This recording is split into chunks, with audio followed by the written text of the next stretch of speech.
80, по-моему. Метр 80? Сейчас вот подойдет. Да. Ага. Ты какого роста? У вас...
Distinguished delegates, may I ask you to kindly take your seats?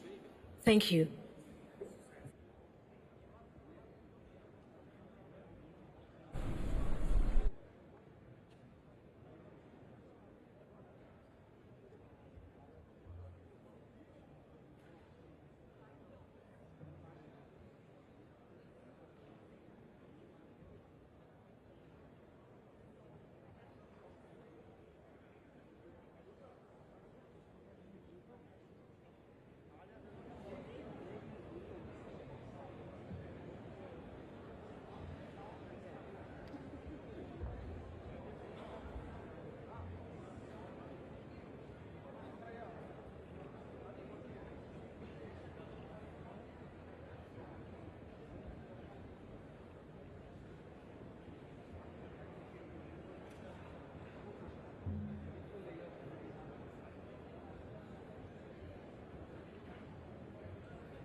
Excellencies, I would like to request that the heads of state, the heads of government that are required to make their statements in plenary 2 to please proceed to plenary 2.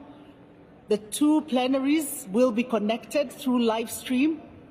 So if I may ask the DLOs that are responsible for the heads of states, the head of government that are required in plenary room 2 to please proceed there so that we can begin the session. Thank you.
Okay. Excellencies,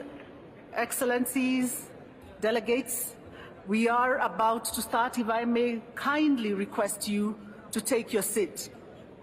Kindly take your seat so that we can get started. I'd also like to remind the heads of state, the heads of government, who will be delivering their national statements in plenary 2, if the DLOs, the diplomatic liaison officers, can guide them to plenary 2 so that they do not miss their chance to make their statements. So the DLOs, please check your record, and if your respective head of state, head of government that you are looking after is required in plenary 2, to please swiftly move to plenary 2 to get us started. Thank you.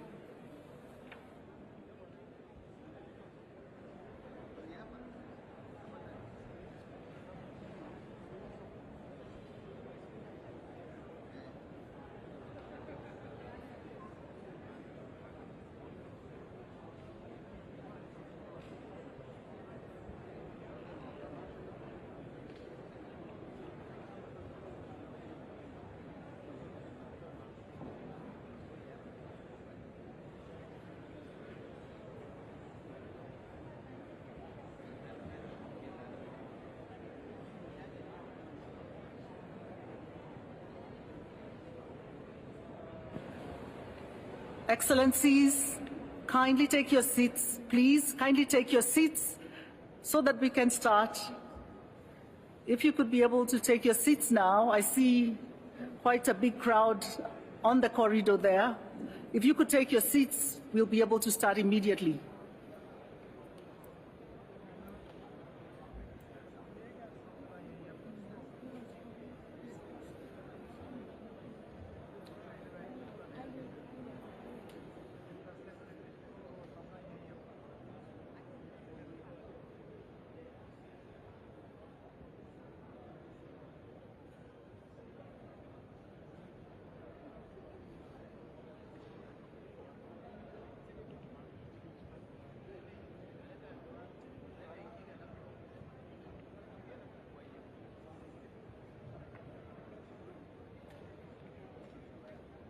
Can you please take your seats?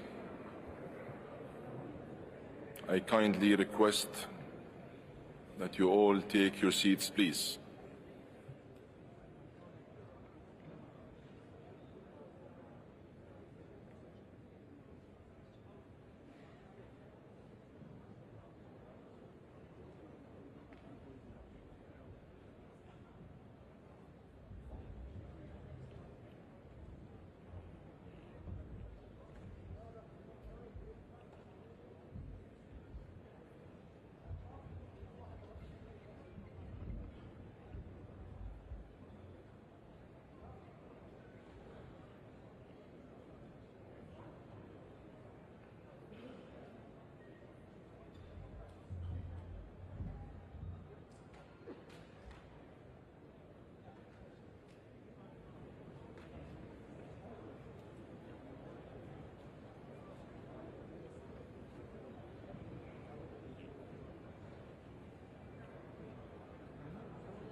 Your Excellencies, distinguished delegates, honored guests, welcome to the ceremonial opening of the first part of the high-level segment for heads of states and government on the occasion of the 28th session of the Conference of Parties. The 18th session of the Conference of Parties, serving as the meeting of the parties to the Kyoto Protocol, and the 5th session of the Conference of the Parties, serving as the meeting of the parties to the Paris Agreement.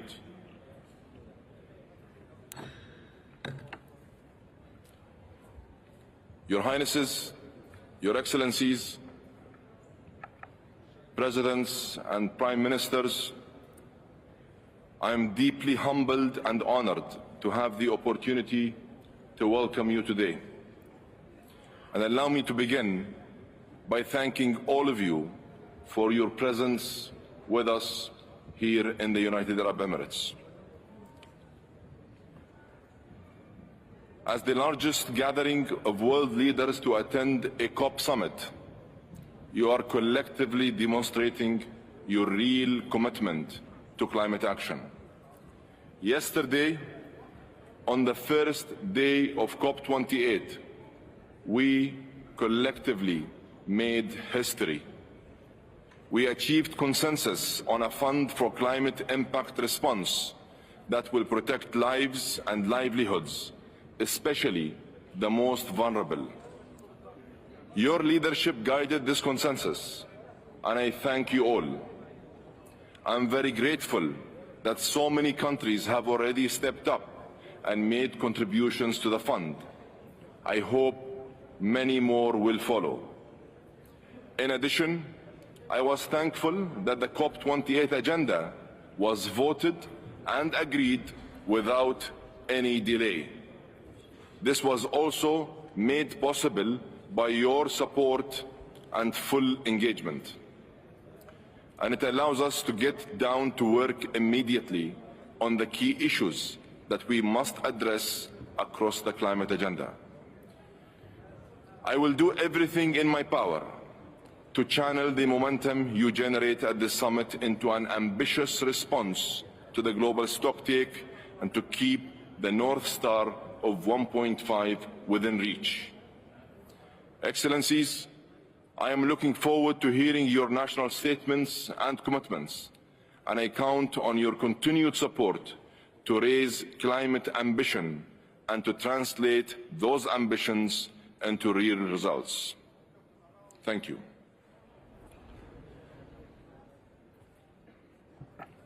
Excellencies, this afternoon we are honored to have with us His Excellency Mr. Denis Francis, the President of the United Nations General Assembly, and His Excellency Mr. Narendra Modi, Prime Minister of India. Distinguished delegates, it is my pleasure to invite the Executive Secretary of the United Nations Climate Change Secretariat, Mr. Simon Steele, to address the plenary. Simon, you have the floor.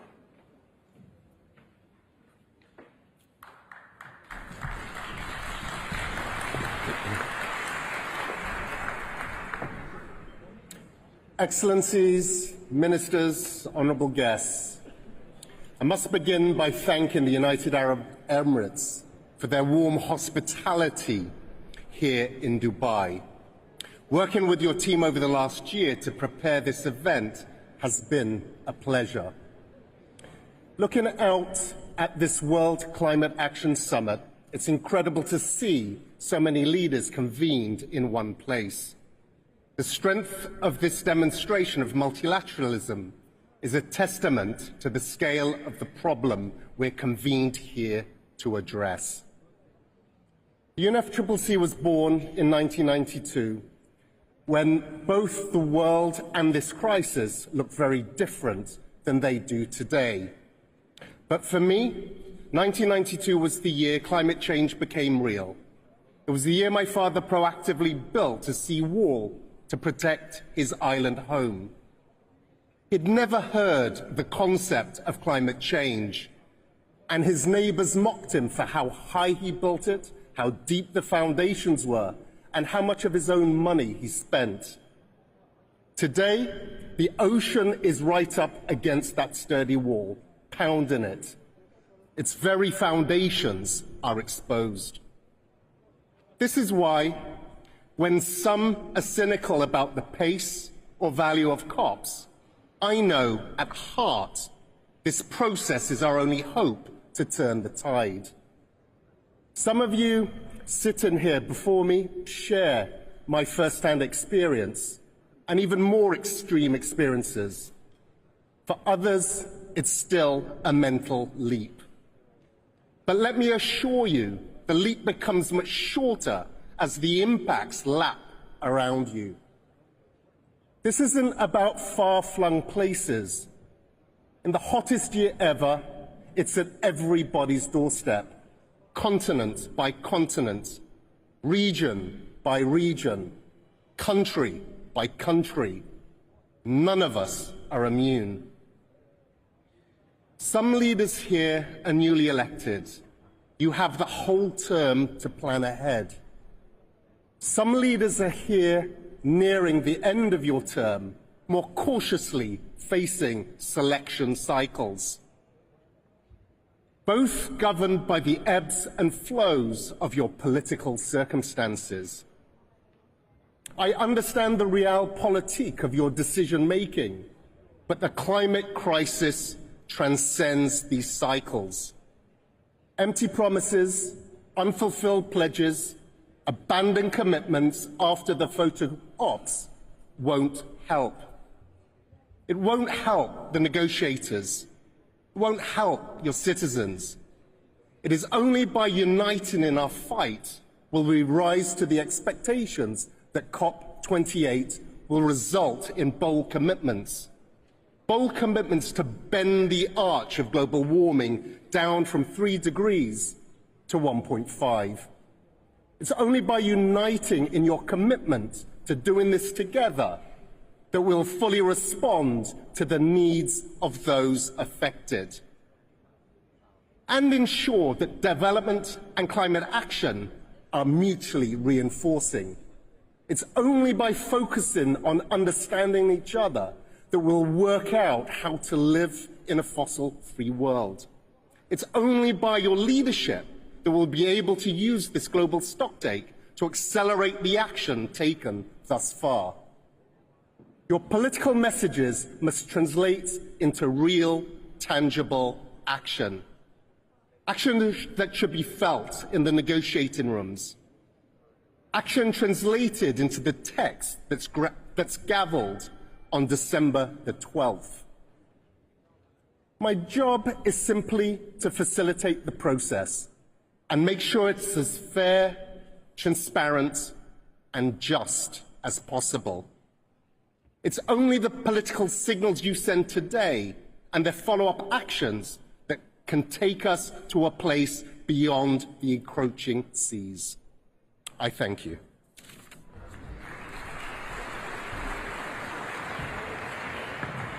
Thank you, Executive Secretary. It is my distinct pleasure to invite His Excellency Mr. Narendra Modi, Prime Minister of India, to deliver a message to the plenary.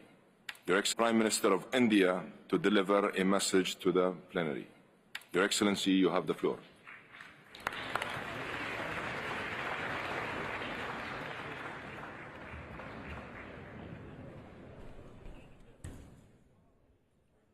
Your Majesties, Your Highnesses, Excellencies, Ladies and Gentlemen,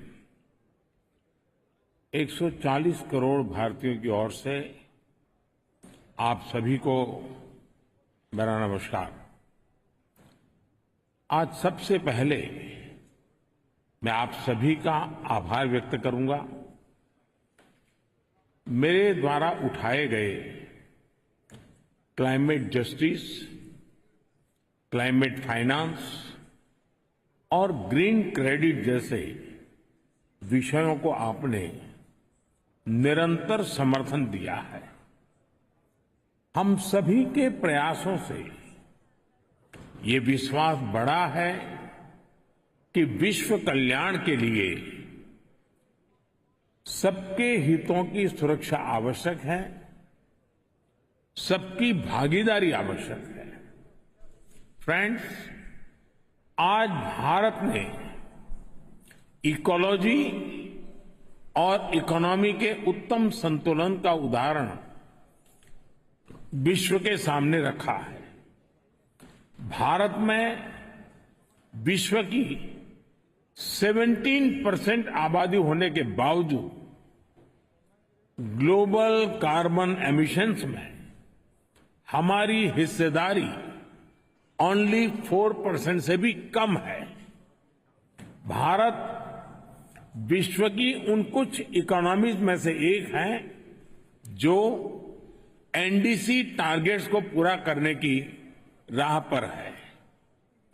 emissions intensity संबंधी targets को हमने 11 साल पहले ही हासिल कर लिया है। Non fossil fuel targets को हम निर्धारित समय से 9 साल पहले ही प्राप्त कर चुके हैं और भारत ने इतने पर ही नहीं रुके हैं। हमारा लक्ष्य 2030 तक एमिशंस इंटेंसिफाई को 45% घटाना है। हमने तय किया है कि नॉन फॉसिल फ्यूल का शेयर हम बढ़ाकर 50% करेंगे और हम 2070 तक नेट जीरो के लक्ष्य की तरफ भी बढ़ते रहेंगे। फ्रेंड्स, भारत ने अपनी G20 प्रेसिडेंसी में one earth, one family, one future की भावना के साथ क्लाइमेट के विषय को निरंतर महत्व दिया है। सस्टेनेबल फ्यूचर के लिए हमने मिलकर ग्रीन डेवलपमेंट पैक्ट पर सहमति बनाई। हमने लाइफस्टाइल फॉर सस्टेनेबल डेवलपमेंट के सिद्धांत तय किए। हमने वैश्विक स्तर पर रिन्यूएबल एनर्जी को 3 गुना करने की प्रतिबद्धता जताई। भारत ने ऑल्टरनेट फ्यूल्स के लिए हाइड्रोजन के क्षेत्र को बढ़ावा दिया और ग्लोबल बायोफ्यूल्स अलायंस भी लॉन्च किया। हम मिलकर इस नतीजे पर पहुंचे कि क्लाइमेट फाइनेंस कमिटमेंट को बिलियन से बढ़ाकर कई ट्रिलियन तक ले जाने की आवश्यकता है। साथियों, ग्लासगो में भारत ने आइलैंड स्टेट्स के लिए इंफ्रास्ट्रक्चर रेजिलियंट इनिशिएटिव की शुरुआत की थी। भारत 13 देशों में इससे जुड़े प्रोजेक्ट्स तेजी से आगे बढ़ा रहा है। ग्लासगो में ही मैंने mission life style for environment का विजन आपके सामने रखा था। इंटरनेशनल एनर्जी एजेंसी की स्टडी कहती है कि इस अप्रोच से हम 2030 तक प्रति वर्ष 2 बिलियन टन कार्बन एमिशन कम कर सकते हैं। आज मैं इस फोरम से एक और प्रो प्लैनेट, प्रोएक्टिव और पॉजिटिव इनिशिएटिव का आह्वान कर रहा हूं। यह है ग्रीन क्रेडिट इनिशिएटिव।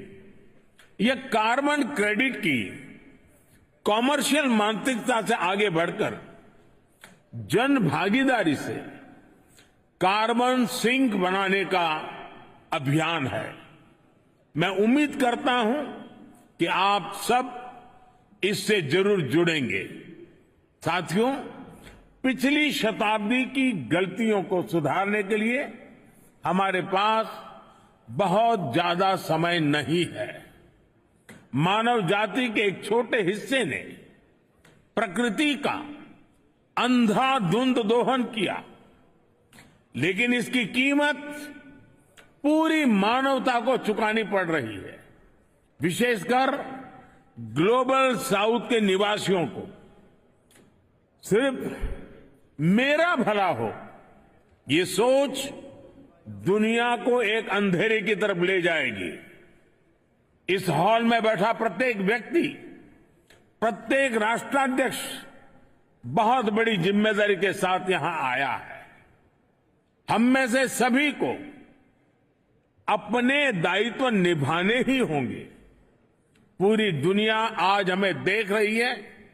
इस धरती का भविष्य हमें देख रहा है। हमें सफल होना ही होगा। We have to be decisive. हमें संकल्प लेना होगा कि हर देश अपने लिए जो क्लाइमेट टारगेट तय कर रहा है, जो कमिटमेंट कर रहा है, वो पूरा कर कर ही दिखाएगा। We have to work in unity. हमें संकल्प लेना होगा कि हम मिलकर काम करेंगे, एक दूसरे का सहयोग करेंगे, साथ देंगे। हमें ग्लोबल कार्बन बजट में सभी विकासशील देशों को उचित शेयर देना होगा। We have to be more balance. हमें यह संकल्प लेना होगा कि adoption, mitigation, climate finance, technology, loss and damage, इन सब पर संतुलन बनाते हुए आगे बढ़ें। We have to be ambitious. हमें संकल्प लेना होगा कि एनर्जी ट्रांजिशन जस्ट हो, इंक्लूसिव हो, इक्विटेबल हो। We have to be innovative. हमें ये संकल्प लेना होगा कि इनोवेटिव टेक्नोलॉजी का लगातार विकास करें, अपने स्वार्थ से ऊपर उठकर दूसरे देशों को टेक्नोलॉजी ट्रांसफर करें, क्लीन एनर्जी सप्लाई चेन को सशक्त करें। Friend, Bharat UN framework for climate change process के प्रति प्रतिबद्ध है। इसलिए आज मैं इस मंच से 2028 में COP33 2028 में COP33 समिट को भारत में होस्ट करने का प्रस्ताव भी रखता हूं।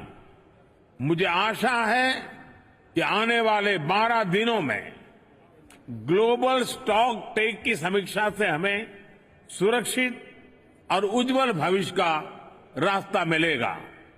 कल लॉस एंड डैमेज फंड को ऑपरेशनलाइज करने का जो निर्णय लिया गया है, उससे हम सभी की उम्मीद और बड़ी है।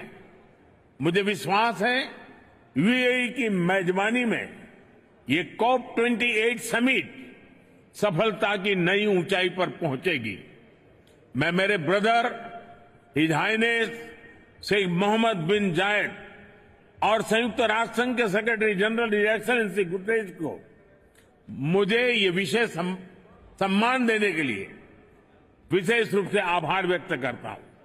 आप सभी का बहुत बहुत धन्यवाद। Thank you.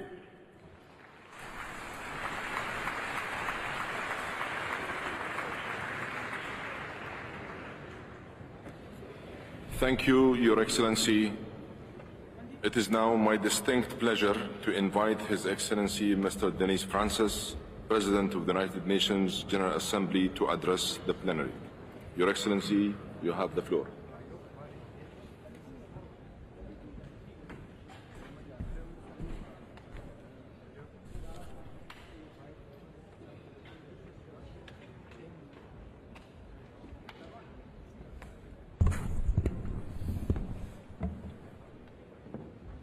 Your Royal Highness, Sheikh Mohammed bin Zayed Al Nahyan, Your Highness, Narendra Modi, Prime Minister of India, Dr. Sultan Al Jaber, COP28 President, esteemed heads of state and government, Mr. Simon Steele, UNFCCC Executive Secretary, ladies and gentlemen, distinguished participants. Let me begin by expressing my sincere congratulations to the COP presidency and the government of the United Arab Emirates for the excellent arrangements put in place for the hosting of the UN Climate Conference this year. I am truly grateful for your kind invitation and for the quality of the reception extended to me and my team in the office of President of the UN General Assembly since our arrival. While our world is fraught with global challenges, perhaps none looms as large or as consequential as the climate crisis. The Paris Agreement remains the best answer to the myriad effects of the climate crisis.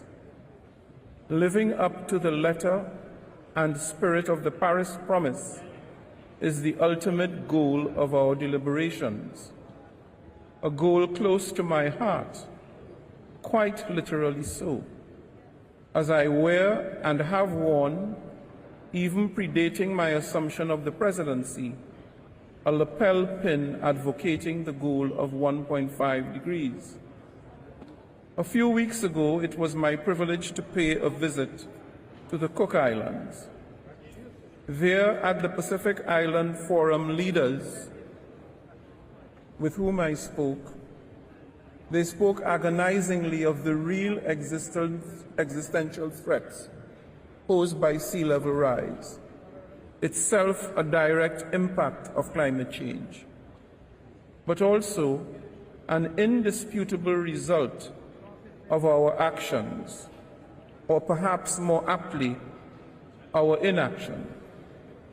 As a citizen of a small island developing state myself, I am acutely aware that on our current trajectory, those islands and the wealth of culture and history they represent are at peril of imminent disappearance through inundation by the seas. The scenario presented by the UNEP Emissions Gap report of a 3-degree world is not science fiction. It is the path we are on. We must change this trajectory. For far too long, leaders across the spectrum have stood at podiums such as this and made grand commitments that capture public opinion, only to be found, upon subsequent examination, to be either short or totally lacking in implementation. We are long past the time for climate diplomacy through public relations. Action, progressive, transformative action, is needed now to stabilize atmospheric temperatures and to ensure sustainability of the planet and of human civilization. It is time for a once-in-a-generation change.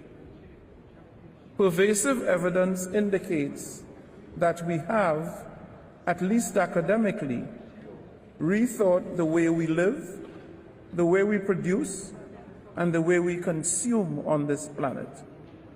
Curiously, what we have not done is to actually reshape and re-engineer our production systems, our lifestyles and habits to match the dictates of climate and planetary sustainability.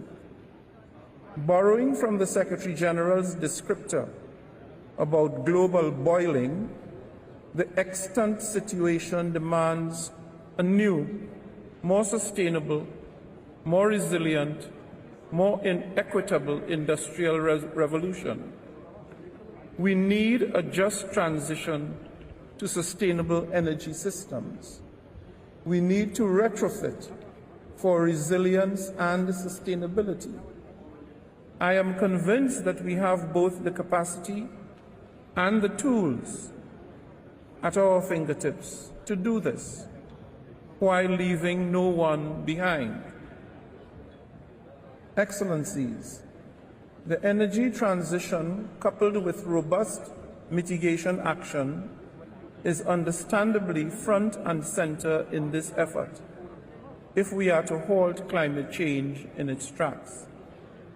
While the world is moving to renewable sources somewhat faster than anyone might have imagined, significantly more than our feeble efforts are required at scale to produce the desired critical reduction in the levels of emissions.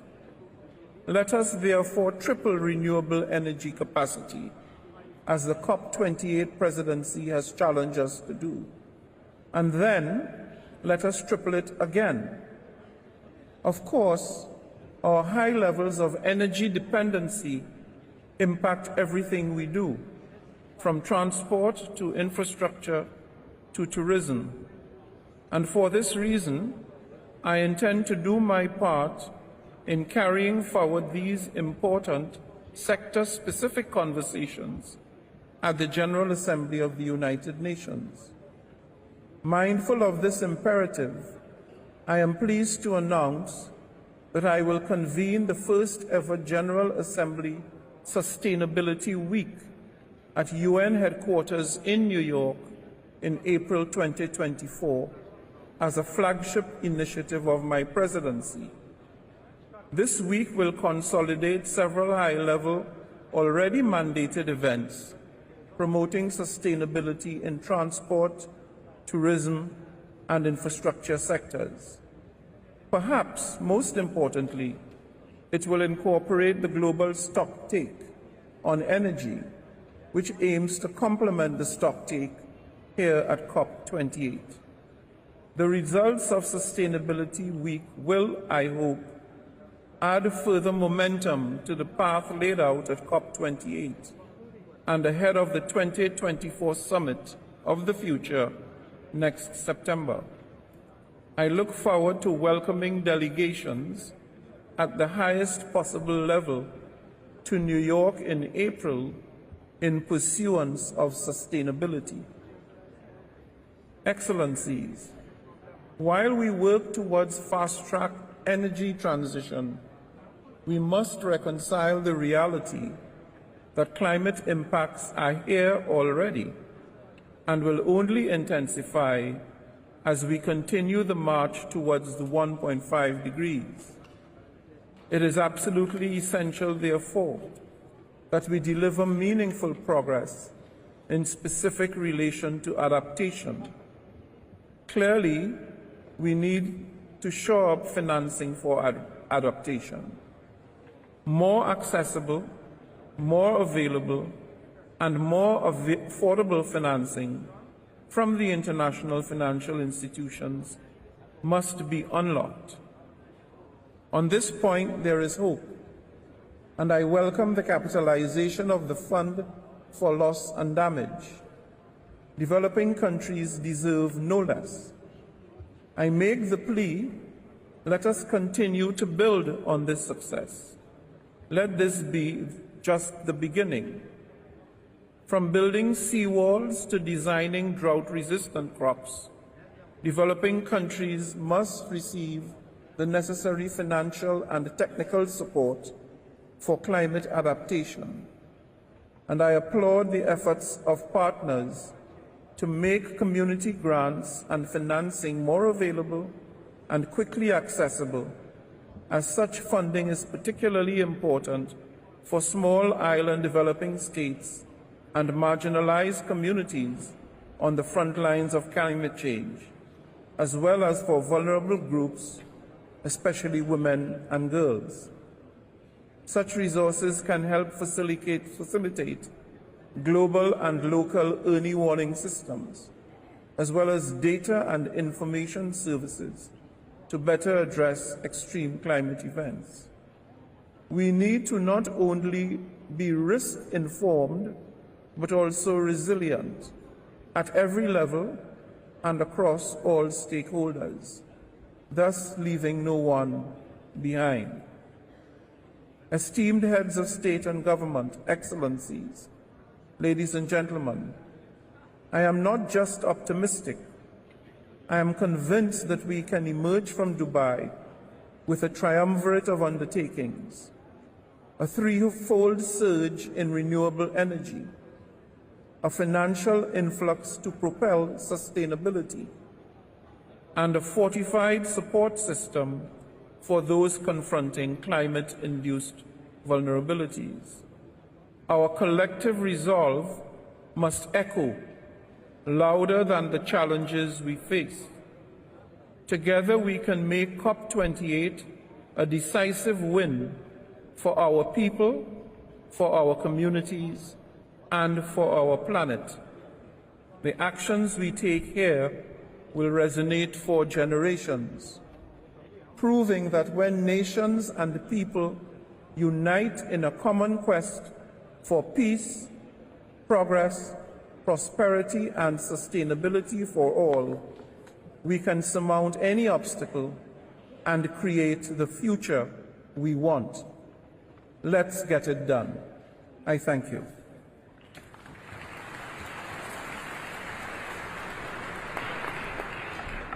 Thank you, Your Excellency. Your Excellencies, distinguished delegates, this brings us to the end of the ceremonial opening of the high-level segment. Allow me to please ask you all to remain in your seats to allow our guests to leave the podium before we begin the delivery of national statements.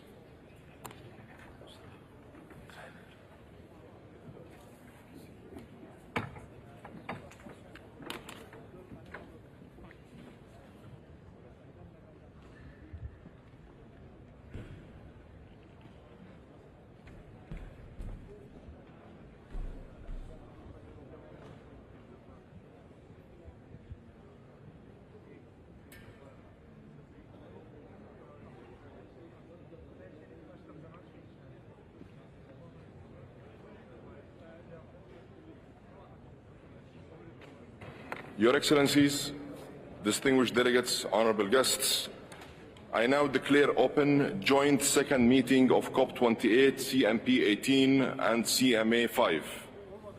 Today, heads of state and government will deliver their respective national statement.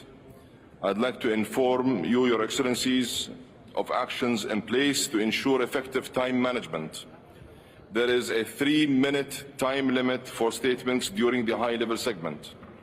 Statements should be as concise as possible, noting the full texts of the official statements will be made available on the UNFCCC website. And finally, please note that heads of state or government who are not in the plenary at the time for delivery of their statements will be scheduled to speak at the end of all statements of the same category. Your Excellencies, distinguished delegates, honorable guests, the United Arab Emirates is delighted to welcome over 170 heads of states and government. Your presence here today is a testament to the milestone nature of this COP, to raise our shared ambition over this critical decade to keep 1.5 within reach. Success is underpinned by your commitment to take meaningful and tangible steps to address the climate crisis by implementing and achieving the long-term goals of the Paris Agreement and the ultimate objective of the Convention. It is essential that we expedite efforts towards implementing climate action. With political will and commitment, we can and must deliver an outcome in the United Arab Emirates that will allow for all of us to be proud of. Allow me now to ask everyone to get ready for us to begin. It is my pleasure to welcome His Excellency Mr. Abdel Fattah al-Sisi, President of Egypt. Your Excellency, you have the floor.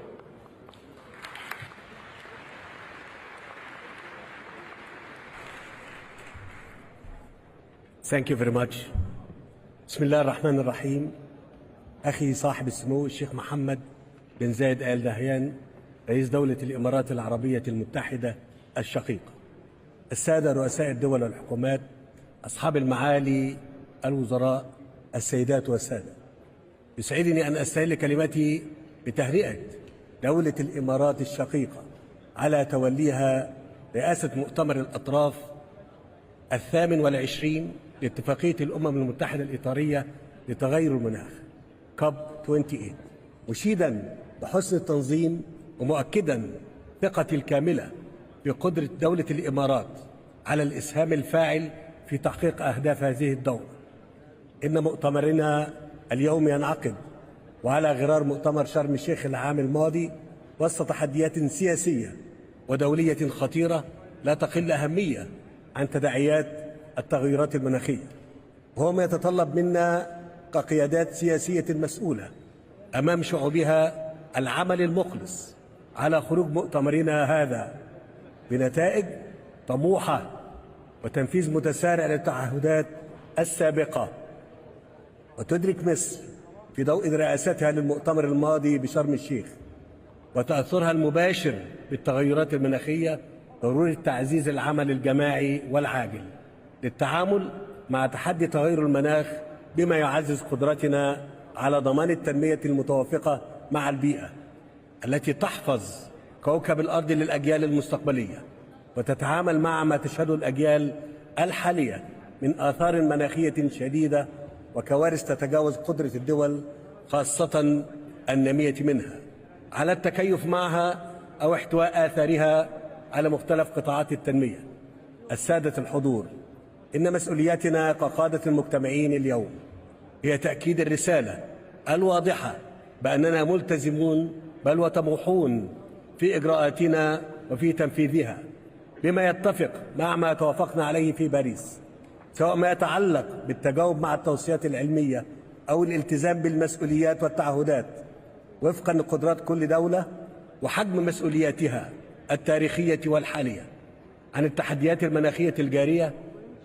لذا فمن المهم تأكيد مبادئ الإنصاف والانتقال العادل والمسؤوليات المشتركة متباينة الأعباء باعتبارها مبادئ أساسية في الإطار متعدد الأطراف.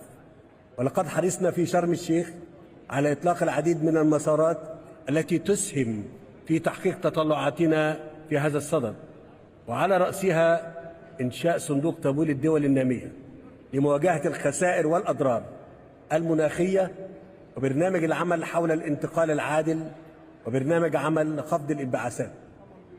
كما مهدنا الطريق أمام التوصل إلى هدف عالمي للتكيف مع التغيرات المناخية.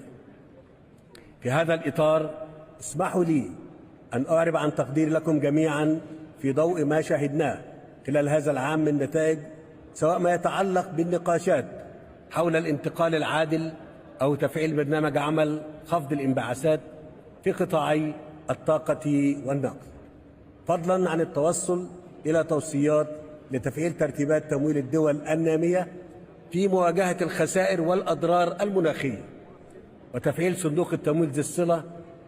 إلا أن نجاح هذه الجهود يرتكن إلى توافر التمويل المناسب سواء من حيث أدواته وآلياته أو مصادره وحجمه وتيسير النفاذ إليه، ويقودنا هذا إلى ضرورة صياغة رؤية مشتركة تتضمن توصيات متفقا عليها حول تطوير كافة عناصر المنظومة من مؤسسات وسياسات تمويل أو مؤسسات تقييم أو قطاع خاص.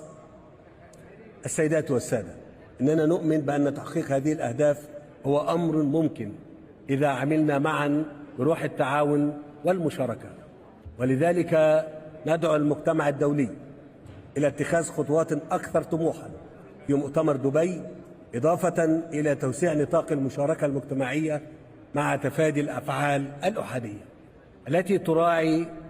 التي لا تراعي سوى المصالح الضيقة. وأنني أتطلع لأن نخرج من مؤتمرنا هذا بإطار دولي معزز لتطوير التعاون وتوجيه الدعم المالي والتقني المطلوب للدول النامية. وفي الختام أجدد تأكيد التزام مصر بمواجهة تحدي تغير المناخ، ووجه نداء عالميا لجميع الأطراف بتقديم الدعم الكامل والمخلص لدولة الإمارات الشقيقة لضمان خروج مؤتمر دبي بنتائج تاريخية تؤكد لجميع شعوب العالم إننا عازمون بل وقادرون بإذن الله على إنقاذ وحماية كوكب الأرض، موطن حياتنا ومستقبل أبنائنا وأحفادنا جيلا بعد جيل. شكرا جزيلا لحسن انتباهكم. شكرا جزيلا.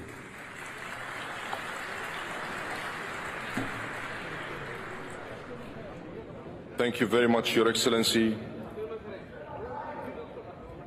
It is now my pleasure to welcome His Majesty King Abdullah ibn Hussein, King of Jordan. Your Majesty, you have the floor.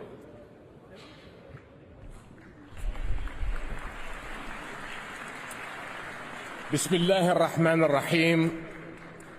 أخي صاحب السمو الشيخ محمد بن زايد آل نهيان، Mr. Secretary General, Mr. President, أتوجه في البداية بالشكر والتقدير لأخي صاحب السمو الشيخ محمد بن زايد ودولة الإمارات العربية المتحدة الشقيقة على حسن التنظيم لهذه القمة الدولية. My friends, this year's conference of the parties must recognize, even more than ever, that we cannot talk about climate change in isolation from the humanitarian tragedies unfolding around us. As we speak, the Palestinian people are facing an immediate threat to their lives and well-being. In Gaza, over 1.7 million Palestinians have been displaced from their homes. Tens of thousands have been injured or killed in a region already on the front lines of climate change. The massive destruction of war makes the environmental threats of water scarcity and food insecurity even more severe. In Gaza, where people are living with little clean water and the bare minimum of food supplies, climate threats magnify the devastation of war. So, my friends, as we meet here today to talk about inclusivity in climate response, let's be inclusive of the most vulnerable. Palestinians severely impacted by the war on Gaza, populations around the world affected by conflict and poverty, and refugee families and host communities in our region and beyond. To address the real dangers of food insecurity in Gaza, Jordan has brought together all international partners to coordinate on mechanisms for the sustainable provision of food supplies to the Strip. And as a country where refugees make up over a third of our population, we launched the Climate Refugee Nexus last year. This global initiative prioritizes climate-related support and investments for refugee-hosting nations. We are truly grateful for the 58 countries that have supported this initiative so far. But much more needs to be done. My friends, Jordan contributes a slim 0.06% to global greenhouse gases. Yet we are greatly impacted by global climate change, which has caused threats to our scarce water resources, food sources, and eco-diversity. Today, Jordan's most ambitious and vital projects relate to water. A major national water project envisions desalinating Red Sea water from the Gulf of Aqaba and channeling it to major population areas. The National Water Conveyance Project will rely on renewable energy, a field where we have made significant strides.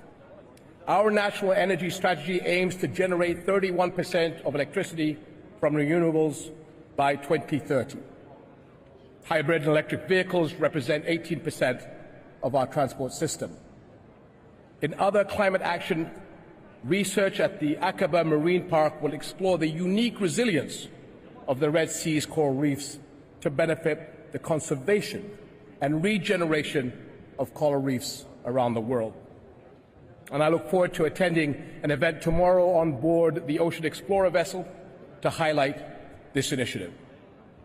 Nationally, with a strong talent pool of young entrepreneurs and qualified engineers, we are pressing forward with solutions in climate-smart agriculture, water conservation, clean energy innovations, and more. And some of our innovators are showcasing their work here at COP28. Jordan also launched its Green Finance strategy, the first in the region, and we issued our first green bond earlier this year. So, my friends, despite the challenges, Jordan has set an example in the region as a climate action pioneer and is emerging as a green tech hub. Yet just as the impact of climate change does not take place in a vacuum, no country's response succeeds alone. The global stocktake has shown us that our world is still far behind in achieving the goals set by the Paris Agreement. As we work to catch up on the lost time and progress, we cannot forget the most vulnerable. Conflict-ridden communities, refugees, and developing countries must not be left alone to face a global problem. Nor can we stand by as the massive destruction of a relentless war in Gaza threatens more people and holds back progress towards a better global future. Current and future generations will hold us all accountable. Thank you very much.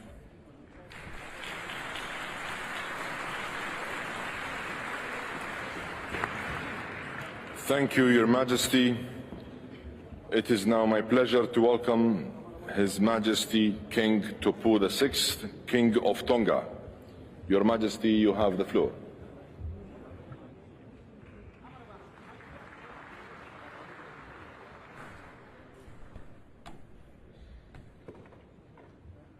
Your Highness Sheikh Mohammed bin Zayed Al Nahyan, President of the United Arab Emirates, Your Majesties, Your Excellencies, ladies and gentlemen, allow me to add my congratulations to the government and people of the United Arab Emirates for hosting COP28.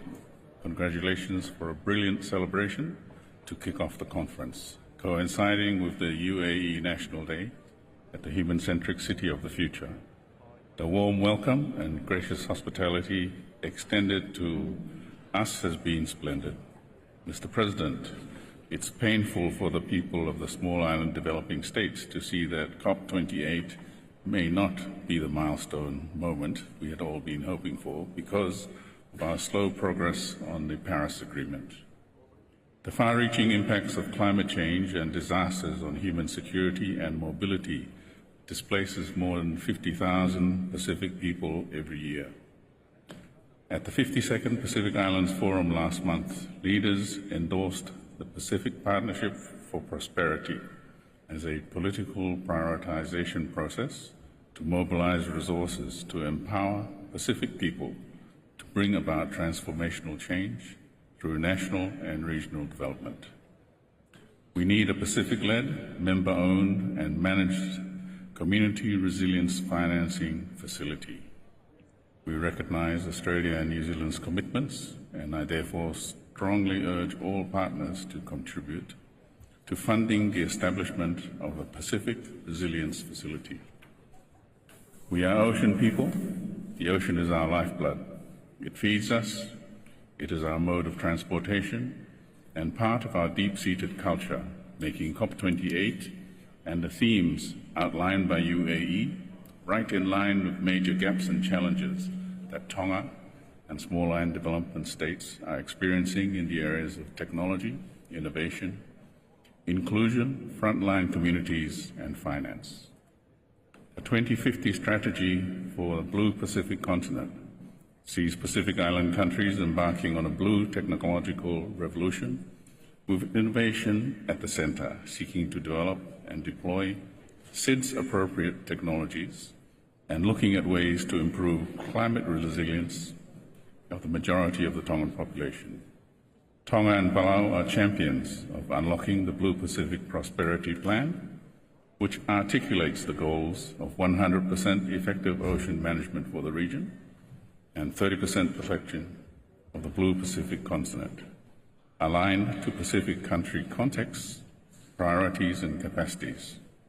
Robust food systems underpinned by resilient ecosystems resulting in healthy and productive Pacific people, and fit-for-purpose, sustainable financing mechanisms that support the implementation of the 2050 strategy.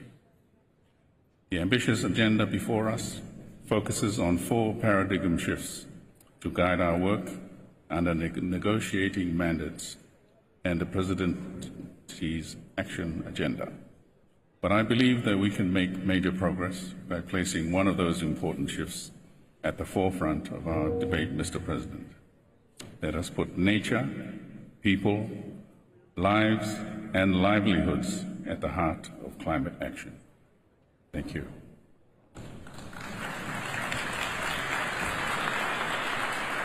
Thank you, Your Majesty. It is my pleasure to welcome His Majesty Sultan Haji Hassanullah Bilqay, Sultan of Brunei. Your Majesty, you have the floor.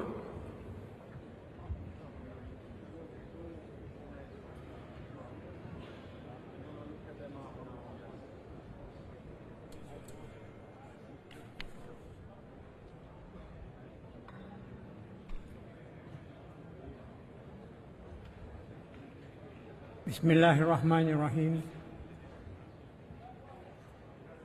His Excellency, President of COP28, Honorable Heads of States and Government, Excellencies, ladies and gentlemen, I wish to express my sincere appreciation to His Highness Sheikh Mohammed bin Zayed Al Nahyan, President of the United Arab Emirates, the government and the people of the UAE for hosting this summit. Excellency, climate change has emerged as our generation's most urgent challenge, threatening our existence. Unfortunately, initial results from the first global stocktake have revealed that we are not on track to limit global temperature rise not beyond 1.5 degrees Celsius and to prevent a global disaster. This underscores the need for a renewed sense of urgency to fulfill our Paris Agreement obligation. It also demands that developed countries honor past commitments and provide adequate resources and affordable technology to combat the impact of climate change. Despite accounting for a mere 0.017% of global emissions, Brunei Darussalam takes serious heed to this call for action.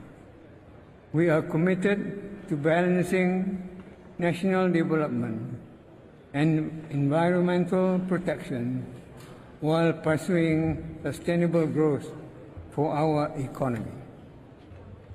We have also maintained over half of our land area in pristine natural rainforests, with our mangrove ranks third largest in Borneo. In addition, we aim to plant 500,000 permanent trees by 2035, expanding our carbon sink further. Through our climate change policy, we are actively diversifying our energy mix by emphasizing our renewable. Collaborating with all stakeholders, including youth and the private sector, we are on track to achieve a 20% reduction in emission by 2030, as outlined in our NDC, paving the way to achieving net zero by 2050. 2 years ago, Brunei Darussalam took the lead in elevating a climate action at the regional level. This is why we will be hosting the ASEAN Center for Climate Change. It will facilitate enhanced climate change mitigation and adaptation efforts across Southeast Asia through research, analysis, data exchange, and policy recommendations. Therefore, we welcome support and cooperation from all interested member states and international organizations to make this center meaningfully contribute regionally and to our global efforts. Thank you.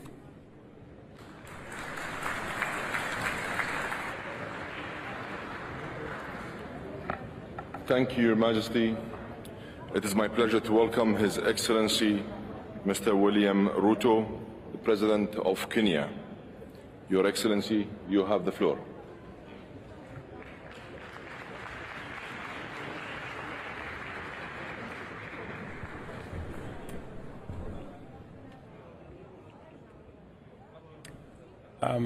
Your Excellency, the COP President,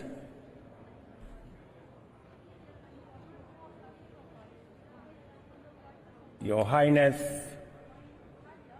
Excellencies, ladies and gentlemen, fellow leaders,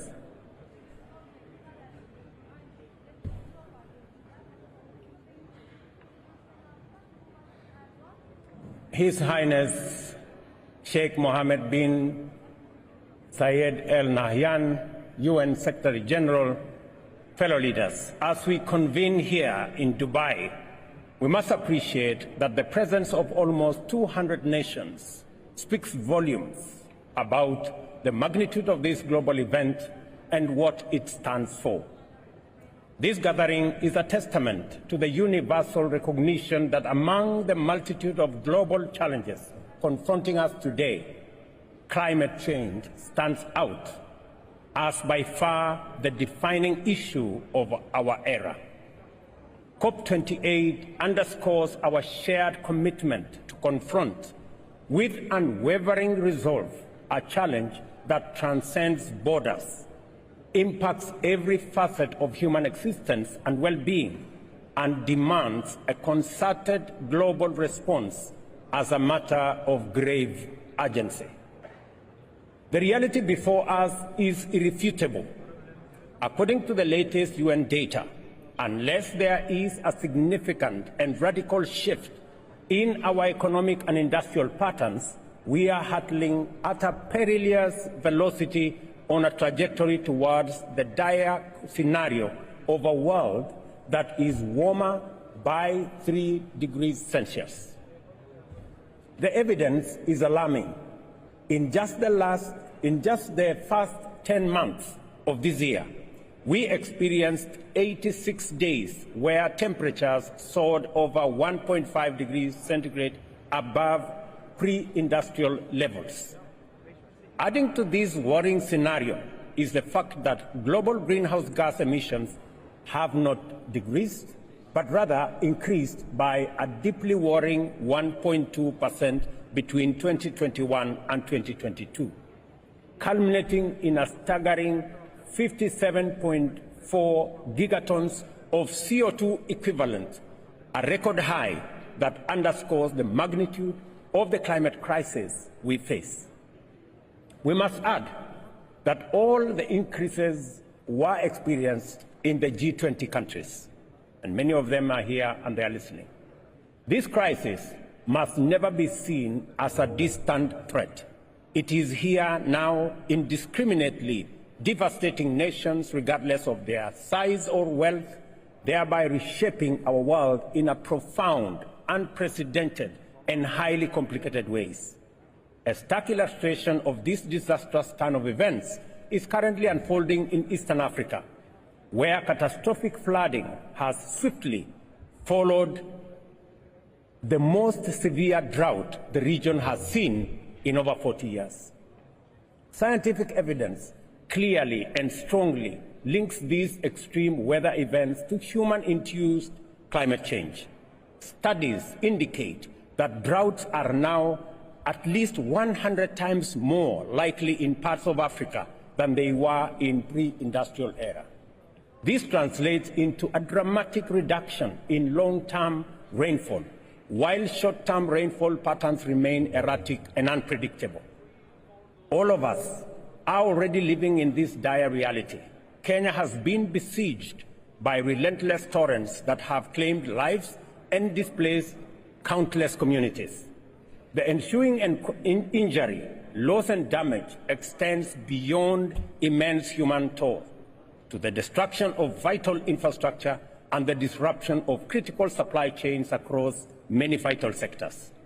Beyond mere logistical challenges, the devastation further complicates the daily struggle for survival for many households and communities.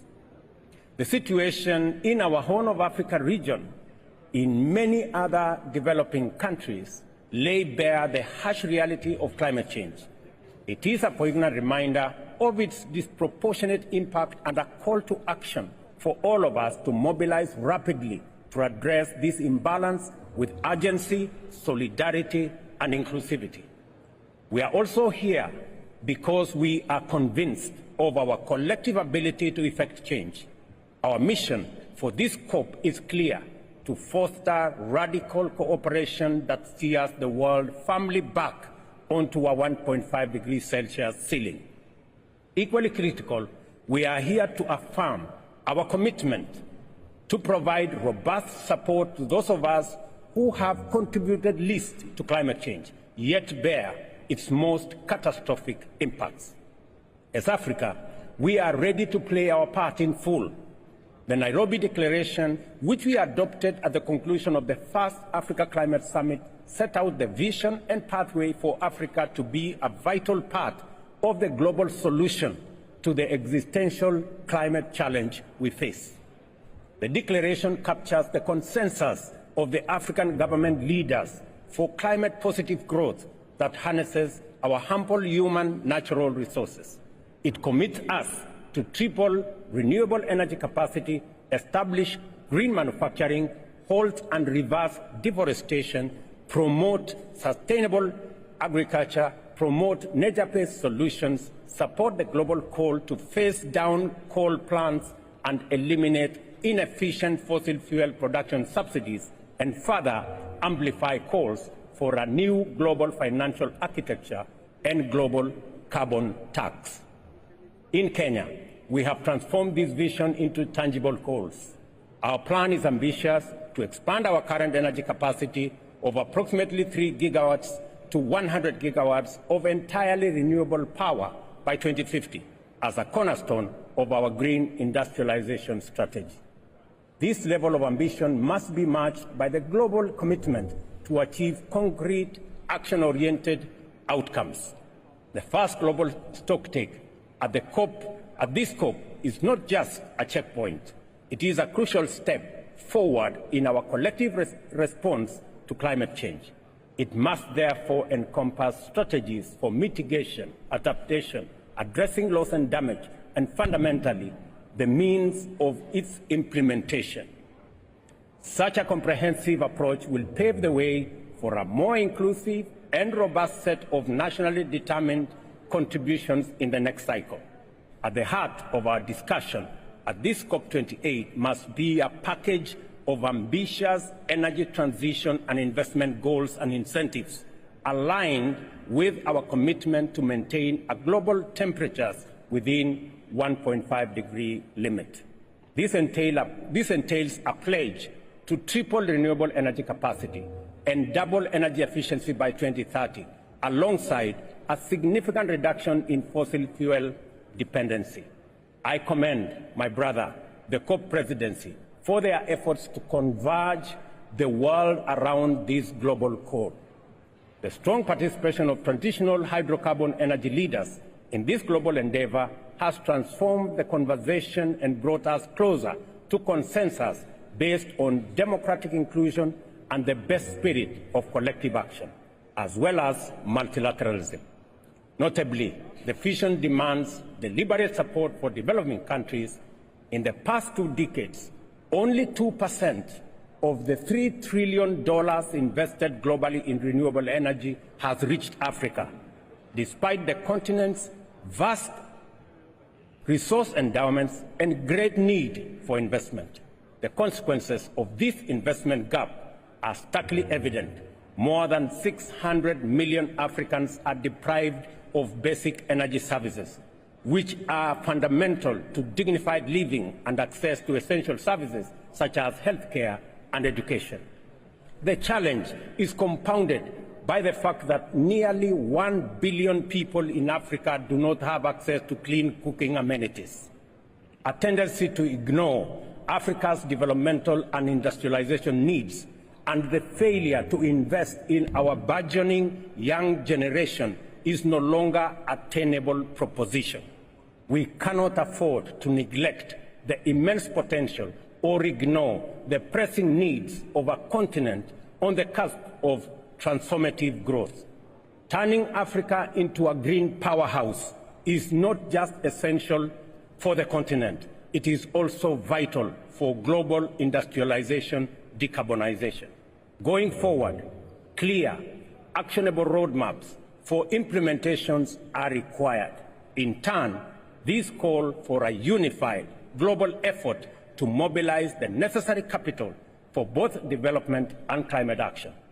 To echo the consensus projected at the Paris Summit, we must establish a new global financing pact which ensures that no country is ever forced to choose between its development aspirations and necessary climate action. Fundamentally, this is a call for an integrated approach where economic growth and developmental sustainability are not mutually exclusive but are pursued in tandem for the greater global good. Finally, the urgency and magnitude of our task calls for far greater transformation than the incremental progress we have seen over the past 30 years. We need to execute quantum leaps in terms of both our strategic actions and technological innovation. What lies at stake is more than just a climate issue. It is a matter of guaranteeing dignified living and livelihoods for billions who lack basic necessities. Our response must match the scale of this global challenge with boldness and innovation.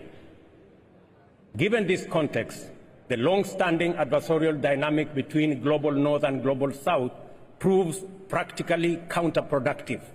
This division has hindered our ability to unite and leverage our collective strengths and robbed us of tremendous opportunities. Yet, in the face of a threat that endangers the health of our planet and our very existence, we must find in collective action a force that neutralizes and transcends these divisions. Climate change does not respect artificial distinctions, traditional boundaries, or old antagonisms. Instead, it should unite us against a shared, borderless challenge.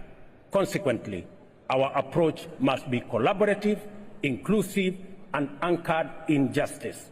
This means making decisions that prioritize the well-being of every person while acknowledging that climate action is inextricably linked to social justice and equity.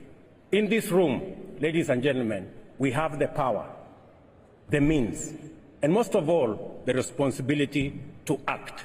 The world is watching, and what we deliver at COP28 will be a testament of whether we are capable guardians of this planet and competent stewards of its stability. COP28 and the global stocktake are elements of a strong and clear call to conscience on behalf of the global community. Let us not be satisfied with another minimal increment, but rather let us make this COP a turning point towards a just, equal world of opportunity, safe from the looming threat of a climate disaster.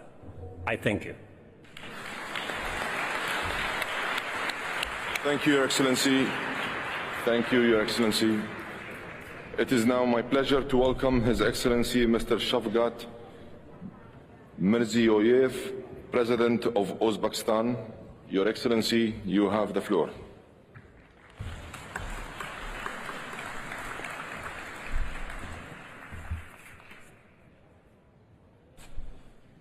Hurmatli delegatsiya rahbarlari, bugungi tarixiy sammitga taklif etilganimiz hamda anjumanning yuqori darajada tashkil qilingani uchun Birlashgan Arab Amirligi prezidenti Muhammad bin Zoid al Nahyan A'lo hazratlariga bildirilgan samimiy minnatdorchilik so'zlariga qo'shilaman.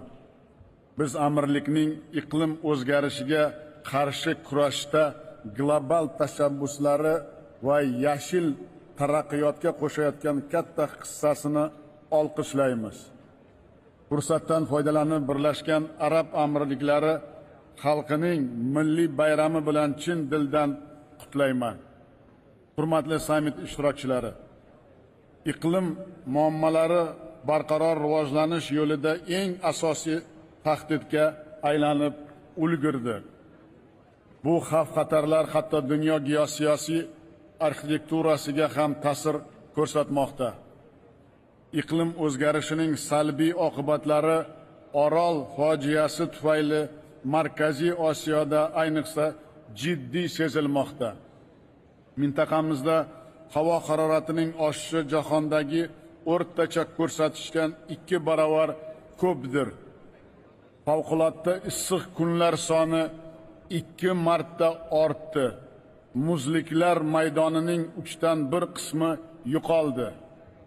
Tuproq yemirilishi jarayonlari 30 million aholi turmush tarziga salbiy ta'sir ko'rsatmoqda. Kuchli chang va qum bo'ronlari odatiy holga aylandi. Ichimlik suvi taqchilligi, havo ifloslanishi, bioxilma-xillik yo'qolishi, qishloq xo'jaligi hosildorligi pasayishi kabi muammolar tobora avj olmoqda.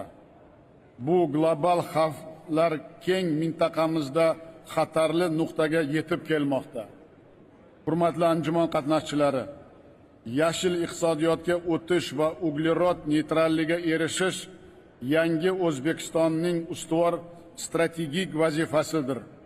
So'nggi yillarda yurtimizda muqobil energiya ulushi 2 barobarga ko'paydi.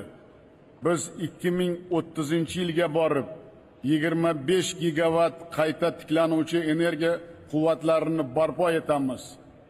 Yashil vodorod ishlab chiqarish bo'yicha ilk amaliy qadamlarni tashladik. Yashil makon tashabbusi doirasida mamlakatimizda 1 milliard tub ko'chat ekilmoqda.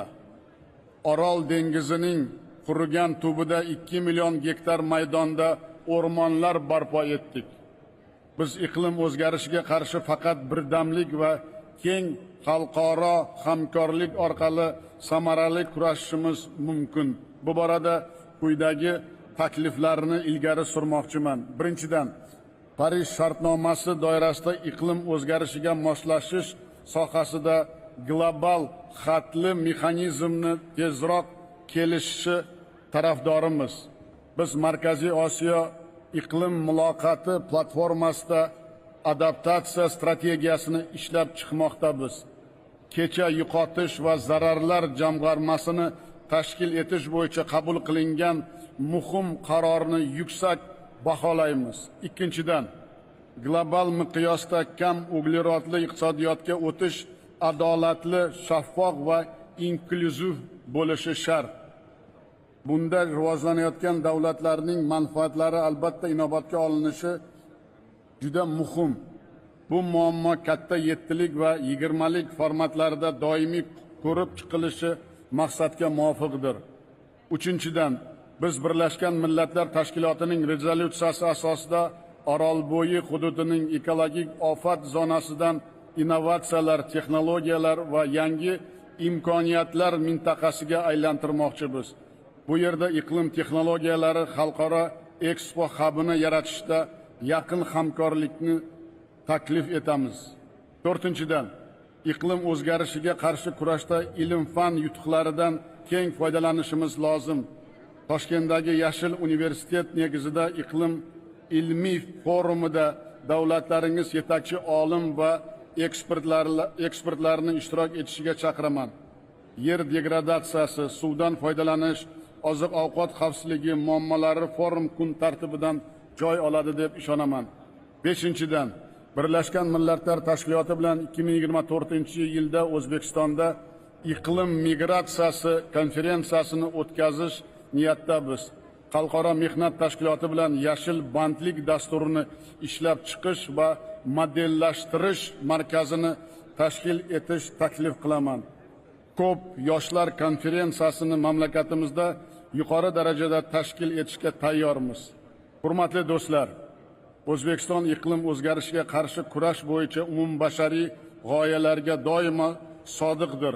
Bu ezgu maqsadda kelgusi yili Samarqand xalqaro iqlim forumini o'tkazish va Birlashgan Millatlar Tashkilotining alohida rezolyutsiyasini qabul qilish tashabbusini qo'llab-quvvatlashga chaqiraman. Ishonchim komil, bugungi sammitimiz sayyoramizning yanada barqaror, farovon va xavfsiz kelajagini ta'minlash yo'lida do'st xalqlarimizni yaqinlantirishga xizmat qiladi.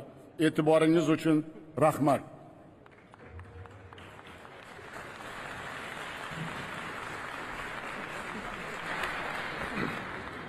Thank you, Your Excellency.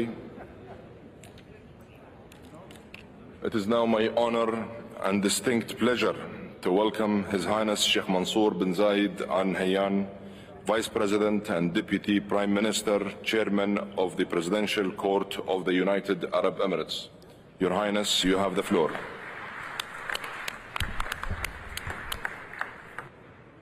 بسم الله الرحمن الرحيم. الحضور الكريم، السلام عليكم ورحمة الله وبركاته.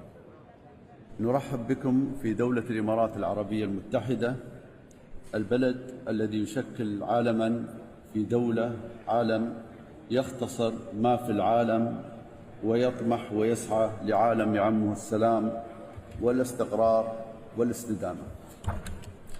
نجتمع اليوم لنعمل من أجل الغد، ونتعاون اليوم من أجل أجيال المستقبل. يعلمنا التاريخ أن من سبقونا تعاونوا لنصل إلى ما نحن عليه اليوم، لأن نجاح البشرية في وقتها الحاضر ما كان إلا نتيجة للتعاون العلمي والتواصل الثقافي والتبادل المعرفي الذي تطور عبر آلاف السنين بين مختلف الشعوب والدول. باسم شعب دولة الإمارات العربية المتحدة نؤكد على أننا جادون في العمل من أجل المناخ، فنحن أول دولة أعلنت الحياد المناخية في المنطقة بحلول 2050،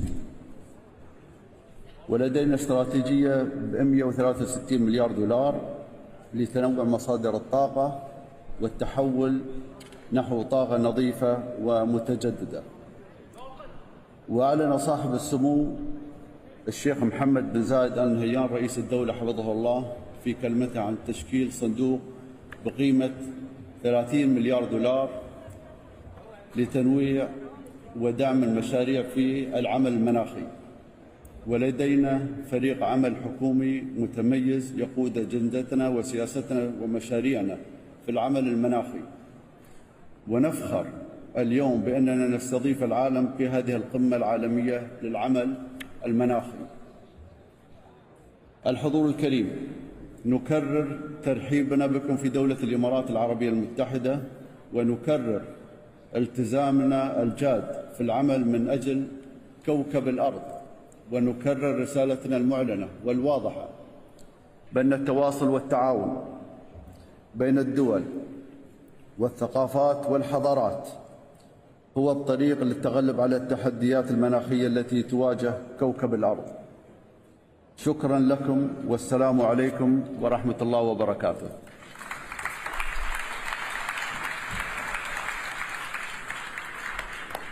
Thank you, Your Highness. It is my pleasure to welcome His Excellency Mr. Luiz Inácio Lula da Silva, President of Brazil. Your Excellency, you have the floor.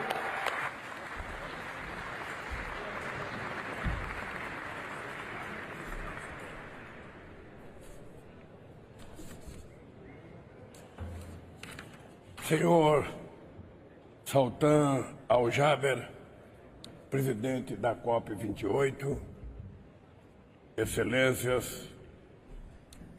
convidados, é uma grande responsabilidade estar aqui em Dubai hoje. Estamos diante do que talvez seja o maior desafio já enfrentado pela humanidade. Em vez de unir forças, o mundo trava guerras, alimenta divisões e aprofunda a pobreza e as desigualdades. O caminho desta COP, a COP30, no Brasil, ditará nosso futuro. Aqui faremos o primeiro balanço global do Acordo de Paris. Na COP29, definiremos um novo objetivo quantificável de financiamento. Em Belém, formularemos nossas novas contribuições nacionalmente determinadas, NDCs. O último relatório do IPCC é categórico sobre o perigo de um aumento na temperatura global superar a 1,5 grau. A meta do Acordo de Paris é mantê-lo entre 1,5 grau e 2, já é insuficiente para conter o aquecimento global em nível seguro. Temos um problema coletivo de inação, outro de falta de ambição. As NDCs atuais não estão sendo implementadas no ritmo esperado. E mesmo que estivesse, não conseguiriam manter a temperatura abaixo do limite de 1,5 grau.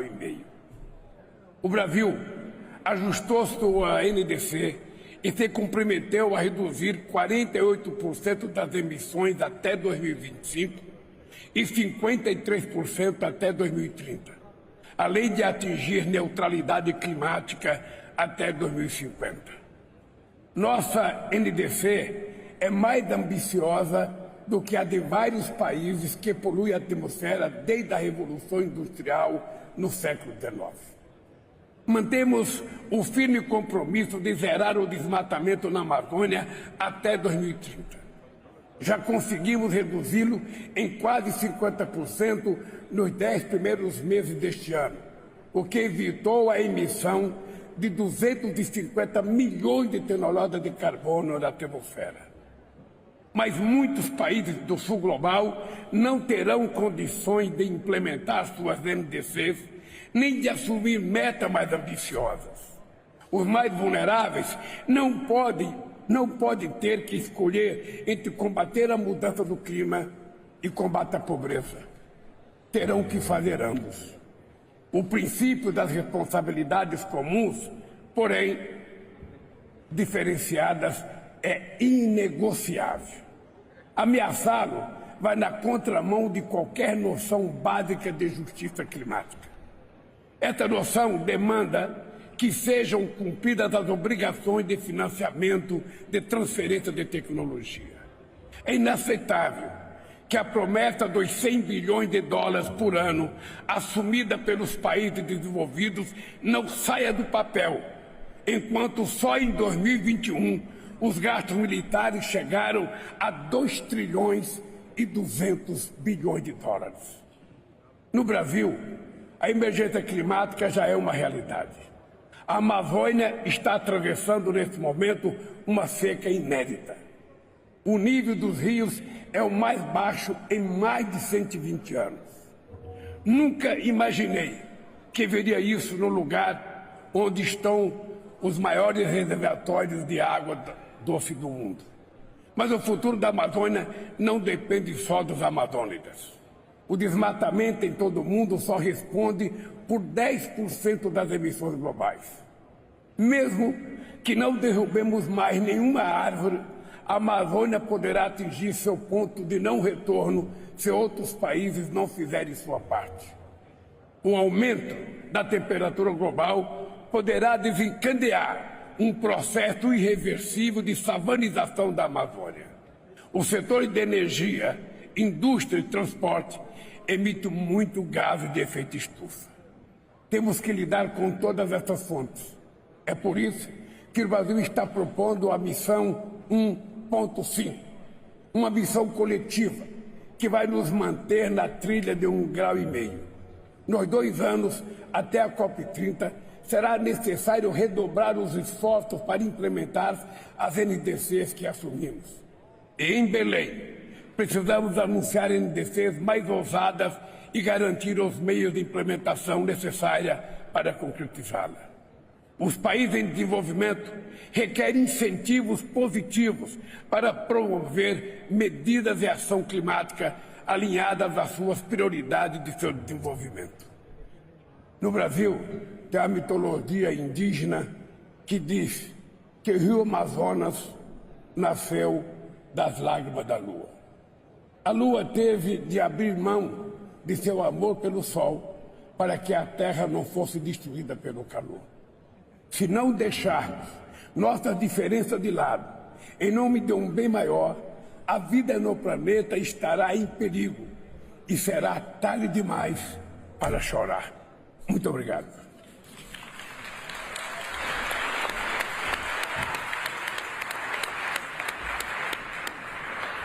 Thank you, Your Excellency. It is now my pleasure to welcome His Excellency Mr. Charles Michel, President of the European Council, and Her Excellency Ms. Ursula von der Leyen, President of the European Commission. Your Excellencies, you have the floor.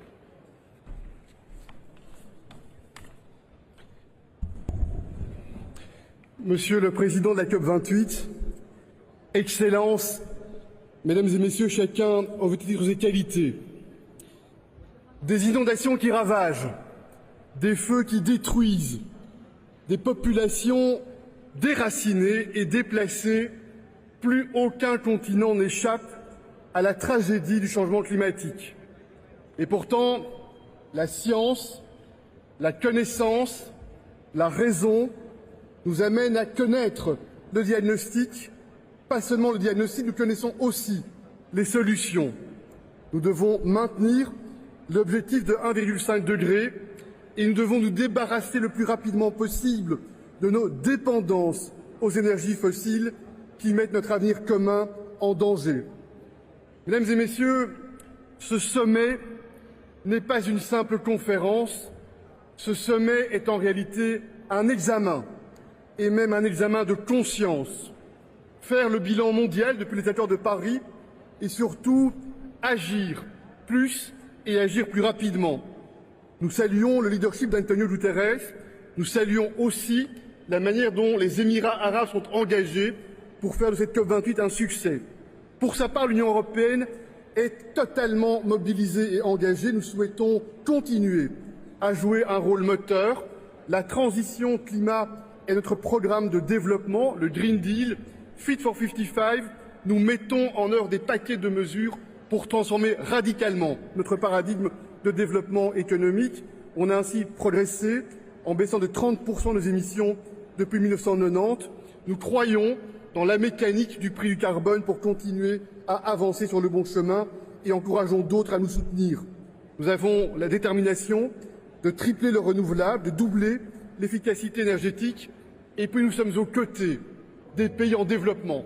Nous savons notre solidarité, nous savons notre responsabilité, c'est une question de confiance. C'est ainsi que nous honorons nos engagements relatifs aux 100 milliards.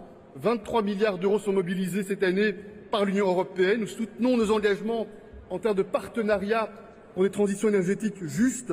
Et puis nous sommes mobilisés pour soutenir le fonds pour les pertes et dommages. 220 millions ont été annoncés hier par l'Union européenne en format équipe Union européenne. Nous soutenons aussi la réforme des institutions de Bretton Woods. Nous devons amener plus de justice, plus de confiance, plus d'inclusivité. La Banque mondiale, quand elle a été créée, était 7 fois plus capitalisée qu'elle ne l'est aujourd'hui. L'Union européenne est un partenaire loyal et engagé parce qu'en effet, la Terre ne nous appartient pas. La Terre appartient à nos enfants. Ce n'est pas un slogan publicitaire, c'est une réalité existentielle.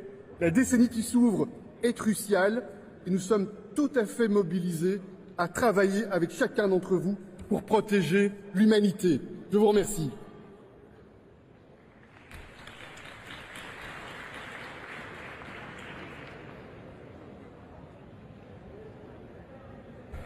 Thank you, Your Excellency. It is my pleasure to welcome Her Excellency Mr. Ursula von der Leyen, President of the European Commission. Your Excellency, you have the floor. Thank you very much, Mr. President. Fellow leaders, last September at the Climate Action Summit in New York, we called for concrete action. Now in Dubai, we have to deliver. At this COP, we will set a decisive step forward to protect the most vulnerable citizens worldwide. They undergo runaway climate change.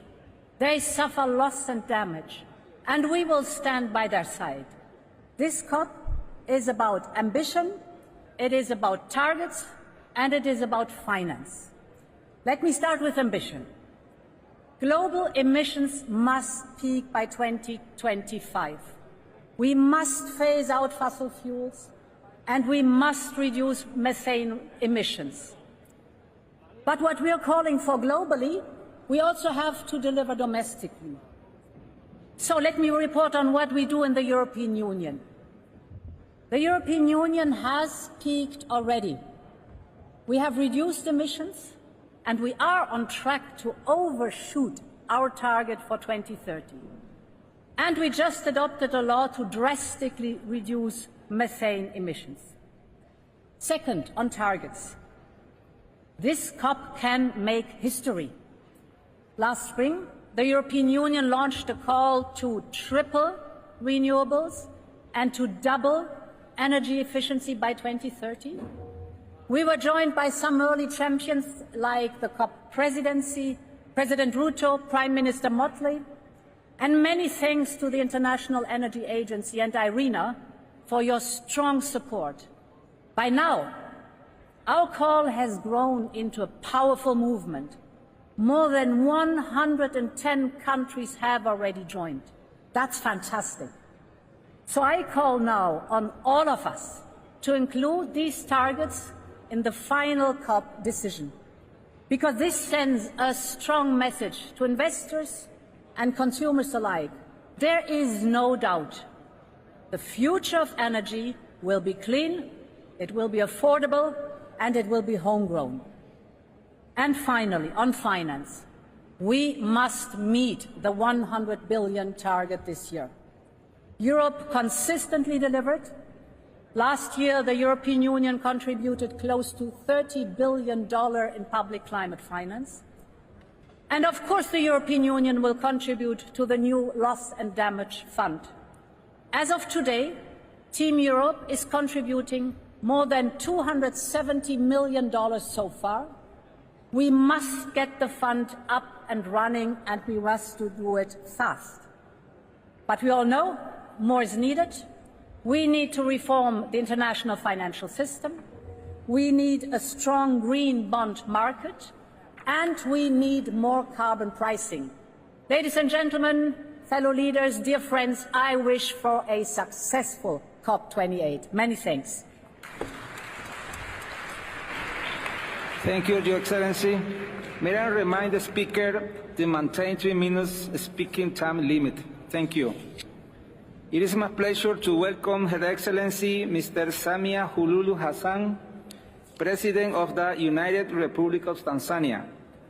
Your Excellency, you have the floor.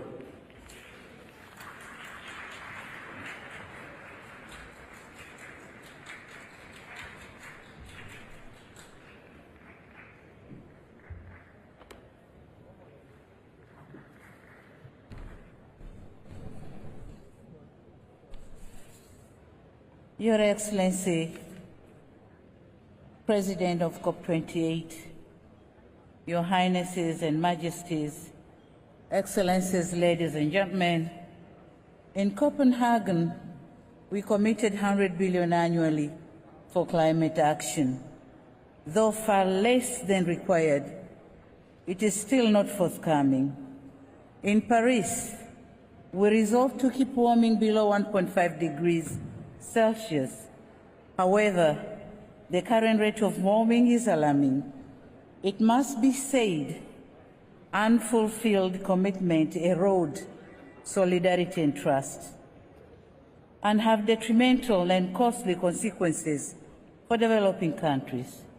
My own country is losing 2 to 3% of its GDP due to climate change. Excellencies, the clock is ticking. This year's IPCC report cautioned that adaptation options that are visible and effective today will become constrained and less effective with increasing global warming. Putting in place the global goal on adaptation framework is a matter of urgency and not a choice. We must match our intent with our actions, and we must act now. The decision is therefore ours: adhere to science or face the consequences. On our part, the United Republic of Tanzania, despite of our minimum emission contribution, we are doing our part. At this COP28, we seek to mobilize support for increased use of clean and affordable cooking fuels and technologies across Africa, especially for women.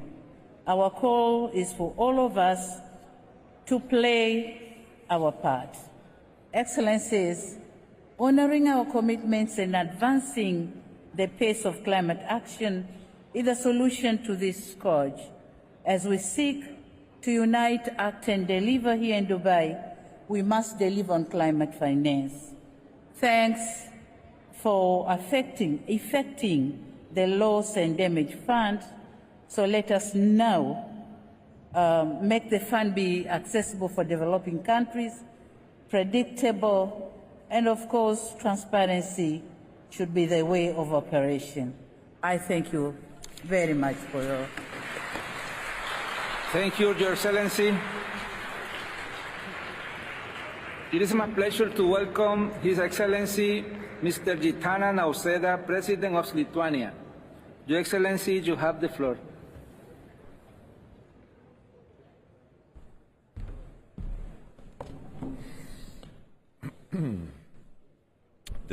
Distinguished colleagues, ladies and gentlemen, every year we come together to talk about the change. To get the change we so desperately need, we must become the change. For many years now, Lithuania, together with the whole European Union, has been undergoing, an ambitious transformation and working on the global climate action. At first, Lithuania made a strategic decision to seek energy independence.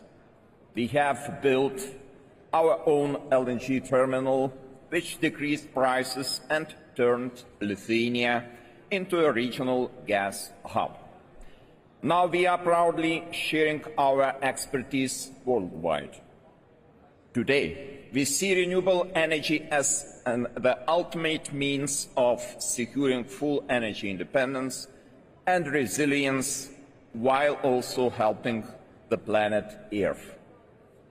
By 2030, Lithuania is going to shift from the net importer of electricity to a self-sufficient green energy producer. We plan for renewable electricity generation to grow almost sevenfold.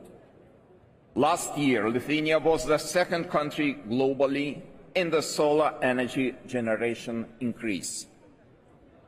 My country intends to use excess renewable electricity capacities to produce green hydrogen and to address energy efficiency. The second pillar of the green transformation, through new ambitious plans. Our general aim is to achieve a 70% reduction in greenhouse gas emissions by 2030 compared to 1990 levels, and to become climate neutral by 2050. The global response, too, can only be strengthened by methodical adaptation to climate change. We must all seek to be more resilient, to change our habits, and to reduce existing vulnerabilities. We also have to address the worst cases of ecocide, such as the one committed by Russia in its war of aggression against Ukraine. These actions are incompatible with international law and go against our joint efforts to stop climate change. Ladies and gentlemen, today Lithuania strongly commends the Presidency for a strong global response to the first global stocktake of the Paris Agreement. We call on all leaders to approve global 2030 renewables and energy efficiency targets. Let us work together as one team. Thank you. Thank you, Your Excellency. It is my pleasure to welcome His Excellency Mr. Emerson Dambudzo Mnangagwa, President of Zimbabwe. Your Excellency, you have the floor.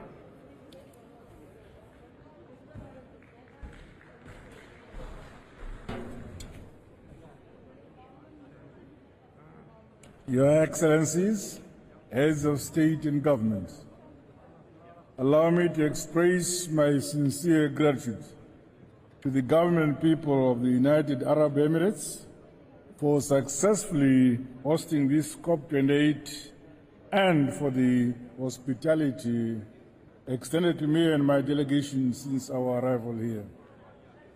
Zimbabwe, like many other nations, continues to suffer from the negative socio-economic impacts of increased frequency of droughts, heightened intensity of tropical cyclones, and other severe weather events.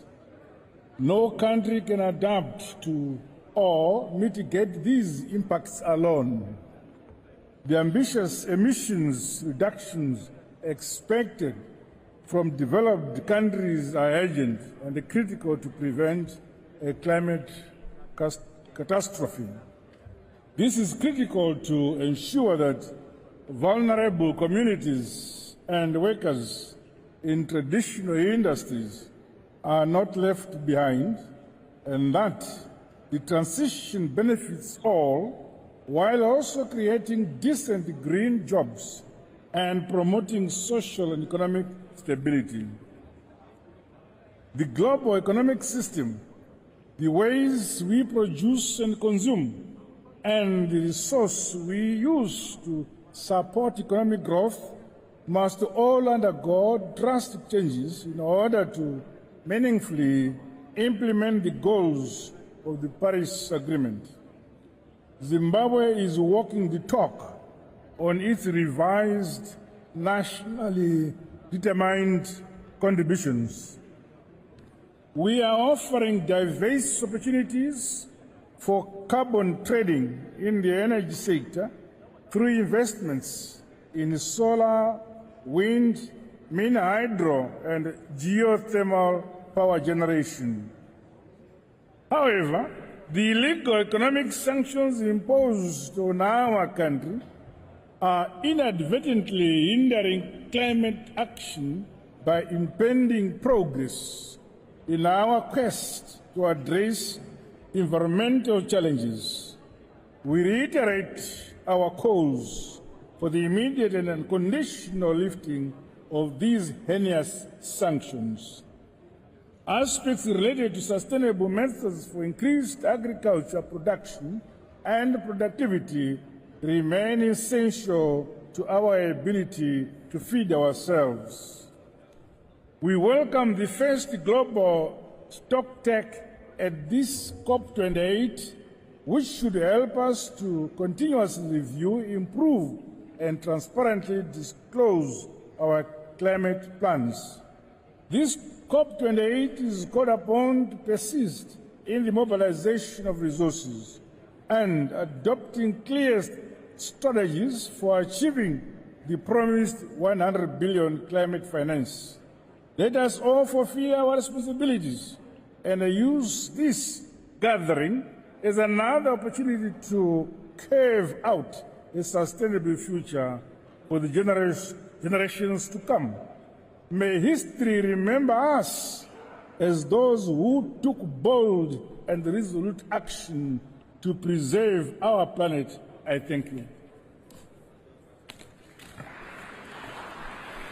Thank you, Your Excellency. It is my pleasure to welcome His Excellency Mr. Umaro Sissoko Embalo, President of Guinea-Bissau. Your Excellency, you have the floor.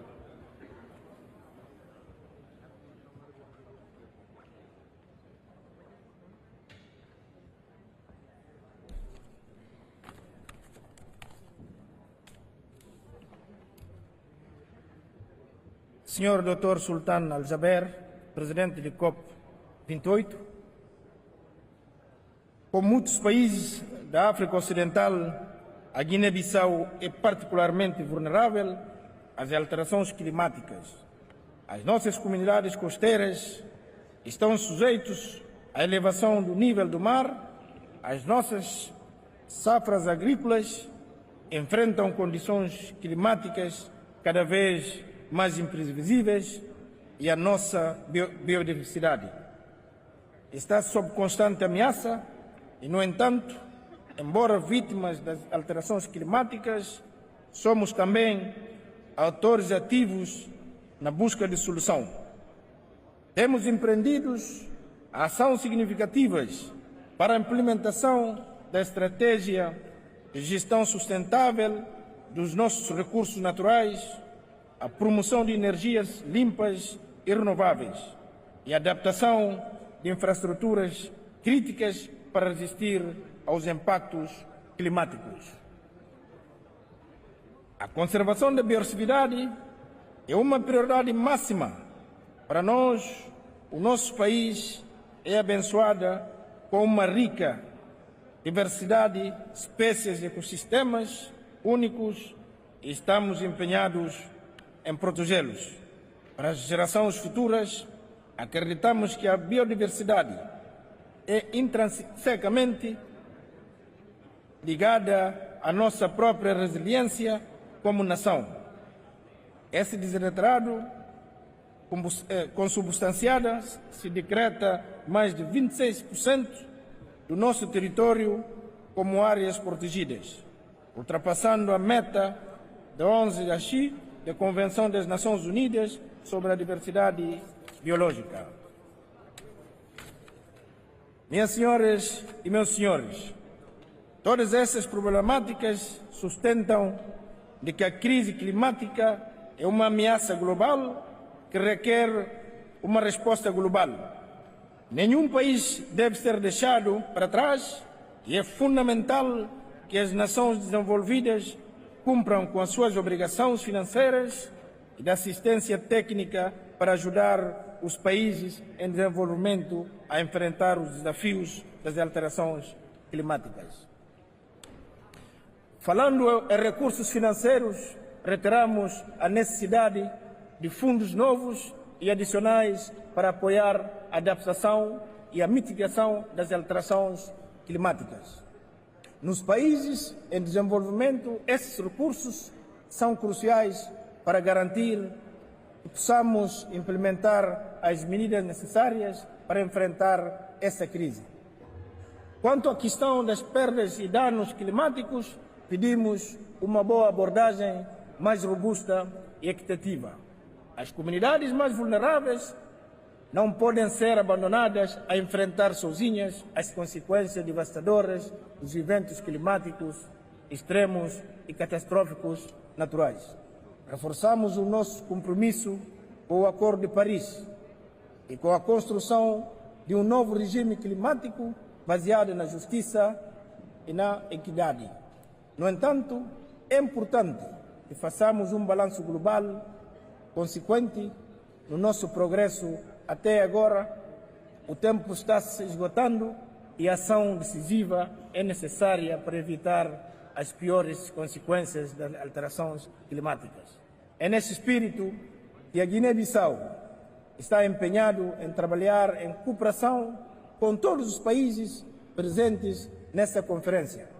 Juntos podemos traçar um caminho e adotar medidas adequadas para um fim futuro mais sustentável, resiliente e justo para todas as nações e para as gerações futuras, com o fito de proteger o nosso planeta. Muito obrigado. Thank you, Your Excellency. It is my pleasure to welcome His Excellency Mr. Denis Sassou Nguesso, President of Congo. Your Excellency, you have the floor.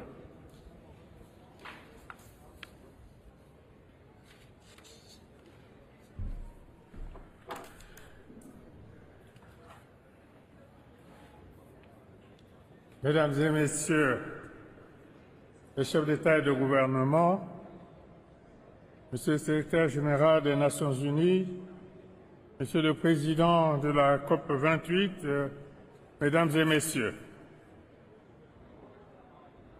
je voudrais adresser mes sincères remerciements à Son Altesse Mohamed Ben Zayed Al Nahyan, président des Émirats arabes unis, pour l'accueil chaleureux et l'hospitalité réservée à ma délégation et à moi-même.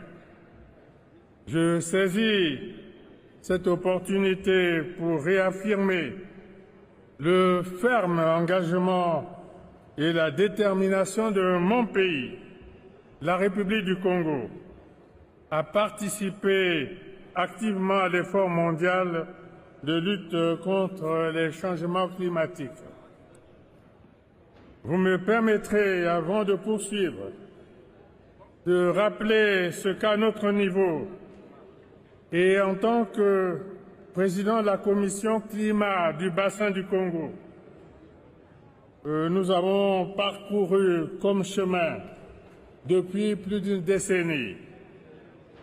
Après l'accord de Paris, le rôle essentiel de nos forêts tropicales du bassin du Congo dans la régulation du climat a été enfin reconnu comme l'un des derniers poumons verts de la planète. Et les enjeux sont connus et les solutions ont été identifiées.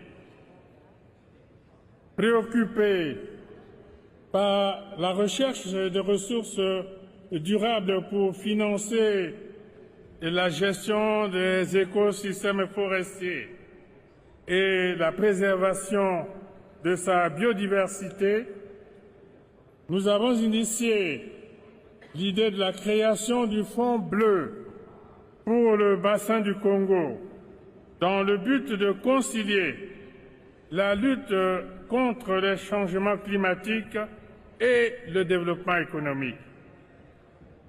Persuadé de l'importance des solutions basées sur la nature pour atteindre les objectifs de développement durable, ainsi que ceux de la décennie des Nations Unies pour la restauration des écosystèmes, j'ai lancé, lors de la COP27 à Sharm el-Sheikh, l'appel solennel à l'instauration d'une décennie mondiale de l'afforestation afin d'inverser le cours actuel de la destruction de nos forêts.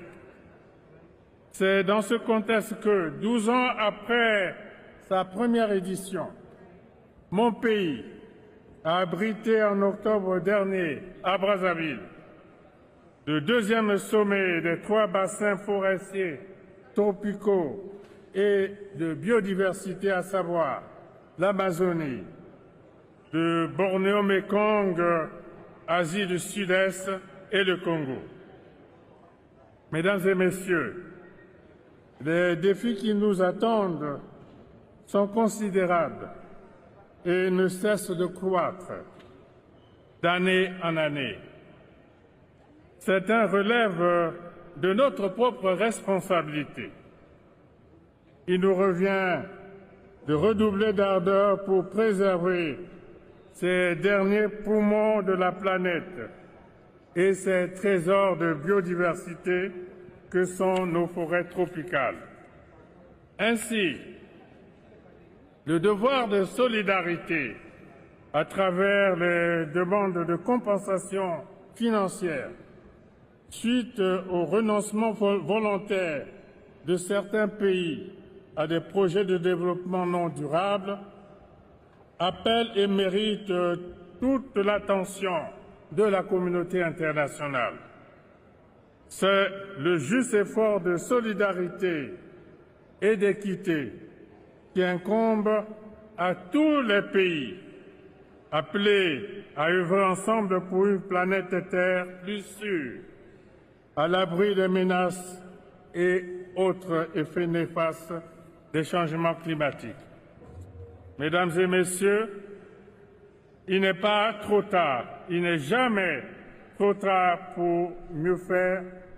Et je sais, Monsieur le Président de la COP28, que telle est votre ambition.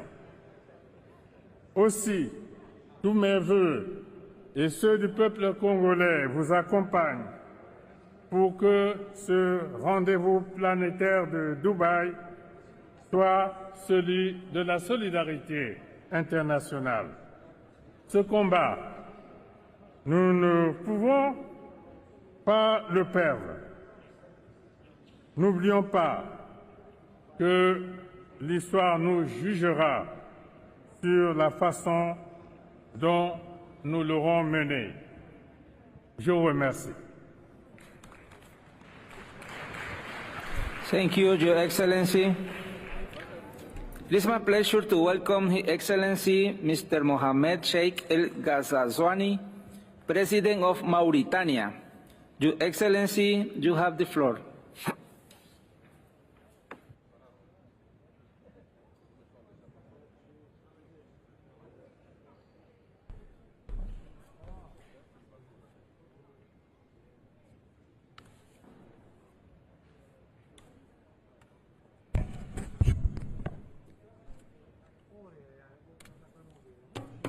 أصحاب الجلالة والفخامة والسمو،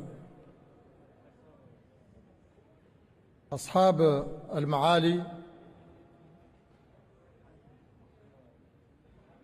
السادة والسيدات، أيها الحضور الكريم،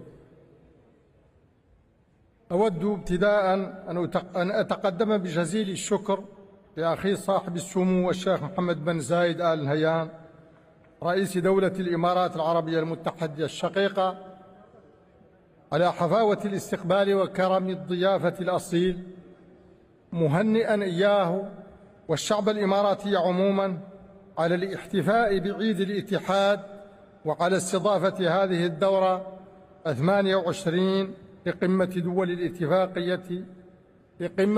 اتفاقية الأمم المتحدة الإطارية حول التغير المناخي. فلطالما تبوأت دولة الإمارات العربية المتحدة بفضل الرؤى الاستشرافية لقيادتها الحكيمة مواقع الريادة في مجال تعزيز الاستدامة عموما ومواجهة التحديات البيئية خصوصا. وأهنئ كذلك صاحب المعالي سلطان الجابر رئيس قمة كوب 28 على التنظيم المحكم لهذه الدورة. كما أتقدم بالشكر الجزيل إلى صاحب المعالي السيد أنطونيو غوتيريس الأمين العام لمنظمة الأمم المتحدة على جهوده الكبيرة في مجال التغيرات المناخية. أيها السادة والسيدات، لا تبرز وحدة المصير الإنساني في أي مستوى من مستويات الحياة بأقوى وأوضح مما تتجلى عليه في التحديات البيئية. فمواجهة التغيرات المناخية إذن معركتنا جميعا، نربحها معا أو نخسرها معا، وكلنا ندرك أن لا سبيل لكسبها إلا بتضافر الجهود والتعاضد والتضامن، وهي تخاض أساسا على مسارين: مسار تعزيز القدرة على التكيف والصمود في وجه الانعكاسات السلبية للتغيرات المناخية على الأنسجة الاقتصادية والاجتماعية خاصة في الدول الأقل نمواً، ومسار الحد التدريجي من الانبعاثات الغازية ببناء مسارات تنموية ضئيلة الاعتماد على الكربون والتوسع في استخدام الطاقات المتجددة النظيفة. ولن تكون النتائج على أي من المسارين إلا بقدر التعاون والتضامن الدوليين. وباد للعيان أن هذا التضامن لا يزال من حيث الحجم والفاعلية دون المستوى المطلوب، فمن الملح والضروري إذن زيادة التمويلات الموجهة للتكيف والتحول البيئي بشكل كبير، ودفعها على نحو لا يفاقم مديونية الدول النامية. أيها السادة والسيدات، إننا في الجمهورية الإسلامية الموريتانية من أكثر الدول تأثراً بالتغيرات المناخية، وما ينشأ عنها من تصحر وجفاف واضطراب في التساقطات المطرية من حيث الندر والغزارة. فقد أصبح التصحر يغطي ما يربو على 80% من مساحتنا الترابية، وتسببت موجات الجفاف المتتالية في تمزيق أنسجتنا الاجتماعية والاقتصادية الريفية على قطاعات حيوية مثل الموارد المائية والإنتاج الزراعي والتنمية الحيوانية والثروة البحرية والمنظومات البيئية الطبيعية. ولذلك فنحن مدركون جيداً أن مواجهة التغيرات المناخية ضرورة اجتماعية واقتصادية وبيئية بل وأمنية. وانطلاقاً من ذلك بذلنا جهوداً كبيرة في مكافحة التصحر من خلال مبادرة السور الأخضر الكبير والمساهمة النشطة في لجنة المناخ لمنطقة الساحل واللجنة المشتركة لمكافحة آثار الجفاف في الساحل وباعتماد ميثاق مبادرة الشرق الأوسط الأخضر التي أطلقتها المملكة العربية السعودية الشقيقة، كما استثمرنا في التسيير المستدام للمناطق البحرية والساحلية ذات النفع البيئي العالمي. وعلاوة على ذلك سعينا بكل الجهود إلى تعزيز قدرة مواطنينا على الصمود والتكيف مع تداعيات التغير المناخي على المنظومات الاجتماعية والاقتصادية. هذا على مستوى دعم التكيف والصمود، لكننا لم نغفل مسار بناء تنمية أقل اعتماداً على الكربون بالاستثمار الكبير في الطاقات المتجددة. فعلى الرغم من ضآلة إسهامنا في انبعاثات غازات الاحتباس الحراري، فقد استطعنا زيادة حصة الطاقات المتجددة من مجمل استهلاكنا الطاقوي على نحو معتبر، حيث وصلت إلى 34% سنة 2020 مع التخطيط للوصول إلى نسبة 50% سنة 2030. وبفضل برنامجنا الواسع لتطوير الهيدروجين الأخضر الذي هو الآن قيد الإطلاق، فإننا واثقون من تحقيق الهدف الذي رسمناه في مساهمتنا المناخية الوطنية المراجعة والمتمثل في خفض الانبعاثات الكربونية بنسبة 11%. غير أننا في كل هذه الجهود لا نزال نحتاج شأننا في ذلك شأن معظم الدول النامية إلى زيادة الدعم الدولي لتعزيز القدرة على الصمود والتكيف ولتأمين انتقال طاقوي منصف وفعال. وإنني أجدد الدعوة لرفع مستوى الدعم للدول النامية في مواجهة هذه التحديات البيئية. لا أرجو لأعمال قمتنا هذه كل التوفيق والنجاح، والسلام عليكم ورحمة الله. Thank you, Your Excellency. It is my pleasure to welcome His Excellency Mr. Kassym-Jomart Tokayev, President of Kazakhstan. Your Excellency, you have the floor.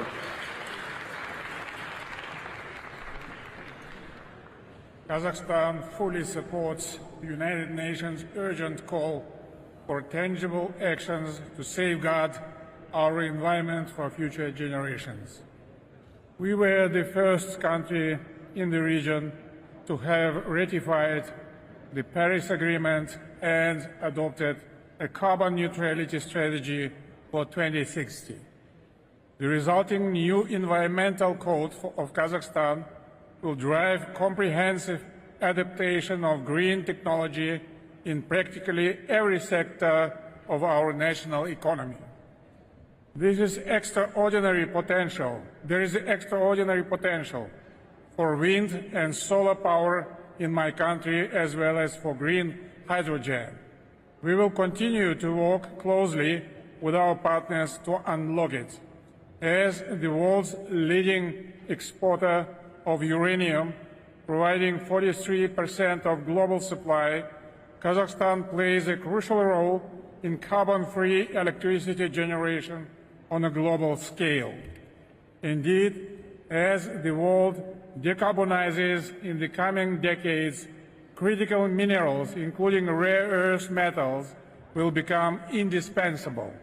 Kazakhstan is poised to become a major supplier of these transition minerals.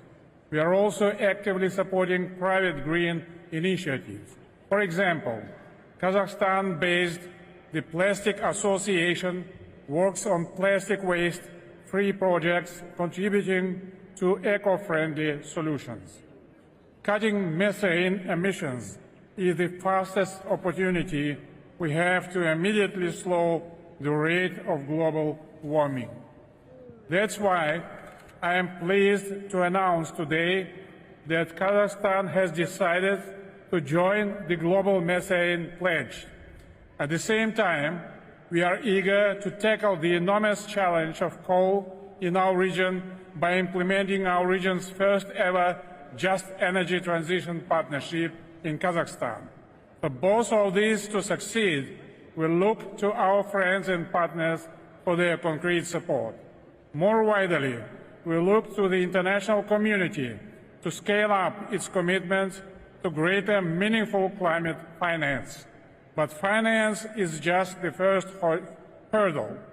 Even if we successfully limit global temperature rise to 1.5 degrees by 2050, Central Asian countries will still experience up to 2.5 degrees of temperature rise. So adaptation is both inevitable and imperative. Therefore, we urge that more resources be allocated to support the International Fund for Saving the Aral Sea. Moreover, we are pleased, together with France, to co-chair the first One Water Summit on the margins of the next United Nations General Assembly. To build a momentum on climate action in Central Asia, we decided to convene a regional climate summit in Kazakhstan in 2026 under the United Nations auspices. The climate emergency is a global crisis that requires a global response. Kazakhstan firmly believes that only through collective action and cooperation we can resolve the climate crisis. And finally, I extend my warmest congratulations to His Highness Sheikh Mohammed bin Zayed Al Nahyan for successful COP28 presidency. Thank you. Thank you, Your Excellency. It is my pleasure to welcome His Excellency Mr. Santiago Peña Palacios, President of Paraguay. Your Excellency, you have the floor.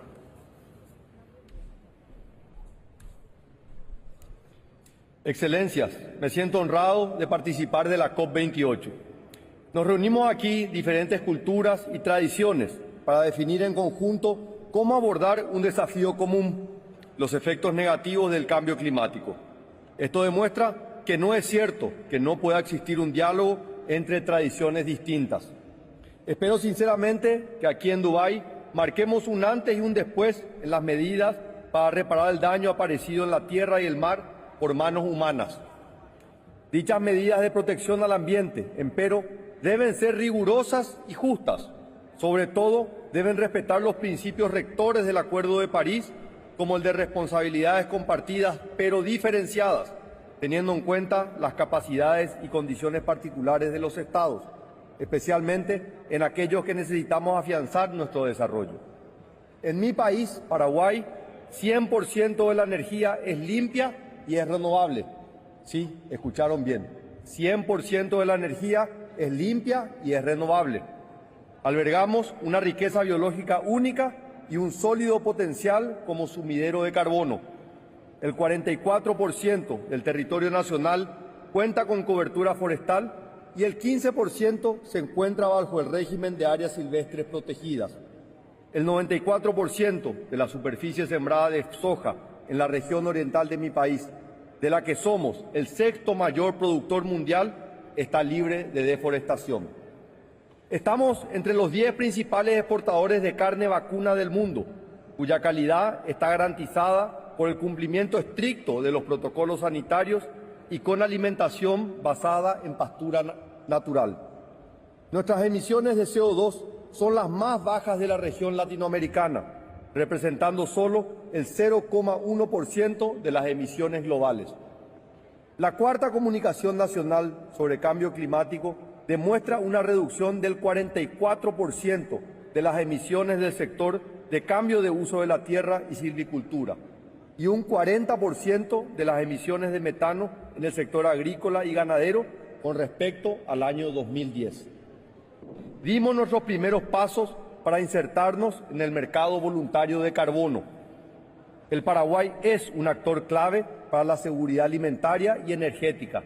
Tiene una enorme conciencia sobre el ambiente y ha tomado pasos para ser considerado un ejemplo en este campo. Es hora de que el mundo lo sepa. Insto a la Convención a simplificar los procesos y eliminar las barreras que impiden el acceso a los fondos climáticos. El planeta es un patrimonio común y por ello alentamos a una participación sin exclusiones en el ámbito de la COP. En tal sentido, proponemos la incorporación de la República de China-Taiwán en este proceso. Finalmente, señor presidente, quisiera enfatizar la importancia de promover un enfoque más equitativo y no punitivo en los desafíos que enfrentamos en materia climática. Los países en vías de desarrollo no podemos postergar nuestro desarrollo por exigencias unilaterales que rayan la arbitrariedad. El Paraguay, queridos amigos, aboga por un planeta verde, solidario y próspero, en el que todos cumplamos con los compromisos asumidos para reconstruir la confianza en el sistema multilateral. Tengo la convicción firme de que en nuestros esfuerzos conjuntos primará la determinación de dejar un digno legado a las futuras generaciones. Esto es, que tendremos la sabiduría de dejar un mundo mucho mejor del que hemos encontrado. Muchas gracias. Thank you, Your Excellency. It is my pleasure to welcome His Excellency Mr. Abdulatif Jamal Rashid, President of Iraq. Your Excellency, you have the floor.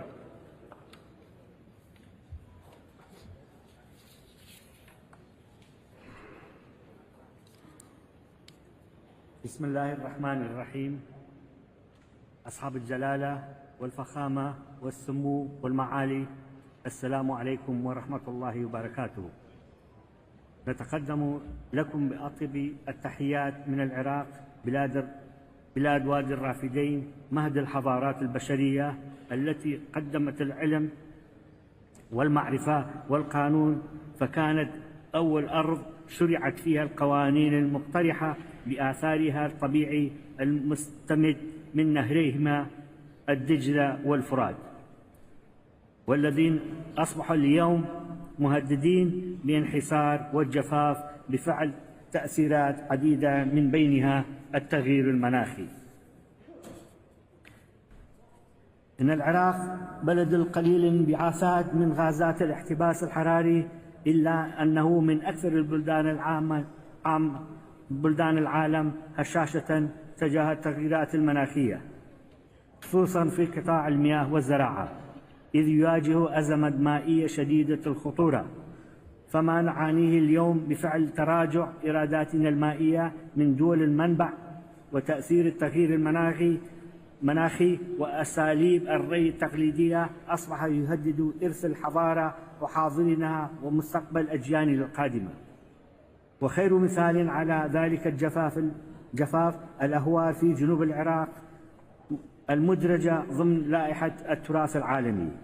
فإن أحداث الطقس المتطرفة في العراق من درجات الحرارية القياسية وقلة التساقط المطري تسبب في اتساع رقعة الجفاف والتصحر وتقلص أراضي زراعية وتدور الأراضي وزيادة العواصف الترابية والرملية وخسارة الموارد الطبيعية، وما نتج عنها من تحديات اقتصادية أدت إلى زيادة الفقر وزيادة معدل النزوح الداخلي والهجرة الخارجية. إن الصراع فيما يخص المياه ليس جديدا، وضع العراق كدولة مصب ليس نادرا، ولضمان التوزيع العادل للمياه نرجو أن يشمل نقاشكم فيما يخص الخسائر والأضرار والحقوق العادلة للدول المصب لضمان أمنها المائي، فلا أمن غذائي من دون ماء. وهنا نشير إلى ما قام به أسلافنا في بلاد الرافدين، حيث أوجدوا حلولا لهذه الإشكالية قبل 4500 سنة، وذلك بعقد أول اتفاقية لتقاسم الموارد المائية عن طريق التفاوض.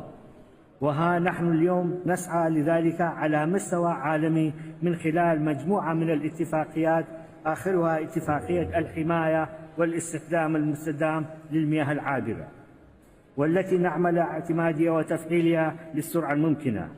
يأتيكم العراق متأخرا إذا لم ينتمي لاتفاقية المناخ إلا سنة 2009، وذلك بسبب إهمال النظام السابق للبيئة، إلى أننا مصممون على مضى قدما وبخطوات متسارعة لكي نقوم بما يجب علينا. فقد قدم العراق وثيقة مساهمته المحدودة وطنيا NDC لتكون السياسة العليا الطموحة لزيادة المرونة تجاه تغيير المناخ، والتي ترسم خطتنا المستقبلية لتخفيف وتكييف وإنجاز أهداف التنمية المستدامة بسنة 2030. لذا يتم إعداد تقرير البلاغ الوطني الثاني للتغييرات المناخية، والتقرير المحدد لكل سنتين والخاص بجرد الانبعاثات في العراق، وهو ما يعكس التزام العراق بمشاركة العالم بالالتزاماته المناخية. وبناء على ذلك اتخذت الحكومة العراقية إجراءات سريعة لتنفيذ مشاريع الطاقة النظيفة والمتجددة ولتقليل انبعاثات الغاز المصاحب في إنتاج النفط وإيقاف حرقه والاستفادة منه، وصولا إلى تصوير انبعاثات الغاز المصاحب في 2030، وتخفيض الانبعاثات الغازية الدفيئة من منظومة الكهربائية من خلال تعزيز كفاءتها. نحن على ثقة بأن مخرجات مؤتمر دبي للمناخ ستكون شاملة ومتوازنة ومنصفة فيما يخص التقييم العالمي والانتقال العادل وصنوك الخسائر والأضرار، والهدف العالمي لتكييف مستندة إلى مبدأ المسؤولية المشتركة لكل ما تبنيها وحسب القدرات والظروف الوطنية لكل دولة، وبما يحقق الانتقال العادل والمنصف نحو الطاقة النظيفة المتجددة والمستدامة، وزيادة مرونة التكييف مع التغيير المناخي، مع مراعاة حاجة البلدان النامية في الحصول على تمويل المناخي لبناء القدرات ونقل التكنولوجيا. وفيما يخص منطقتنا فإن العراق والدول المجاورة في الخليج على خطوط أمامية لمجابهة آثار التغييرات المناخية، وحتى إن استطاع العالم أن ينجز أهداف اتفاق باريس ويحدد من زيادة معدل الحرارة إلى ما دون درجتين، إلى أن ارتفاع الحرارة خاصة على شواطئ الخليج سيتجاوز هذا الحد بعدة درجات. ونحن منذ الآن نعاني من ارتفاع درجات الحرارة ومن العواصف الترابية ومن شحة المياه، وكذلك هذه التغييرات لا تعترف بحدود الدول، كما أن دولنا تعتمد في اقتصادنا على الوقود الأحفوري، وهي فئة تأخذ اتفاقية المناخ ظروفها الخاصة بنظر الاعتبار، وكل إجراء يقوم به أي منا سواء في مجال التخفيف أو في مجال التكييف سيكون له أثر إيجابي يمتد إلى الدول الأخرى. فلا خيار لدينا إلا أن نتضافر بجهودنا كي نواجه سوية وبكل إمكانياتنا أخطار التغيير المناخي. لذا ومن هذه المنصة ندعو دول الجوار في الخليج إلى بذل مزيد من الجهود للسعي معا كمجموعة تفاوضية واحدة وبموقف موحد يبين صعوبة مستقبلنا المناخي للعالم، ويسعى لضمان حقوق شعبنا وإقامة تجمع إقليمي يضم الدول المتشاطئة الثمان على الخليج، وهي التي ستتعرض أكثر من غيرها لآثار تغييرات المناخ الخطيرة. وفي الختام لا يفوتنا إلا وإن ندين العدوان المستمر على غزة، ونطالب المجتمع الدولي بالوقوف أمام هذا العدوان، ونكرر موقفنا في العراق في القضية الفلسطينية حقه في تقرير المصير. وأشكركم والسلام عليكم ورحمة الله وبركاته.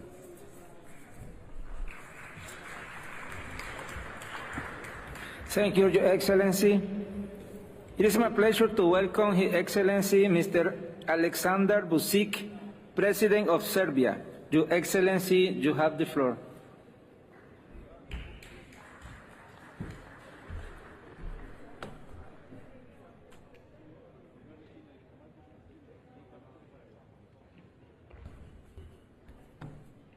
Mr. President, ladies and gentlemen, dear colleagues. First and foremost, allow me to extend a heartfelt congratulations to the United Arab Emirates government for bringing the world together at a critical moment for global transformative climate action, despite the challenges we all face today worldwide. As we once again gather to face the greatest challenge of our time, we are at a critical time in the fight against climate change. Catastrophic global warming and ongoing extreme weather events are casting a dangerous shadow over our collective future. Today I stand before you not only as the representative of the Republic of Serbia, but also as a global citizen advocating for global well-being. Across the border of the Republic of Serbia, the echoes of climate change resonate disturbingly loudly. Our country is at the forefront, struggling with alarmingly high average temperatures above the global average, since average temperature in Serbia already increased by 1.8 degrees Celsius, and in summer it is as high as 2.6 degrees Celsius. At the same time, climate projections indicate that if we continue business as usual, by the end of the century we can expect an increase in the average temperature up to 5.8 degrees Celsius, a cataclysm of a kind that threatens our economic and social fabric. This year will most certainly take the infamous title of the warmest ever recorded, not just globally, but in our country as well. Aside from warmest months ever recording being July, August, September and October, we witnessed for the first time 2 tropical nights with temperatures over 20 degrees Celsius during the month of October, which is unheard of in Serbia. In addition, we are still calculating the damage drought made to our economy last year, while on the other hand, severe storms devastated our cities, causing a vast damage as well. We must stand united against climate change, and we must act now. We will continue to contribute to the global fight against climate change by improving our national system for mitigation and adaptation in line with our national circumstances and with the support of our development partners. In steadfast response to this existential threat, I am honored to announce the government of the Republic of Serbia's unwavering commitment. In June of this year, we charted a transformative course with the adoption of our low-carbon development strategy, which served as the basis for revised national determined contribution that raised the ambition of our initial NDC by more than 3 times. Long-term requirements of the Paris Agreement as well as the EU accession process are the basis for long-term vision of the strategy that by 2050 Serbia will be a low-carbon society with a competitive and resource-efficient economy which provides to citizens new green jobs and quality life in a climate-resilient society. With this in mind and guided by science, we also developed our climate change adaptation program, which is to be adopted in the forthcoming period. Adaptation program will provide climate risk and vulnerability assessment and propose medium and long-term adaptation policies and measures in the most vulnerable sectors such as agriculture, infrastructure, forestry and human health. Recognizing that the fight against climate change transcends borders, we issue a solemn call to action for all. While our national progress is unstoppable, it is part of a larger puzzle. The Republic of Serbia is ready to play its role in the global orchestra against climate change. We call upon the international community, especially our developed counterparts, to honor their commitments to financial and technical assistance. Let this be a call for armed cooperation and shared responsibility, a call for the clarity of saying one against the pessimistic scenarios. Although I have to add something, which is my personal opinion, and once again many thanks to Sheikh Mohammed bin Zayed Al Nahyan, the President of the United Arab Emirates, for his great hospitality.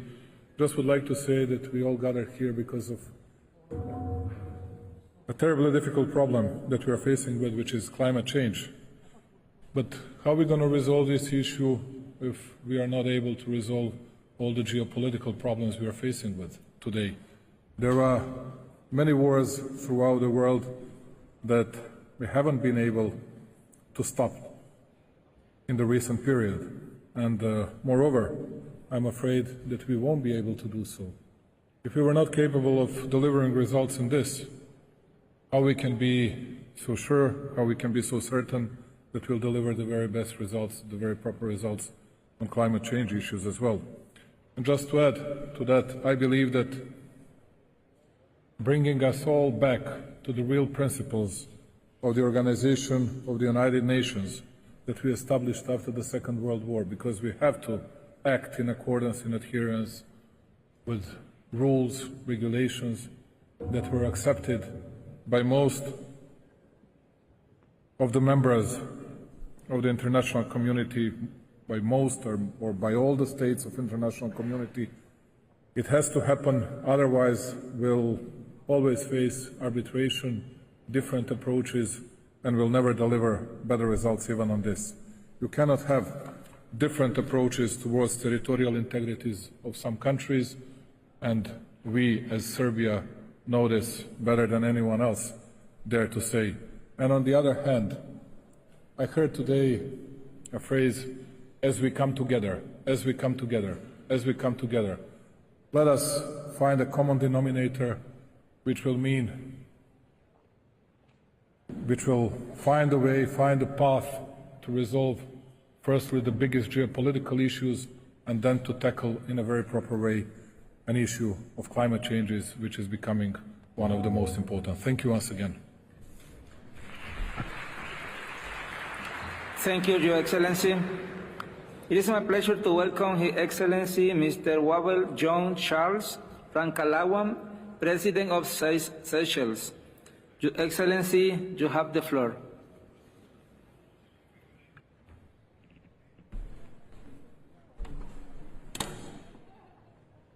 Your Highness Sheikh Mohammed bin Zayed Al Nahyan, President of COP28 Dr. Sultan Al Jaber, Heads of State and Government, Excellencies, ladies and gentlemen.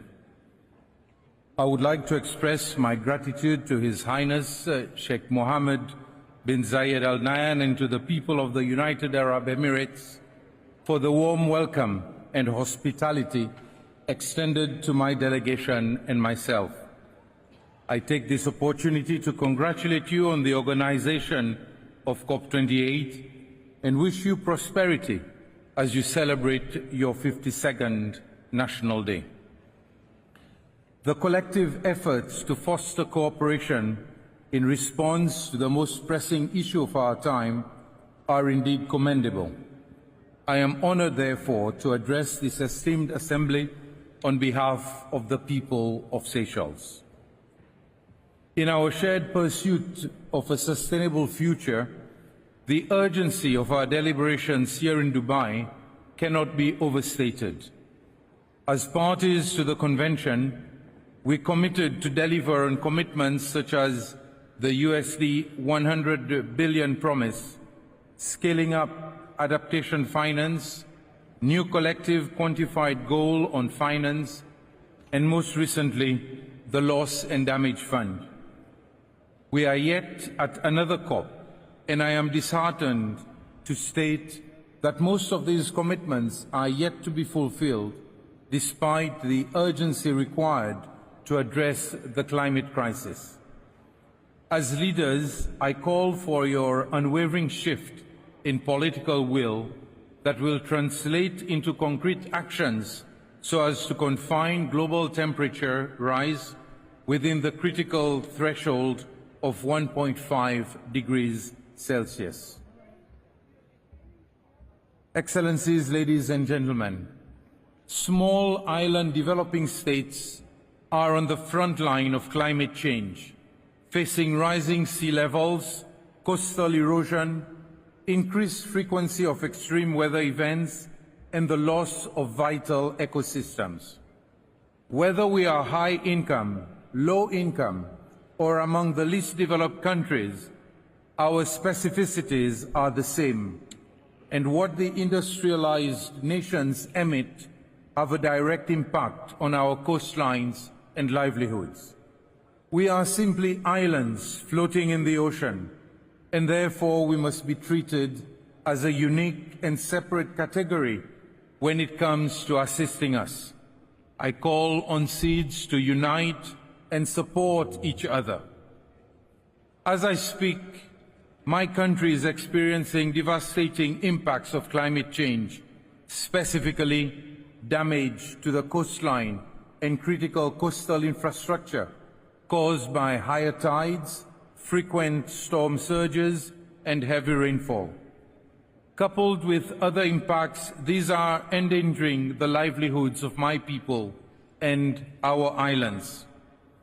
A recent comprehensive survey only on the main populated granitic islands of the Seychelles, conducted by our technical teams, estimated that we need over 50 million USD for road infrastructure works and other measures to mitigate coastal erosion.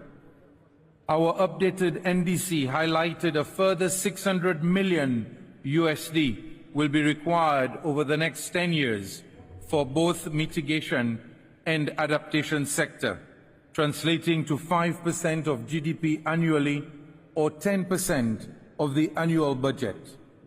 If we are to add the disaster happening to our Coralline Islands, that figure could be doubled, let alone tripled. Like many seeds, 90% of the country's infrastructure and human activities occur along its low-lying coastal areas and are thus vulnerable to the impacts of climate change. The current trajectory means Seychelles' economy stands to be severely undermined, whereby forcing us to divert much-needed finance to environment protection instead of investing in education, health, sports, agriculture, food security, modernization, and giving our people a better standard of living. Ladies and gentlemen, we made history last year by establishing the Loss and Damage Fund, and this year we made history again by operationalizing the Loss and Damage Fund on the first day of this COP, with UAE and Germany pledging $100 million each. It is absolutely vital that this fund is equitable and genuinely helpful to countries that are experiencing climate-related disasters.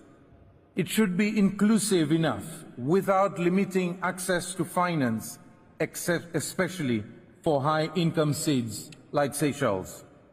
We need less complicated and complex financial mechanisms that will allow us seeds to easily access those financial opportunities. Again, my call is to consider our special circumstances as islands in the middle of oceans. Seychelles, for example, is known to be outside the cyclone belt, and we are considered high income. But when a cyclone hits neighboring Madagascar or Mauritius, the effects of adverse weather conditions affect all our islands, including our capital. In April 2016, Fantala, a Category 5 cyclone, hit one of our islands 3 times, destroying everything, including the communication network and homes of workers, creating 2 new islands in the lagoon. The resulting tsunami of the earthquake of December 2004 in Sumatra, Indonesia, thousands of miles away, traveled all the way to Seychelles, destroying human life and coastal infrastructure. My point is very simple. Don't categorize islands into economic bands, but treat all islands in the same manner and allow all of us to have access to the Loss and Damage Fund. We all lose from the damage you cause, yet we clean up our emissions and help mop up those of industrialized nations. The current criteria used to access concessionary finance puts seeds such as Seychelles at a severe disadvantage under the current labels.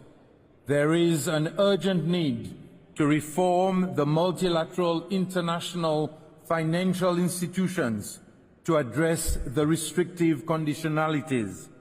This reform is necessary to help fund climate change projects. In other words, finance needs to be more readily available, accessible, and affordable to support these projects.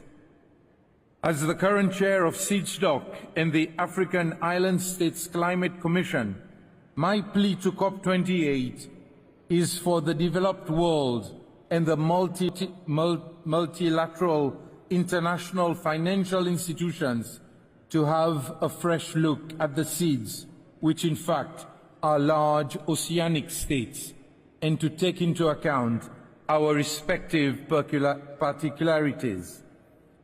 Despite contributing very little to global emissions, seeds like Seychelles bear the brunt of the climate crisis. We are actively engaged in decarbonizing our energy sector, including transitioning to green mobility. Additionally, as a dedicated environment champion, Seychelles remains committed to safeguard its terrestrial and marine ecosystems. When I signed the United Nations High Seas Treaty, or the BBNJ, earlier this year at the UN, I smiled to myself because, in a sense, Seychelles had already ratified it, since we are already protecting 32% of the ocean under our care. We are protecting nearly 100% of our seagrass and that of our mangroves, and another 50% of our scarce landmass. Recent sightings of blue whales in our waters after more than 60 years' absence serves as evidence that our conservation efforts are creating a safe haven for marine life. The message is loud and clear. Seychelles is a committed partner that can be trusted. We believe in what we preach, and we walk the talk. The evidence is there. However, we cannot do it alone. We need the financial support of the whole world to help the 100,000 people on these islands in the middle of the Indian Ocean. Excellencies, ladies and gentlemen, the metaphorical hourglass is dwindling. COP28 presents a pivotal call to action to build climate resilience before the last grain of sand slips away. In unity and determination, let us seize this moment to reverse our course and forge a sustainable and resilient future for generations to come. Let's not leave anyone behind. I thank you. Thank you, Your Excellency. May I remind the Speaker to maintain 3 minutes speaking time limit? Thank you. It is my pleasure to welcome His Excellency Mr. Recep Tayyip Erdogan, President of Turkey. Your Excellency, you have the floor.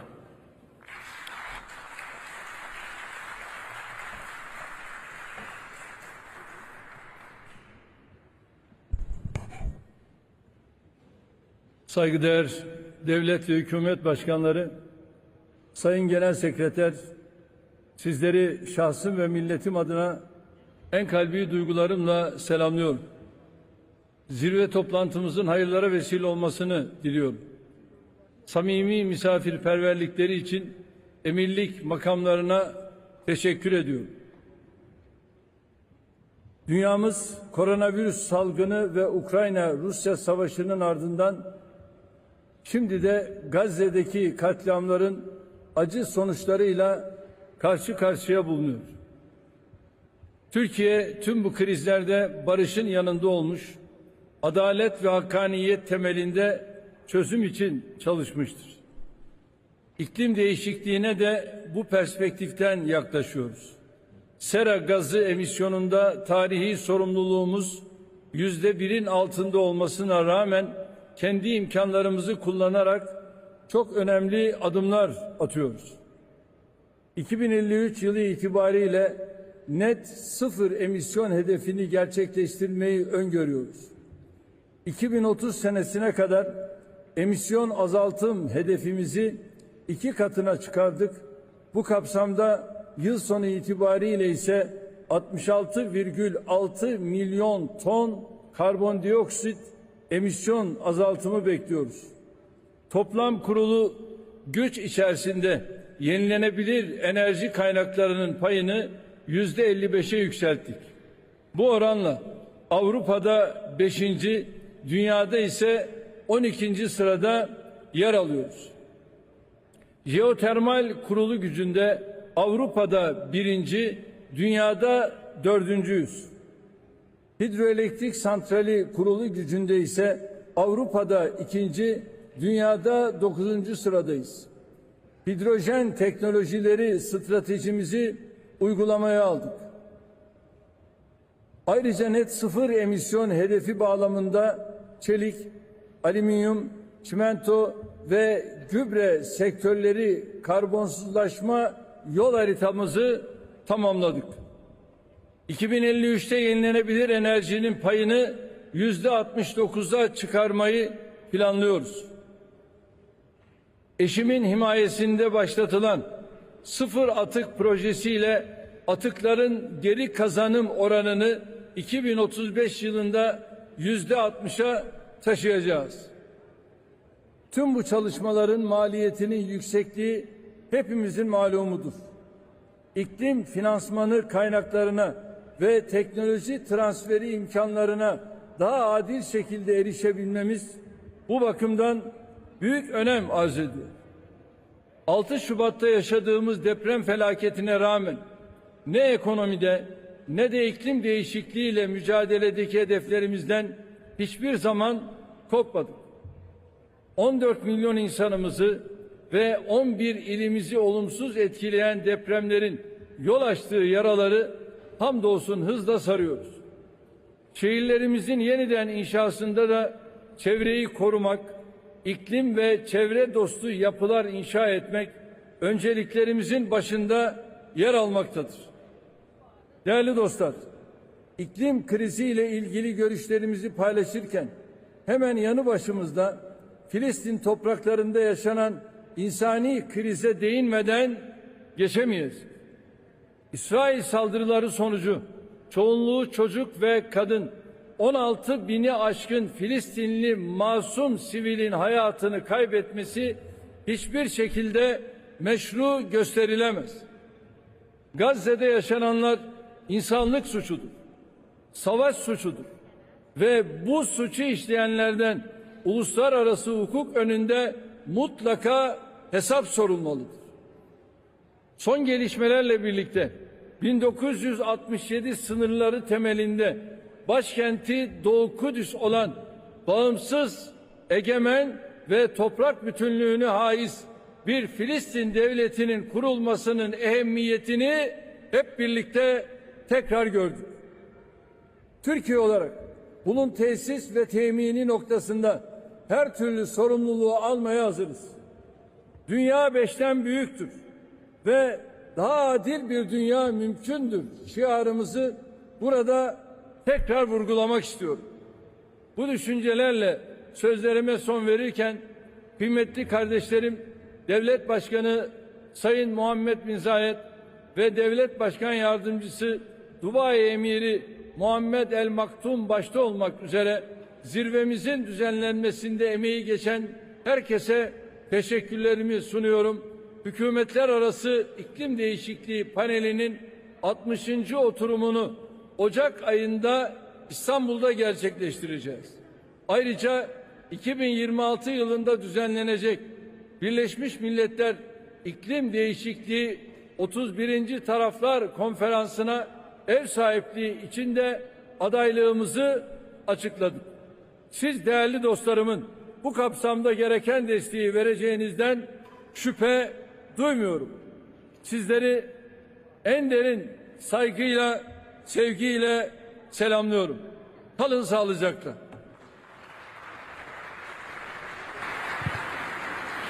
Thank you, Your Excellency. It is my pleasure to welcome Her Excellency Mr. Zuzana Kaputova, President of Slovakia. Your Excellency, you have the floor.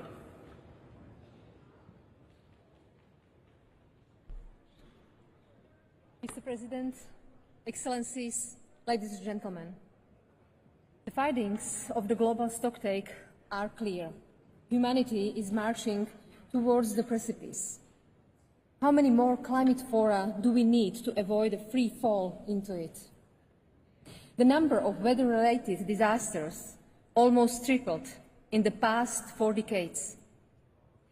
Every 5 seconds, someone dies a premature death because of pollution. Our inaction will soon make it every 4 seconds.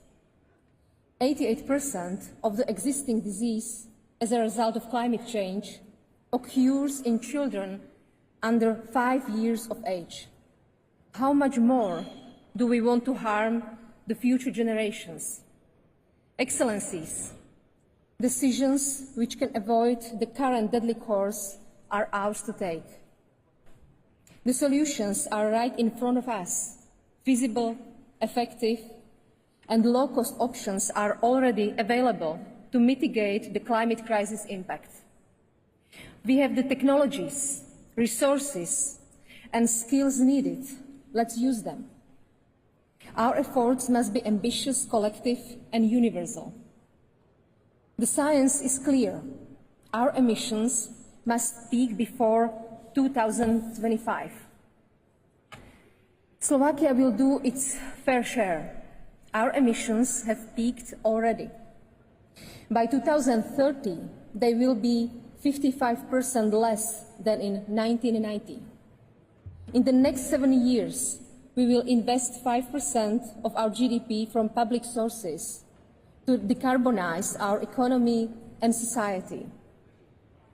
At the end of this year, Slovakia is stopping the use of coal as a source of electricity.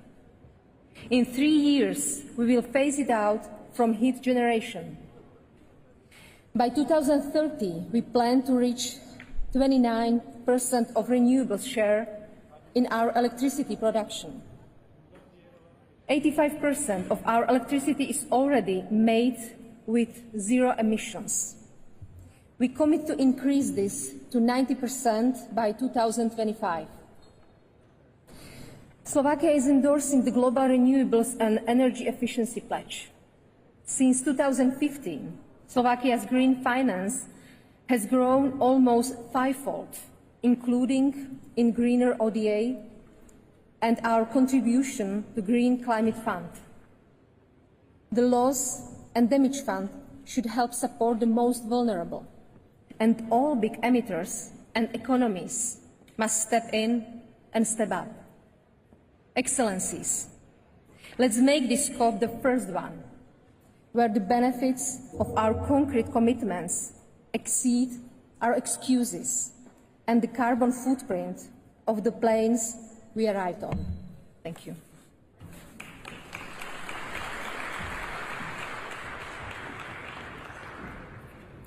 I thank you, Your Excellency, for your statement.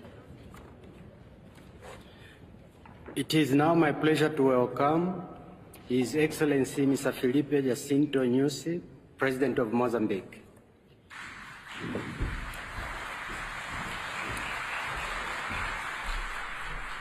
Your Excellency, you have the floor. Senhor Presidente, Excelências, minhas senhoras e meus senhores, é com elevada honra e satisfação em representação do povo e governo de Moçambique, uso a palavra nesta sessão de abertura da COP28 com o objetivo de rever o que fizemos nos últimos anos para, em conjunto, reorientarmos a nossa agenda na ação climática. Moçambique, apesar de contribuir com menos de 0,5% em emissões de gases de efeito estufa, está entre 10 países que sofrem dos efeitos adversos de mudanças climáticas.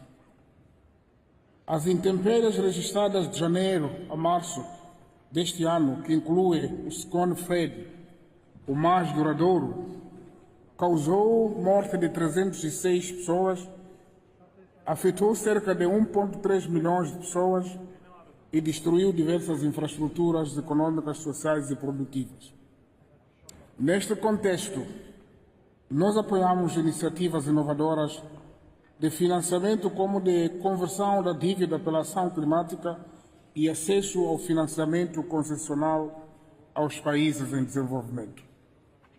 Moçambique aderiu à Iniciativa Africana dos Mercados de Carbono e iniciamos a elaboração de um plano de ativação do mercado de carbono. Estamos em negociações com alguns países para assinar um acordo de venda dos resultados de redução de emissões.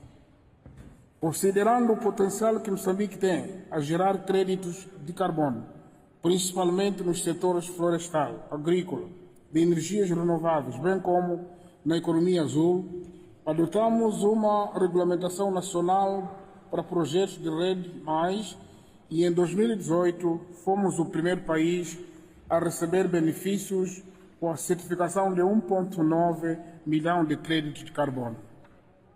Em termos do uso de energias renováveis para a produção de energia elétrica, em Moçambique, cerca de 70% da energia produzida vem de fontes hídricas, 14% de gás natural e 16% de restantes fontes com destaque para a energia solar.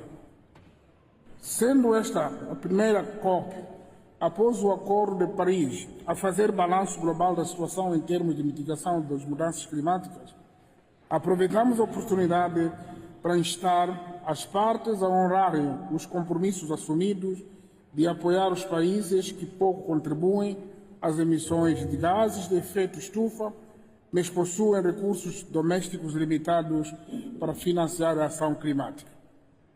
Ainda instamos as diferentes instituições governamentais e não governamentais para aumentar o financiamento às ações de investigação e inovação tecnológica, porque com o conhecimento científico as comunidades poderão saber como melhor se adaptar às mudanças climáticas. Excelências, adiar a ação climática hoje é um claro investimento na destruição de forma irreversível do nosso planeta e da humanidade. Termino convidando os parceiros privados e públicos para se juntar a nós na viabilização da iniciativa para a gestão sustentável e integrada da floresta de Miombo, lançada com a Declaração de Maputo. O Miombo, com os seus recursos e conhecimentos, porque a mudança climática são uma das ameaças à floresta Miombo, um ecossistema rico em biodiversidade. E estamos a agendar uma conferência internacional no próximo ano para discutirmos sobre Miombo e assim darmos a nossa contribuição para o sequestro de carbono. E muito obrigado a todos pela atenção.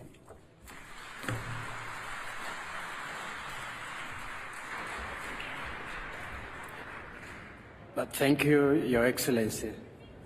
It is my pleasure to welcome His Excellency Mr. Rashad Mohammed Ali Al-Alimi, President of Yemen.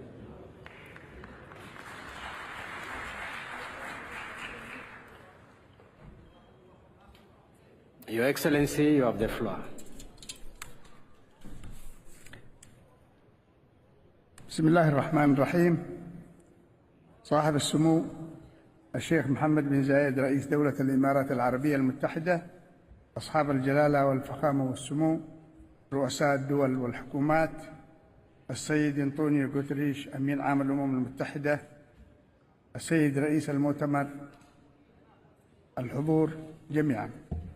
في البداية أود أن أعرب عن خالص التقدير وأصدق التهاني للأشقاء في دولة الإمارات العربية المتحدة على التنظيم والاستضافة الكريمة لهذه القمة العالمية الرفيعة، والشكر موصول أيضا للأمم المتحدة وأمينها العام على جهوده المنسقة مع الأطراف المعنية من أجل الوصول إلى هذه المحطة الجديدة لمواجهة المخاطر المتسارعة التي تهدد حاضر ومستقبل كوكبنا. السيدات والسادة، منذ نحو عام التقينا على أرض مصر الكنانة من أجل الأهداف ذاتها التي تضعنا في كل مرة أمام مسؤوليات ثقيلة والتزامات حاسمة يجب الوفاء بها لحماية كوكبنا في ظل تزايد مخاطر التغيرات المناخية مع كل ارتفاع جديد في درجات الحرارة التي وصلت ذروتها القياسية هذا العام. وها نحن اليوم نجتمع في رحاب مدينة دبي بدولة الإمارات العربية المتحدة التي عرفت طريقها مبكرا للتحول نحو الحيازات الخضراء بإلهام من مؤسسها الراحل الشيخ زايد بن سلطان آل نهيان طيب الله ثراه، على أمل أن نرى تقدما حقيقيا في الجهود الجماعية لخفض الانبعاثات وبناء القدرة على التكيف وتعزيز تمويل برامج المناخ، وخصوصا ذلك الموجه إلى دولنا الأقل نموا التي تزداد خسائرها عاما بعد عام. أصحاب الجلالة والفخامة والسمو، السيدات والسادة، في الشهر الماضي شاركنا أهلنا في محافظات المهرة وسقطرى وحضرموت أياما عصيبة في قلب أسوأ عاصفة مدارية شهدها بلدنا المنكوب بحرب الميليشيات الحوثية المدعومة من النظام الإيراني. لقد جعل إعصار تيج الذي تعرضت له بلادي مدنا بأكملها معزولة عن محيطها، وتسببت بأضرار جسيمة في الخدمات الأساسية، كما جرفت الفيضانات حيازات زراعية واسعة، ودفعت مؤقتا بآلاف السكان بعيدا عن منازلهم ليضافون إلى ملايين المشردين من بطش الميليشيات الحوثية الإرهابية على مدى السنوات العشر الماضية. إن اليمن أيتها السيدات أيها السادة يواجه تحديات أمنية واقتصادية وسياسية بالغة الصعوبة جراء الحرب المستمرة التي ترفض الميليشيات الحوثية كل المبادرات لوقفها وإنهاء المعاناة الإنسانية الأسوأ في العالم، وهو ما يجعل الجهد الوطني في التصدي لمخاطر التغير المناخي أمر في غاية التعقيد.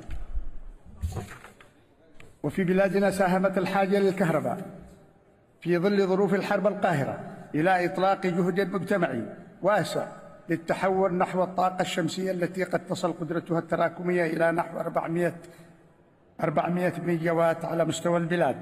وهنا يجب التوقف باعتزاز وتقدير لمساهمة أشقائنا في دولة الإمارات العربية المتحدة في دعم مشاريع الطاقة المتجددة التي دخلت الحزمة الأولى منها في مدينة عدن بقدرة 120 ميجاوات، على أمل زيادة هذه المشاريع إلى 1000 ميجاوات.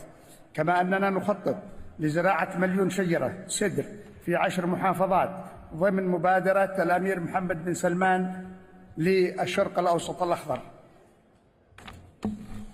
أتمنى لكم التوفيق جميعا لتحقيق كل الأهداف التي اجتمعنا من أجلها، والسلام عليكم ورحمة الله وبركاته.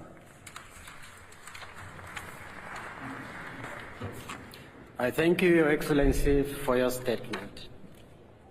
It is my pleasure to welcome His Excellency Dr. Hage Geoffrey Giengo, President of Namibia.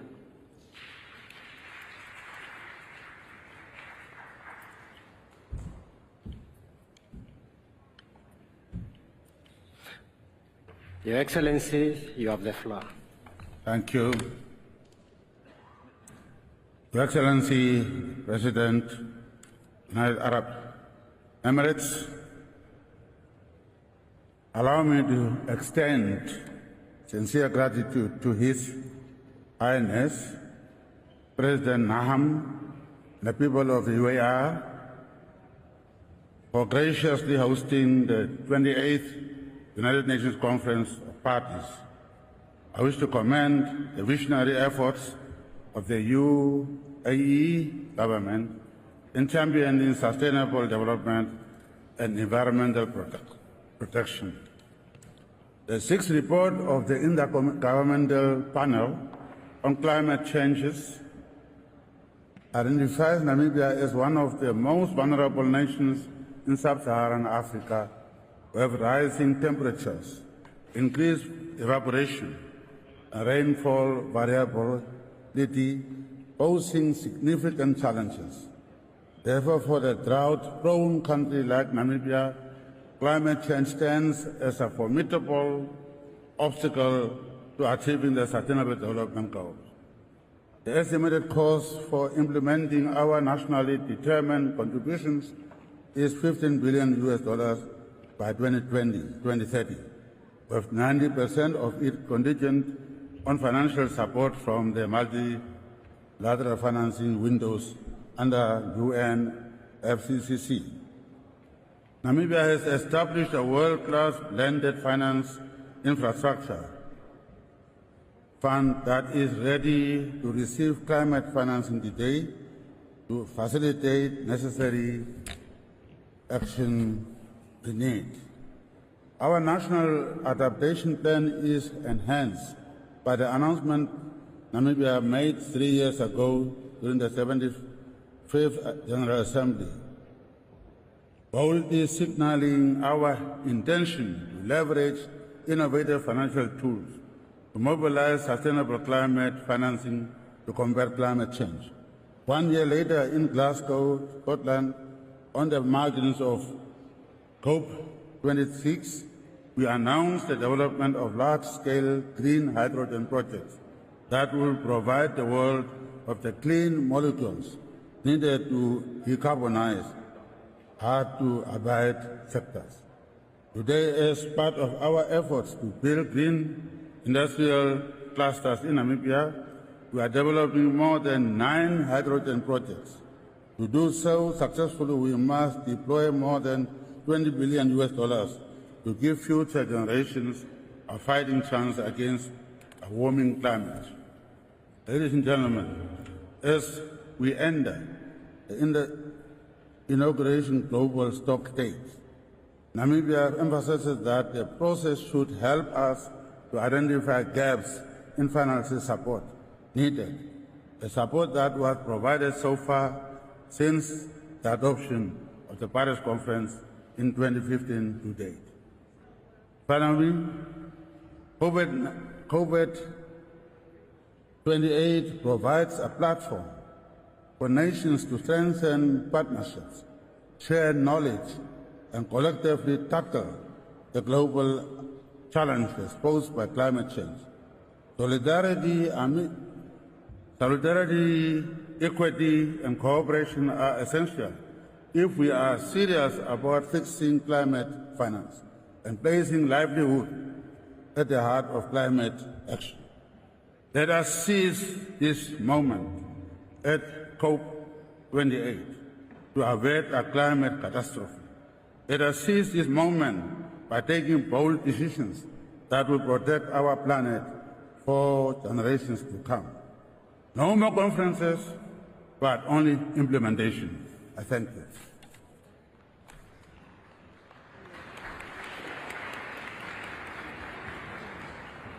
Thank you, Your Excellency.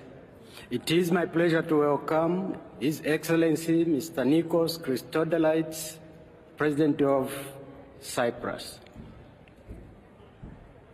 Your Excellency, you have the floor. Excellencies, distinguished guests, I would like to take this opportunity to express my deepest appreciation to the government of the United Arab Emirates for hosting and steering the work of COP28 and indeed for its leadership on climate change. There is an evident reason why the world's attention is focused on our deliberations here in Dubai. The gravity of the situation regarding climate change calls for global action, for swift and resolute decisions, but also leveling up our ambition for the future of our planet and for the future generations. It is a global challenge that recognizes no borders and can only be addressed through multilateral cooperation. Indeed, the latest IPCC report of March 2023 details the magnitude of changes in the climate system caused by anthropogenic emissions that is unprecedented in the history of humanity. Human-caused climate change is increasing both the frequency of the magnitude of extreme weather events in the whole world, devastates our ecosystems and livelihoods, as well as, by consequence, our societies and economies. For some part of the world, that is already an existential threat. Excellencies, Cyprus, situated at the heart of the Eastern Mediterranean and the Middle East, an area that is highly vulnerable to the impact of climate change, is experiencing these effects at higher levels than the global averages. During the last few years, we have witnessed higher frequency and extent of huge wildfires, droughts and floods, as well as prolonged periods of extreme heat waves. These phenomena have destroyed large parts of our forests, as well as the unique ecosystems in our region, and have had a devastating impact on livelihoods, demanding urgent national and regional responses. Dear friends, deep emission cuts are necessary across countries and all sectors of activity within our societies. It is clear that we must act urgently, decisively, and collectively.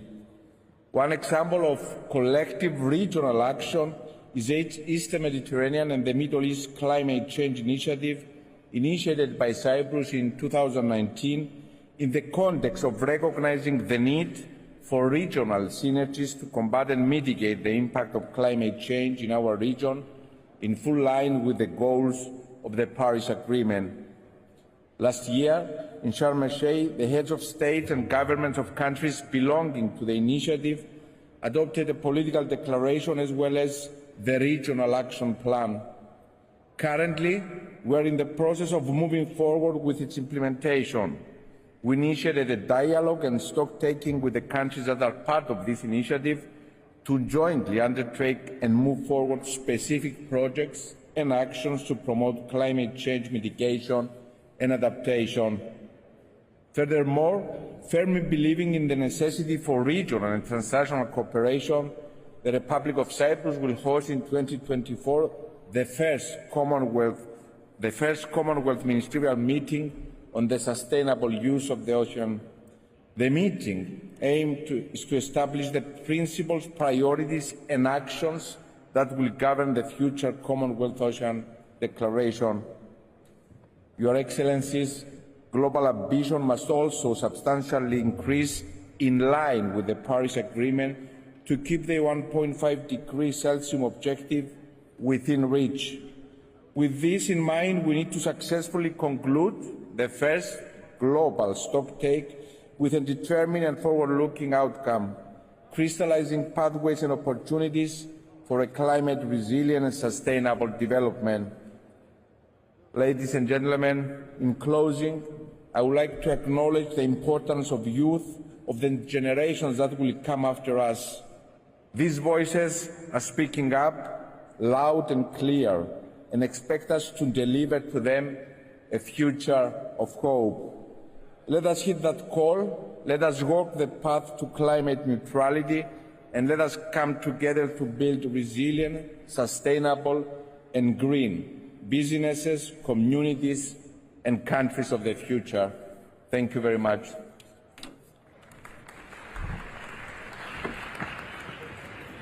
I thank you, Your Excellency, for your statement. It is my pleasure to welcome His Excellency Mr. Vehegin Kuchturan, President of Armenia.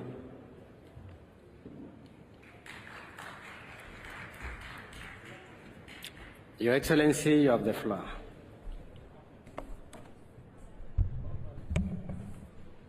Mr. President, Excellencies, ladies and gentlemen, I would like to congratulate the President of the United Arab Emirates, His Highness Sheikh Mohammed bin Zayed Al Nahyan, and the government of United Arab Emirates on excellent organization of the COP28. Climate change remains a topping global issue, and the COP session reminds us of the need to take a holistic approach to it for a greener, more sustainable, peaceful and healthier future. In 2015, we made a historical step by adopting the Paris Agreement. However, as the latest report of the International Panel on Climate Change highlights, we are way off track from pathways for keeping its goals. The reasons for this numerous, including with the continued reliance and fossil fuel-based economies at its core.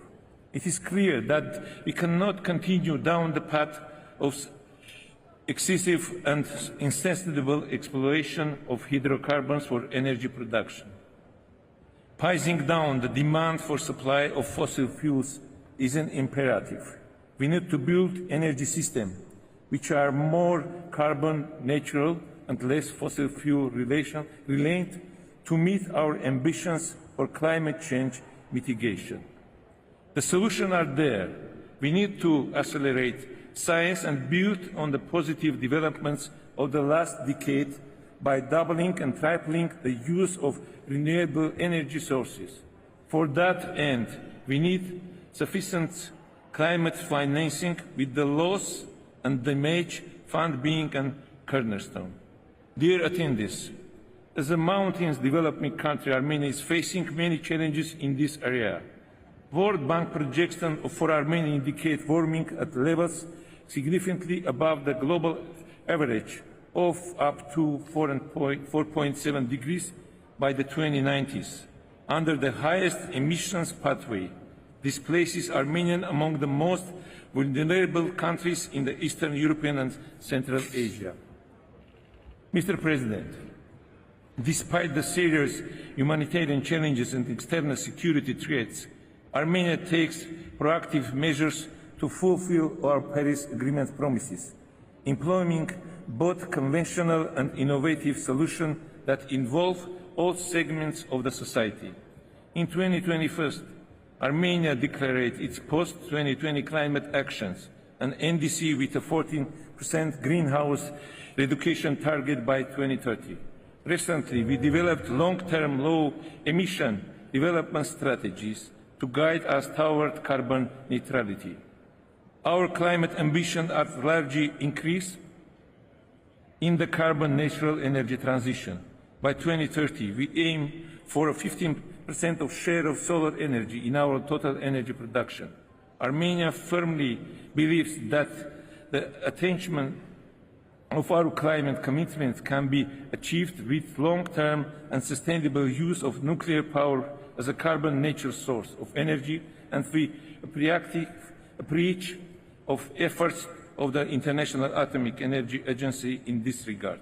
Armenia is determined to achieving its ambition targets and securing a clean and sustainable future for the next generation. We stand ready to further contribute to global effort to this end. Thank you.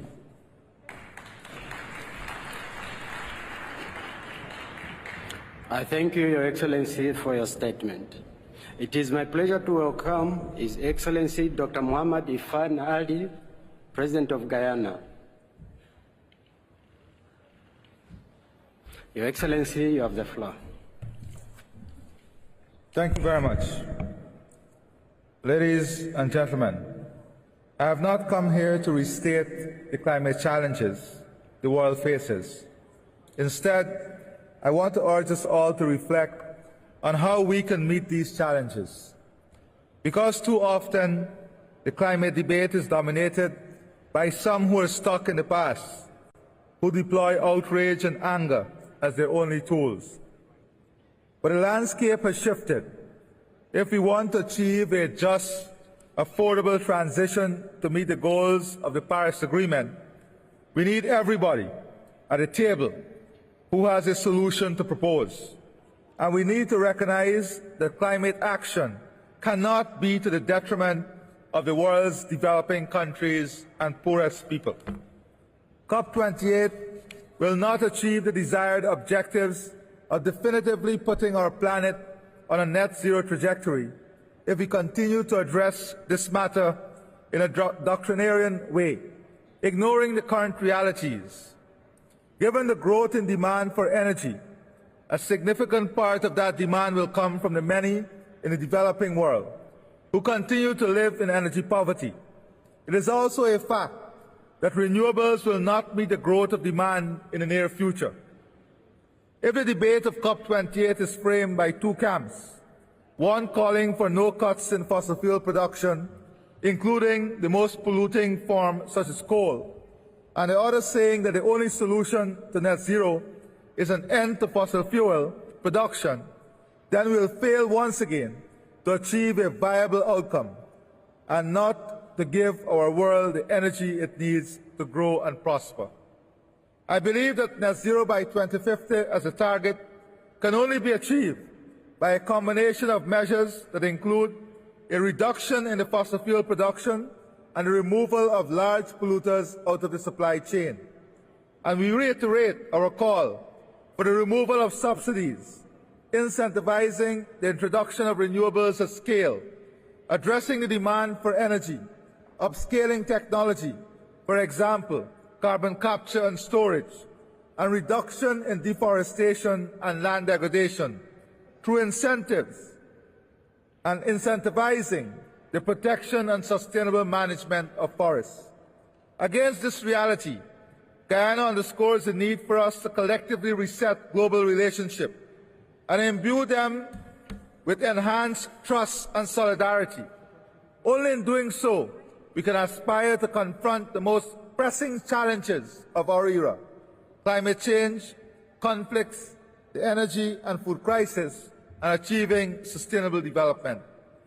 That means 3 priorities for the COP: agreeing a just, orderly and affordable transition away from excessive fossil fuel use, ensuring at scale and accessible climate finance for a developing world that is of a scale that matches what needs to be done, and agreeing on action at scale to maintain tropical forests and advance sustainable land use.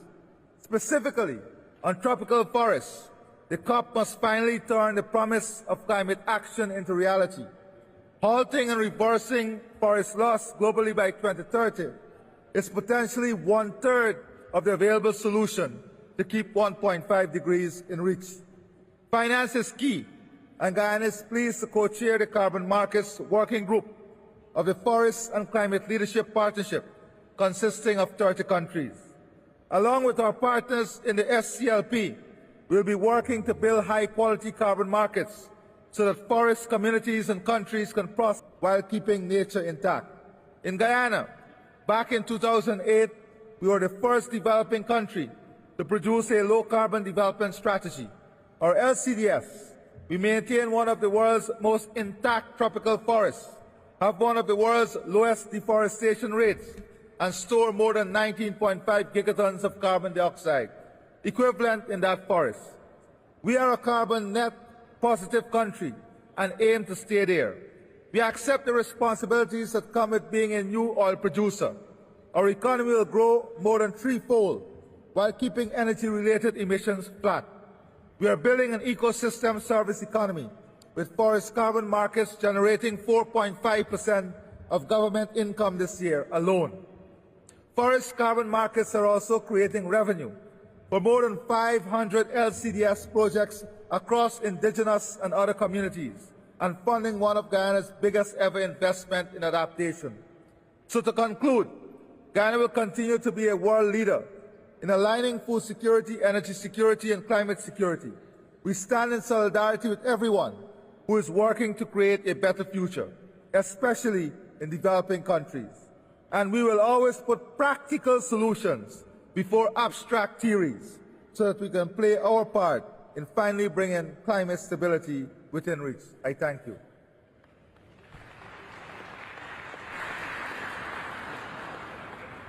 I thank you, Your Excellency, for your statement. It is my pleasure to welcome His Excellency Mr. Emmanuel Macron, the President of France.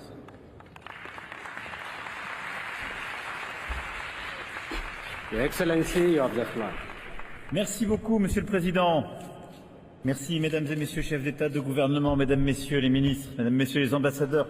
Je veux remercier Monsieur le Président, cher Mohamed Ben Zayed, pour l'accueil de cette conférence et son organisation. Tout protocole observé, et je voulais essayer de ne pas répéter beaucoup de choses qui ont été déjà dites, même si c'est toujours difficile, et en particulier dans les discours d'ouverture, mais de faire quelques points d'action sur le moment où nous parlons et ce qu'il convient de faire dans les prochains mois et prochaines années. Il me semble que la priorité des priorités est que les pays les plus avancés sortent des énergies fossiles. Et donc nous avons les accords de Paris qui donnent une trajectoire. La France est engagée sur cette trajectoire. Nous la respectons sur les dernières années, mais nous savons que pour la respecter en particulier jusqu'en 2030, et c'est vrai pour beaucoup d'autres pays, pour ce qui nous concerne, il faudra multiplier par 2,5 notre niveau d'effort, sachant que ces 5 dernières années, on l'a déjà multiplié par 2. Mais rien ne doit nous divertir de cette ambition. Et je veux ici vous dire, ce ne sont pas des bonnes paroles, mais la France a un plan, nous l'avons présenté, nous allons le décliner, il est financé pour justement sortir des énergies fossiles et réduire ses émissions. L'Europe est tout entière engagée dans cette stratégie. En 2035, 100% des véhicules produits commercialisés en France comme dans le reste de l'Europe fonctionneront sans pétrole. On construit une stratégie dans le logement, on réduit massivement les émissions dans le secteur aérien et maritime. Et je veux saluer en particulier le formidable accord qui a été trouvé par l'industrie maritime de nos pays il y a quelques instants et qui va permettre de réduire les émissions très fortement d'ici 2030 et d'arriver à la neutralité carbone 2050 dans ce secteur.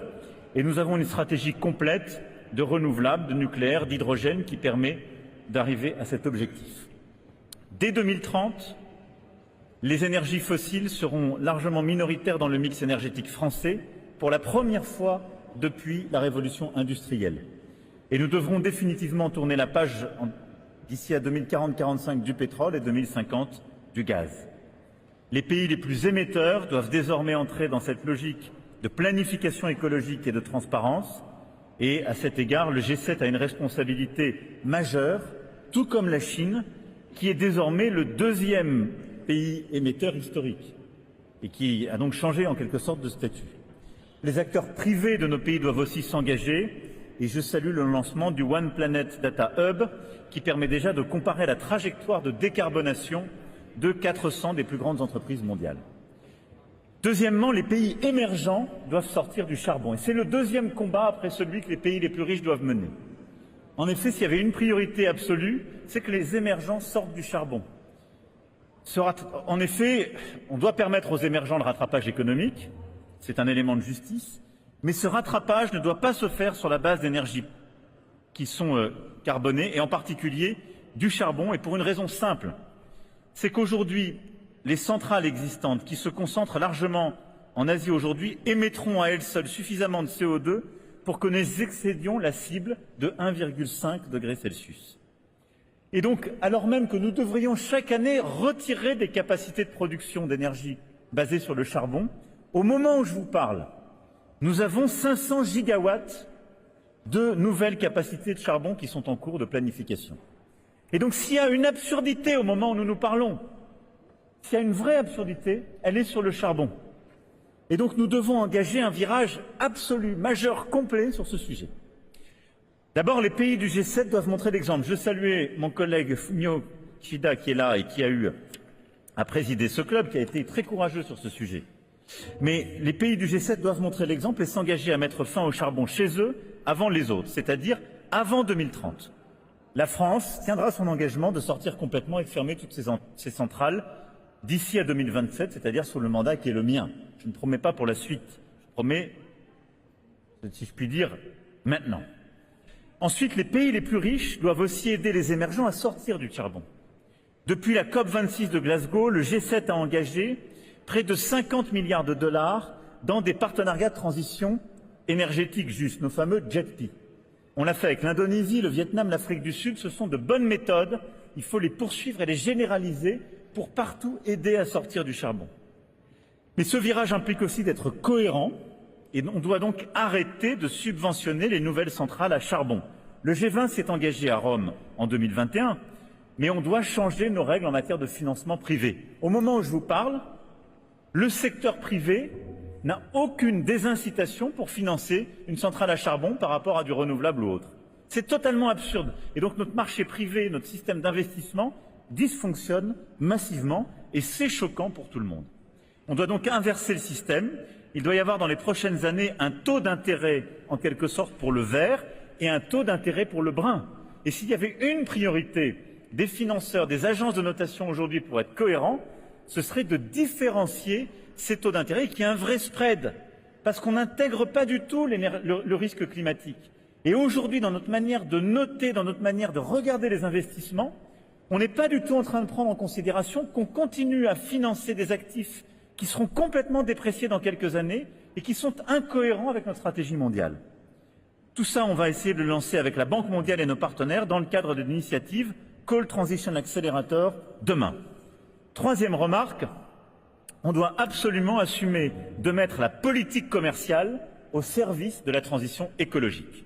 Et ça, c'est une autre aberration, très sincèrement, que je voulais mettre sur la table, parce qu'on investit aujourd'hui dans le verdissement de nos industries sur le plan national ou régional, mais on continue à libéraliser les importations de produits polluants sur le plan international comme si de rien n'était. C'est un pari perdant et c'est un pari décourageant. Et je le dis aussi très clairement, on demande beaucoup d'efforts, en Europe par exemple, pour décarboner l'industrie, l'agriculture.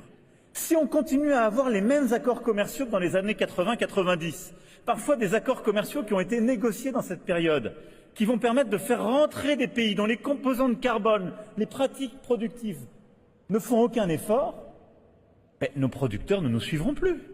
Et ils auront raison, parce qu'on est absurde. Donc on doit avoir un système qui permet d'engager tout le monde dans une stratégie. Je crois vraiment qu'on doit intégrer dans les règles de l'OMC nos règles climatiques. Il faut les faire rentrer dans le système.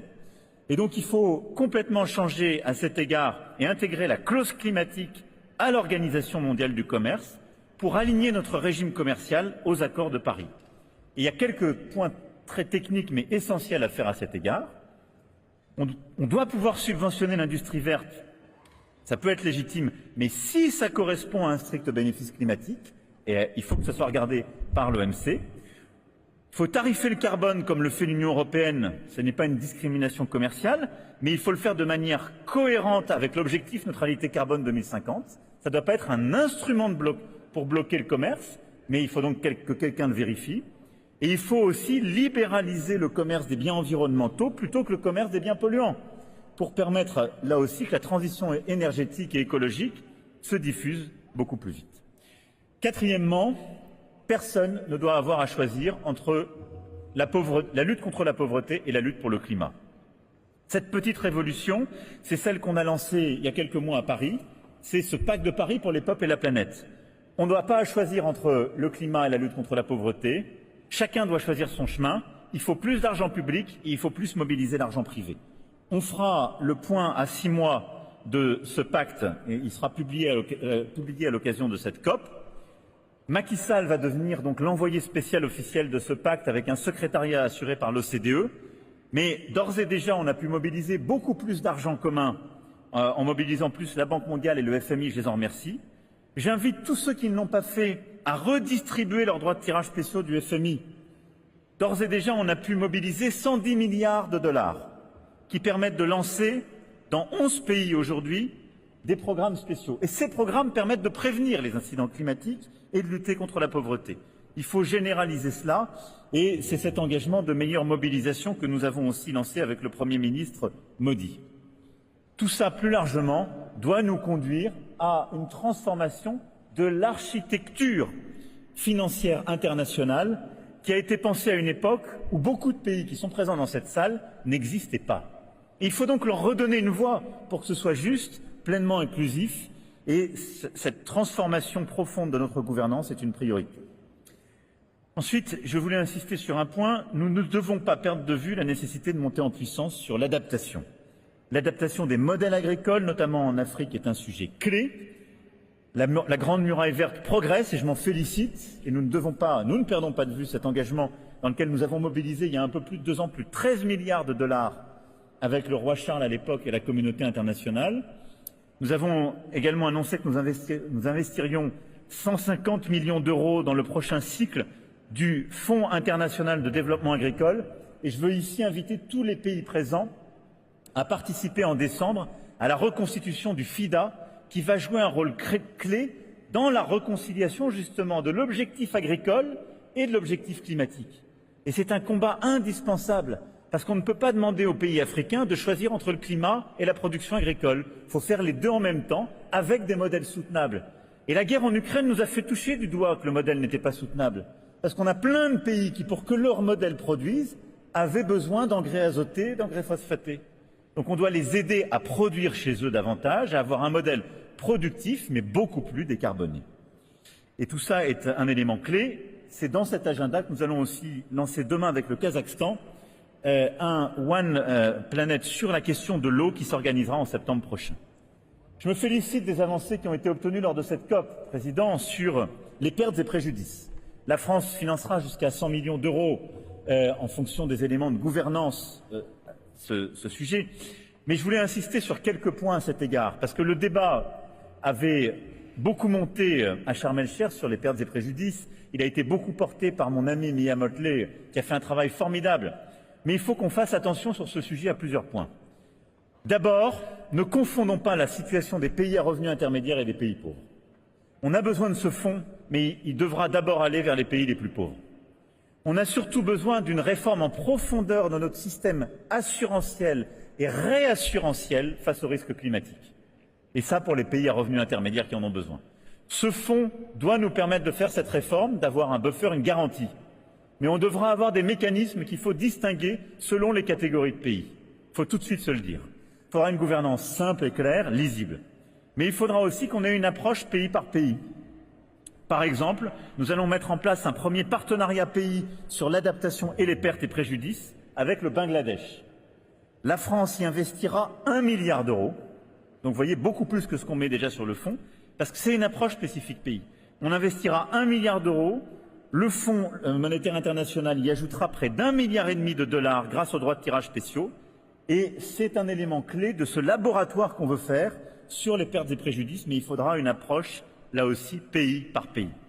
Au-delà de cela, il nous faut pour cela une vraie taxation internationale, et avec la Barbade, le Kenya et plusieurs autres, nous avons lancé, et nous lançons officiellement lors de cette COP, une task force internationale qui devra justement proposer, rendre ses conclusions au G20 de Rio pour mettre en place une taxation internationale lors de la COP 30. C'est une nécessité si on veut un vrai résultat, parce qu'on a besoin de lever plus d'argent pour financer notre lutte contre les inégalités et pour le climat.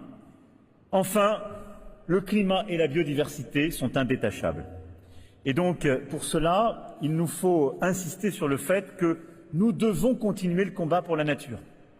Les forêts et les océans font partie de nos COP parce que ce sont des puits de carbone irrécupérables et un levier de solution extraordinaire pour la transition. C'est pourquoi, à l'occasion de cette COP, on va continuer la mise en place d'abord d'une technique commune, mais je veux qu'on avance et qu'on accélère sur une vraie bourse des mécanismes communs de carbone et de biodiversité. On doit aller emmener beaucoup plus d'argent privé vers les pays qui préservent leurs forêts et leurs écosystèmes. On a lancé ça à Libreville en début d'année. On va conclure avec la Papouasie-Nouvelle-Guinée, la Guinée et le Congo, les premiers, justement, packages nationaux forestiers. Et l'idée, c'est de dire on met des crédits publics et privés sur les pays qui préservent leurs forêts. Parce qu'aujourd'hui, on n'avait pas cette technique, et donc on met beaucoup d'argent pour faire de la reforestation, mais tout pousse des pays pauvres ou émergents à détruire leurs forêts aujourd'hui pour financer des activités économiques beaucoup plus rentables. C'est une urgence de mettre de l'argent dans ces approches pays par pays et d'avoir une méthodologie commune. Et nous investirons 500 millions d'euros dans les 4 prochaines années dans la protection des forêts suivant cette méthode. Et puis évidemment, c'est l'océan qui est aussi une priorité. Nous aurons l'honneur d'accueillir la conférence des Nations Unies sur l'océan en 2025. Notre ambition est d'élaborer un véritable compact pour l'océan avec du droit prescriptif, des changements internationaux très profonds pour préserver dans nos zones économiques exclusives, mais aussi au grand large, la biodiversité, pour mieux réguler justement la pêche et lutter contre la pêche illicite et réduire les pollutions en mer.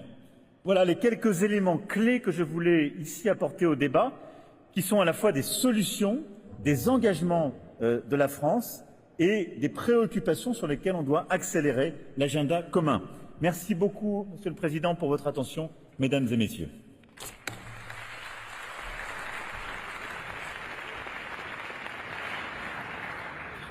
I thank you, Your Excellency, for your statement. It is my pleasure to welcome His Excellency Ms. Hakainde Hichilema, the President of the Republic of Zambia.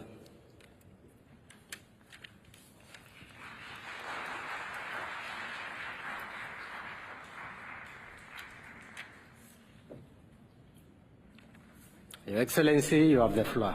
Thank you very much, Your Highness Sheikh Mohammed bin Zayed Al Nahyan, President of the UAE, Your Excellencies, Head of State and Government, Secretary General of the United Nations, Executive Secretary of the United Nations Framework Convention on Climate Change, Mr. Simon Steele, distinguished guests, ladies and gentlemen, it's a great honor and privilege for me to address you at this very important climate summit.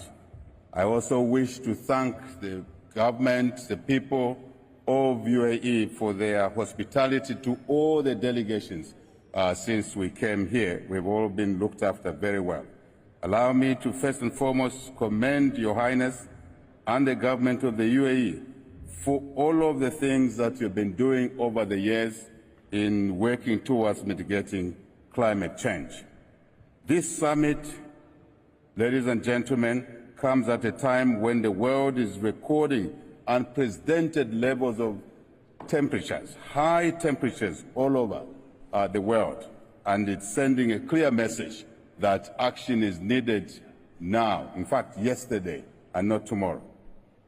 We, as Africa, as Zambia, are clear that this summit comes at a time when we cannot tolerate, absolutely not, any lack of action or suboptimal actions at this stage if we are to save our globe from climate damage. It is clear that only a paradigm shift going forward, will enable us to address the challenge of climate change effectively and ensure that we avert the devastating effects thereof. We have been on a business-as-usual path for too long. We cannot continue. Your Excellencies, let me hasten to say that the just transition is inevitable. And in Africa, we have already embarked on a journey where we are working towards ensuring that our energy mix comes from a renewable source base that is acceptable and will meet the minimums that are required to save our planet. We need strong international collaboration in this respect in order for us to successfully undertake the completion of the first global stocktake under the Paris Agreement. We look forward to strengthened commitments that will inform immediate and future climate action, including clear pathways to achieve emission reductions, enhance resilience, and the necessary finance flows to all the needy countries, especially the developing countries. It is also very important that confidence in this multilateral process is restored by delivering on previous commitments that were made. Zambia and Africa as a whole boast of resources, forests, that can help mitigate climate change. But it's very important that as we do what we call carbon trading, one, the markets must be structured, clearly structured, and very, very, very unambiguous. Number two, the pricing of the carbon credits is standardized so that the providers of those resources and the communities that live around there can get a fair return for looking after these forests, for the work they've been doing and the dependence they have on these forests. And only then are we able to attract those communities into the mitigation measures that are necessary. Your Excellencies, this COP28 as a COP of action requires to do a number of things. One, to ensure that the loss and damage fund is fully operational. And we want to thank the countries that have made contributions towards this fund. Number two, to undertake a comprehensive global stocktake exercise and identify clear interventions to bridge the glaring gaps in meeting the goal of the Paris Agreement. Number three, adopt a robust framework on the global goal on adaptation, complete with indicators to ensure that we can collectively track progress in building resilience. Number four, Your Excellencies, share experiences and best practices, especially the countries of the North that have advanced in this area already need to share these best practices with the developing countries. And finally, Your Highness, you can count on the support of the African group of negotiators and Zambia in ensuring that we support all efforts needed to mitigate the negative effects of climate change, as failure is not an option. We all have to succeed, and we have a responsibility to act correctly. I thank you for your kind attention.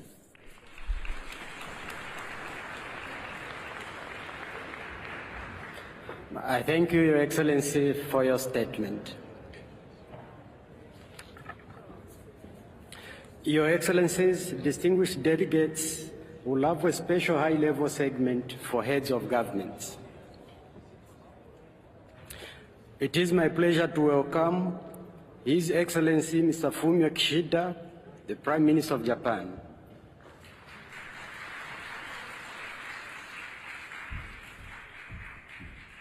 Your Excellency, you have the floor.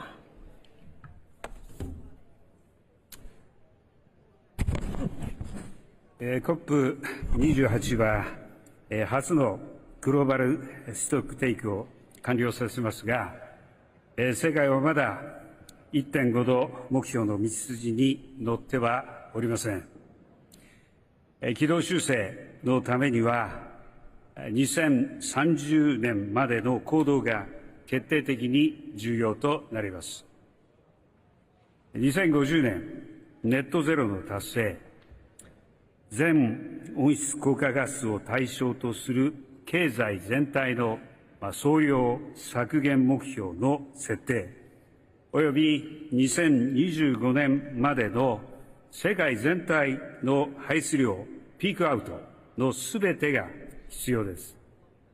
日本は2030年度に 46% 減、さらに 50% の高みに向け挑戦を続けています。すでに約 20% を削減しており、着実に進んでいます。G7 広島サミットで確認されたように、経済成長やエネルギー安全保障と両立するよう、多様な道筋の下で、すべての国が一緒になり、ネットゼロという共通の目標を目指そうではありませんか。日本は GX 推進法に基づき、成長志向型カーボンプライシング構想を実行していきます。来年には世界初の国によるトランジションボンドを国際認証を受けて発行をいたします。排出削減、エネルギーの安定供給、経済成長の3つを同時に実現する GX を加速させ、世界の脱炭素化に貢献します。アジアではアジアゼロエミッション共同体の枠組みの下で各国との共同を進めており、今月には初の首脳会合を開催する予定です。日本は徹底した省エネと再エネの主力電源化、原子力の活用等を通じたクリーンエネルギーの最大限の導入を図ります。我々には太陽光の導入量が世界第3位となる実績があります。この文脈で日本は世界で再エネ容量を3倍とし、エネルギー効率改善率を2倍とするとの議長国の目標に賛同をいたします。合わせてクリーンエネルギーサプライチェーンの多様化に向け、公正で持続可能な事業環境をグローバルに整備することを目指します。また、排出削減対策の講じられていない石炭火力発電所については、各国の事情に応じたそれぞれのネットゼロへの道筋の中で取り組まれるべきです。日本は自身のネットゼロへの道筋に沿ってエネルギーの安定供給を確保しつつ、排出削減対策の講じられていない新規の国内石炭火力発電所の建設を終了していきます。官民合わせて700億ドル規模の支援を行うとの我々のコミットメントの実施も着実に進んでいます。その上で、世界銀行とアジア開発銀行に信用保管の供与を通じた合計約90億ドル規模の融資余力拡大に貢献する用意があり、またアフリカ開発銀行の新基金へも貢献をいたします。日本は人類共通の課題である気候変動問題に各国とともに取り組み、国際社会をリードいたします。ありがとうございました。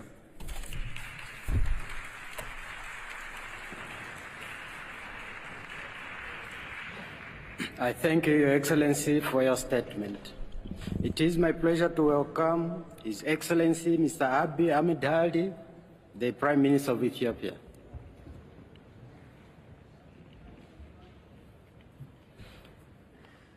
Your Excellency, you have the floor. Excellencies, heads of state and government, distinguished participants, ladies and gentlemen. I come from a country where 70% of the population is youth. And what keeps me awake at night is how to live a better world for future generations. It has been more than 3 decades since climate change is a global political issue. Agreements have been adopted. We have made good strides in combining the climate agenda with the socio-political and economic dimensions of sustainable development, but the assessment of our actions under the global stocktake shows that we are far from the 1.5-degree target. This has a dramatic impact on the most affected countries. While activism is necessary, action is what will get us results. Success can only be measured by the actions we take, not by the decisions we make. As we gather here in the United Arab Emirates, a country recognized for having transformed a desert into a green heaven under the leadership and vision of the late Sheikh Zayed bin Sultan Al Nahyan. I applaud the strong commitment of the COP28 presidency to climate action. Excellencies, ladies and gentlemen, Africa is a strong ally in fighting climate change, and we are striving to drive green growth both within the continent and globally. However, we remain highly exposed to the impact of climate despite contributing the least. Recurrent droughts, intensified floods, and livestock loss are some of the many climate shocks that have affected lives and livelihoods of our people over the years. For Ethiopia, the battle to protect and heal our planet is a battle for growth and prosperity. Allow me to highlight a few homegrown solutions we have been implementing towards reducing emission and building resilience. First, the Ethiopian Green Legacy Initiative, a powerful natural-based solution launched in 2019. Over the last 5 years, we established 130,000 nurseries across the country, and yearly millions of people mobilize in seedling, planting, and seedling management. Our Green Legacy Initiative represents a proactive response to pressing environmental and socio-economical challenges. It reduces carbon emission, preserves our biodiversity, creates jobs, and boosts sectors such as tourism. I am proud to say that this initiative has received remarkable success by planting 32.5 billion seedlings. Our target is to reach 15 billion by 2026. When completed, the initiative will become the largest afforestation project in the world. The impact of our initiative extends beyond borders as we are sharing seedlings with our neighboring countries. It can further play a catalytic role in Africa and complement existing initiatives such as the Africa Forest Landscape Restoration Initiative and the Great Green Wall. Second is our action on transforming our food system. We believe that climate, biodiversity, water, people, and food systems are strongly interrelated. We have successful interventions planting various drought-tolerant crops and using climate-smart irrigation-based technology. Noteworthy is our national wheat production program, whereby we produce 6 million hectares in 1 year, making Ethiopia the largest wheat producer in Africa. This has relieved us from decades of wheat import dependency and made us a wheat exporting country. As part of the Green Legacy Initiative, we have extensively expanded the cultivation of perennial crops and fruits. Furthermore, to diversify sectors prone to the impacts of climate change and promote nutrition-sensitive agriculture, we are increasing our country's supply of poultry, dairy, livestock, and honey through a program called Yelemat Turufat, loosely translated as a bounty of the basket. We have an urban initiative whereby we encourage eco-friendly and resource-efficient greening and farming methods.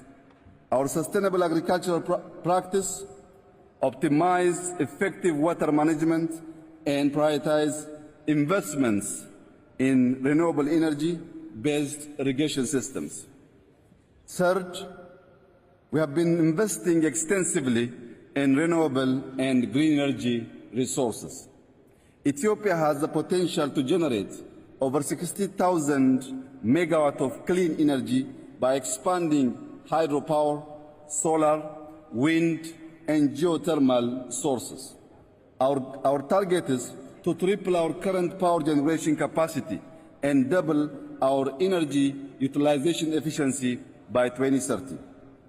This will allow us to achieve universal access to electricity, minimize dependency on biomass fuel, and provide the opportunity to our industries to reach their net zero targets by 2050. Last are our bold actions in the transport sector. We adopted policies to encourage the use of electrical vehicles that resulted in a sharp increase of hybrid and electric cars on our roads while reducing the macroeconomic burden of importing fuel. Similarly, Ethiopian Airlines is modernizing its fleet by acquiring new energy-efficient aircrafts.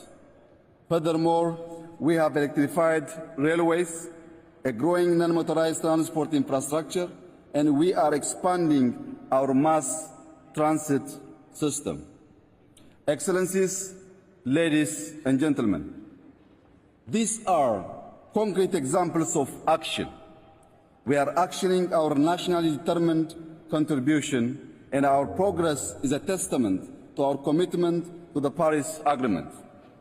I now call upon a collective global action for a stepped-up climate agenda. The major challenge in scaling solution is the cost of capital and how international financing is structured. No country can effectively confront the climate challenge if debt is a burden. This is why the G20 must work to implement bolder and timely debt relief plans to help the most affected countries overcome debt distress, address climate challenge, and pursue more equitable and sustainable economic growth objectives. At the same time, pledged funds must be dispersed. I would like to conclude by urging all parties to negotiate in good faith and come up with innovative outcomes as we collectively tackle the impact of climate change. While you are here working hard for successful COP28 outcomes, I invite you to visit our Great Legacy Pavilion and enjoy a good cup of Ethiopian coffee. I thank you.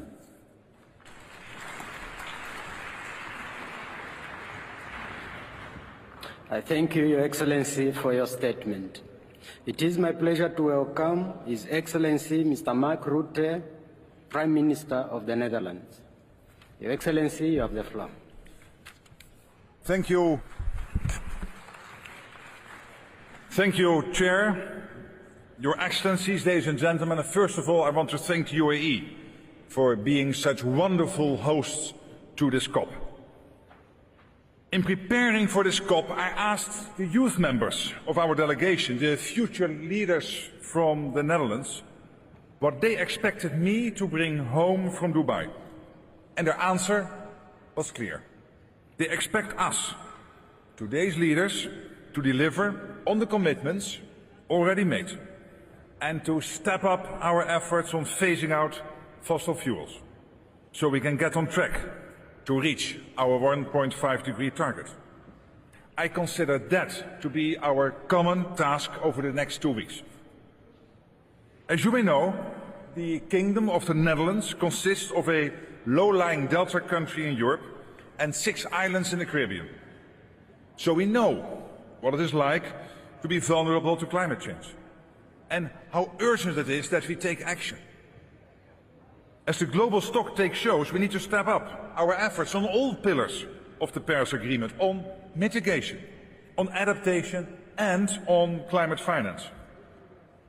On climate finance, it's crucial that all parties support the recommendations made by the Transitional Committee on Loss and Damage. All the warning lights are flashing.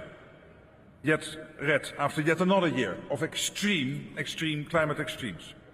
So it's good that we set up a fund and help the most vulnerable countries.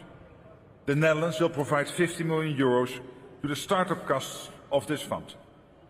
On adaptation, it is imperative that we all agree here in Dubai on a specific goal. And a key part of every adaptation strategy must be far better management of flooding, drought and water pollution. And on mitigation too, we urgently need to scale up our efforts.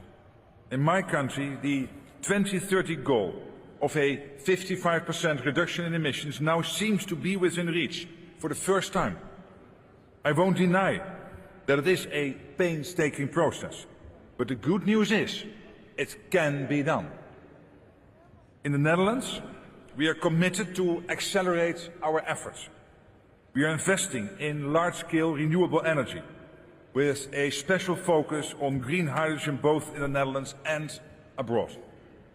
By 2030, we want to provide 100 million people in Africa with access to clean energy. But millions of people need to become billions of people. So I urge all of you here to step up your efforts as well in support of the proposed goal of tripling renewable energy by 2030.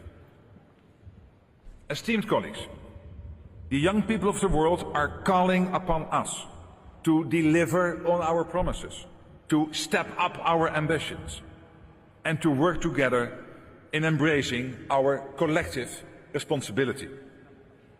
Let us work tirelessly to secure their future. Thank you.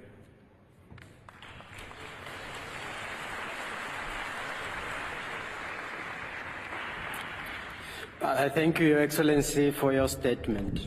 It is my pleasure to welcome His Excellency Mr. Pedro Sánchez Pérez Castellón, the President of the Government of Spain. Your Excellency, you have the floor. Excelencias, la COP de Dubái debe ser la oportunidad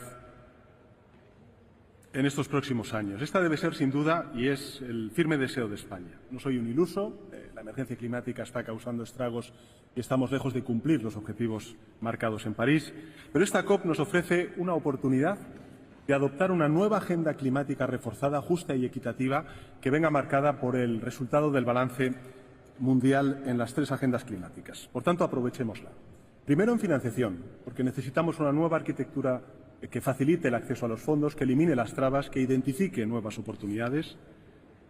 Debemos incluir los objetivos climáticos en el centro de las políticas económicas y fiscales, desarrollar los mercados de carbono robustos, atajar el problema de la deuda, aumentar el espacio fiscal para los países más vulnerables y también tenemos que trabajar en una nueva fiscalidad internacional que se rija por el principio de quien contamina paga y crear entornos propicios para fomentar inversiones, innovación y cooperación climática.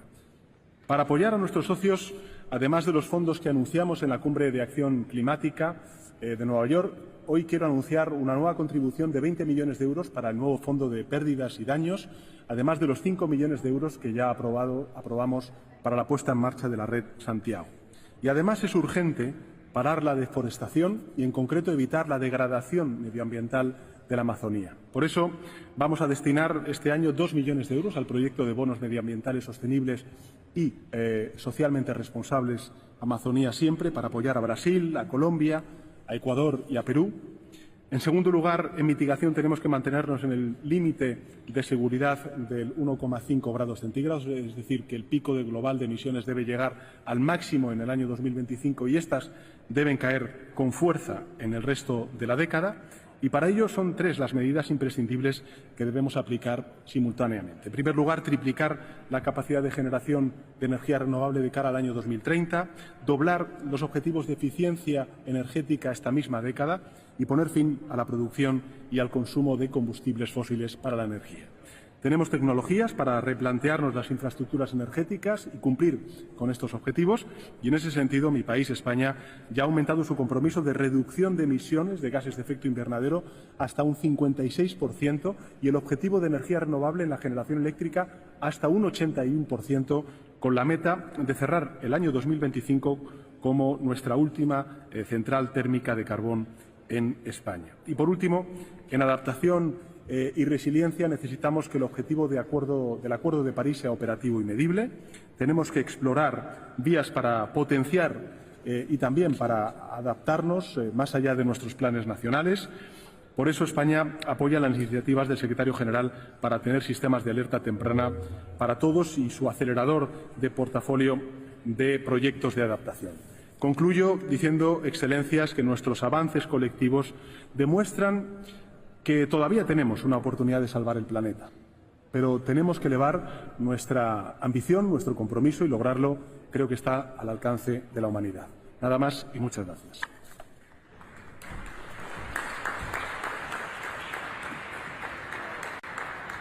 I thank you, Your Excellency, for your statement. It is my pleasure to welcome Her Excellency Ms. Mette Frederiksen, the Prime Minister of Denmark.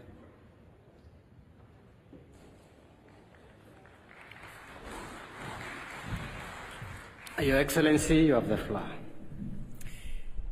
Ladies and gentlemen, dear friends, much is being said and written about the time we are currently living in. A time of conflict and competition, where new wars are testing us, while old conflicts continue to create despair for millions of civilians around the world. Where global tensions are reaching new highs, while inflation, poverty, food insecurity remain unsolved challenges. And in the middle of all this division, we are facing the biggest common challenge we have yet seen, climate change. Challenge that no country or continent can face alone. The easy thing would be to put off the difficult decisions, because it simply requires too much of us. That can, of course, never be the answer. Therefore, we need to take upon the responsibility, show what we are capable of, how we can turn things around if we choose to work together. And the developed countries and the biggest emitters have to do the most. No country in the world has the right to say, we are doing enough. That also goes for my own country. We all need to do more. At this COP, Denmark has 3 focus points. We are working for an agreement to phase out fossil fuels, global targets to triple renewable energy and double energy efficiency. And we need to do more for those countries that are hit the hardest by climate change. Access to financing, that has to be a key pillar on climate action. That is why we contribute to mobilize more than 1% of the $100 billion pledge. And that is why Denmark, of course, welcomes the Abu Dhabi Agreement on Loss and Damage. Now, allow me to share a few words on behalf of the Faroe Islands and Greenland. The Faroe Islands are a seafaring nation.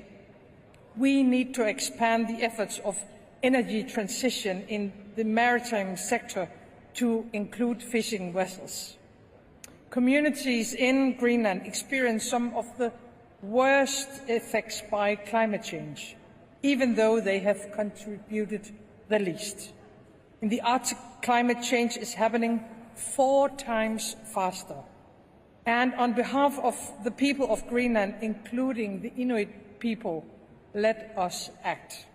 Ladies and gentlemen, COP28 is our chance to act, to keep the 1.5-degree target alive, and to secure a livable planet for generations to come. We need to do more. Thank you.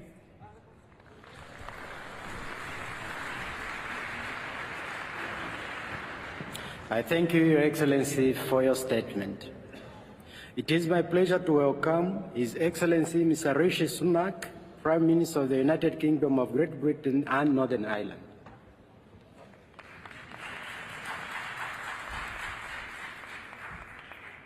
Your Excellency, you have the floor. As we conclude the first global stocktake, we must be brutally honest. Although we've made great progress together, the world is just not moving fast enough. Climate science shows that we're off track, and climate politics is close to breaking point, because the gap between pledges and delivery is undermining credibility. While we make new commitments here, major emitters must dramatically accelerate delivery of what they've already promised. We all need to do more. And we must address the disconnect between lofty rhetoric on stages like this and the reality of people's lives around the world. And the way to do that is by delivering a truly just transition. Let me be clear, the United Kingdom is totally committed to net zero, the Paris Agreement, and to keeping 1.5 alive. That's why we've decarbonised faster than any other major economy. Our 2030 target means the deepest cuts of any major emitter, and we're determined to deliver. But instead of putting more pressure on working people, we're choosing a pragmatic new approach. We're ramping up renewables and embracing the opportunities of technology and green industry, because we've shown that you can cut emissions while growing the economy and creating jobs. Now, those facing the worst impacts of climate change are desperate for the world to do more. So we're also working to deliver a just transition globally. And that means more support for those most in need. The UK is already one of the largest global climate donors, and we're tripling our adaptation finance. I've announced a further £1.6 billion for the Green Climate Fund, the UK's biggest single international climate commitment. And today, we've gone further with an additional £1.6 billion of support for clean energy and innovation, and to deliver on the historic Glasgow Forest deal, because we can't get to net zero without nature.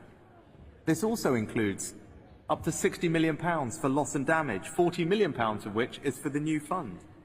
And to succeed, the fund must be open to all sources of support. And because the UK is a world-leading green finance centre, we're also helping to unlock trillions in private finance to meet this need and keep 1.5 degrees within reach. I believe we can deliver here in Dubai, but we've got to work together. The debate is too divided. Developed versus developing, ambition on mitigation versus finance for transition and adaptation. The truth is simple. We need both. In place of division, we need ambitious collective action, like we promised in Paris and Glasgow. That's how we'll get back on track by bringing everyone with us, because a truly just transition leaves absolutely no one behind. Thank you.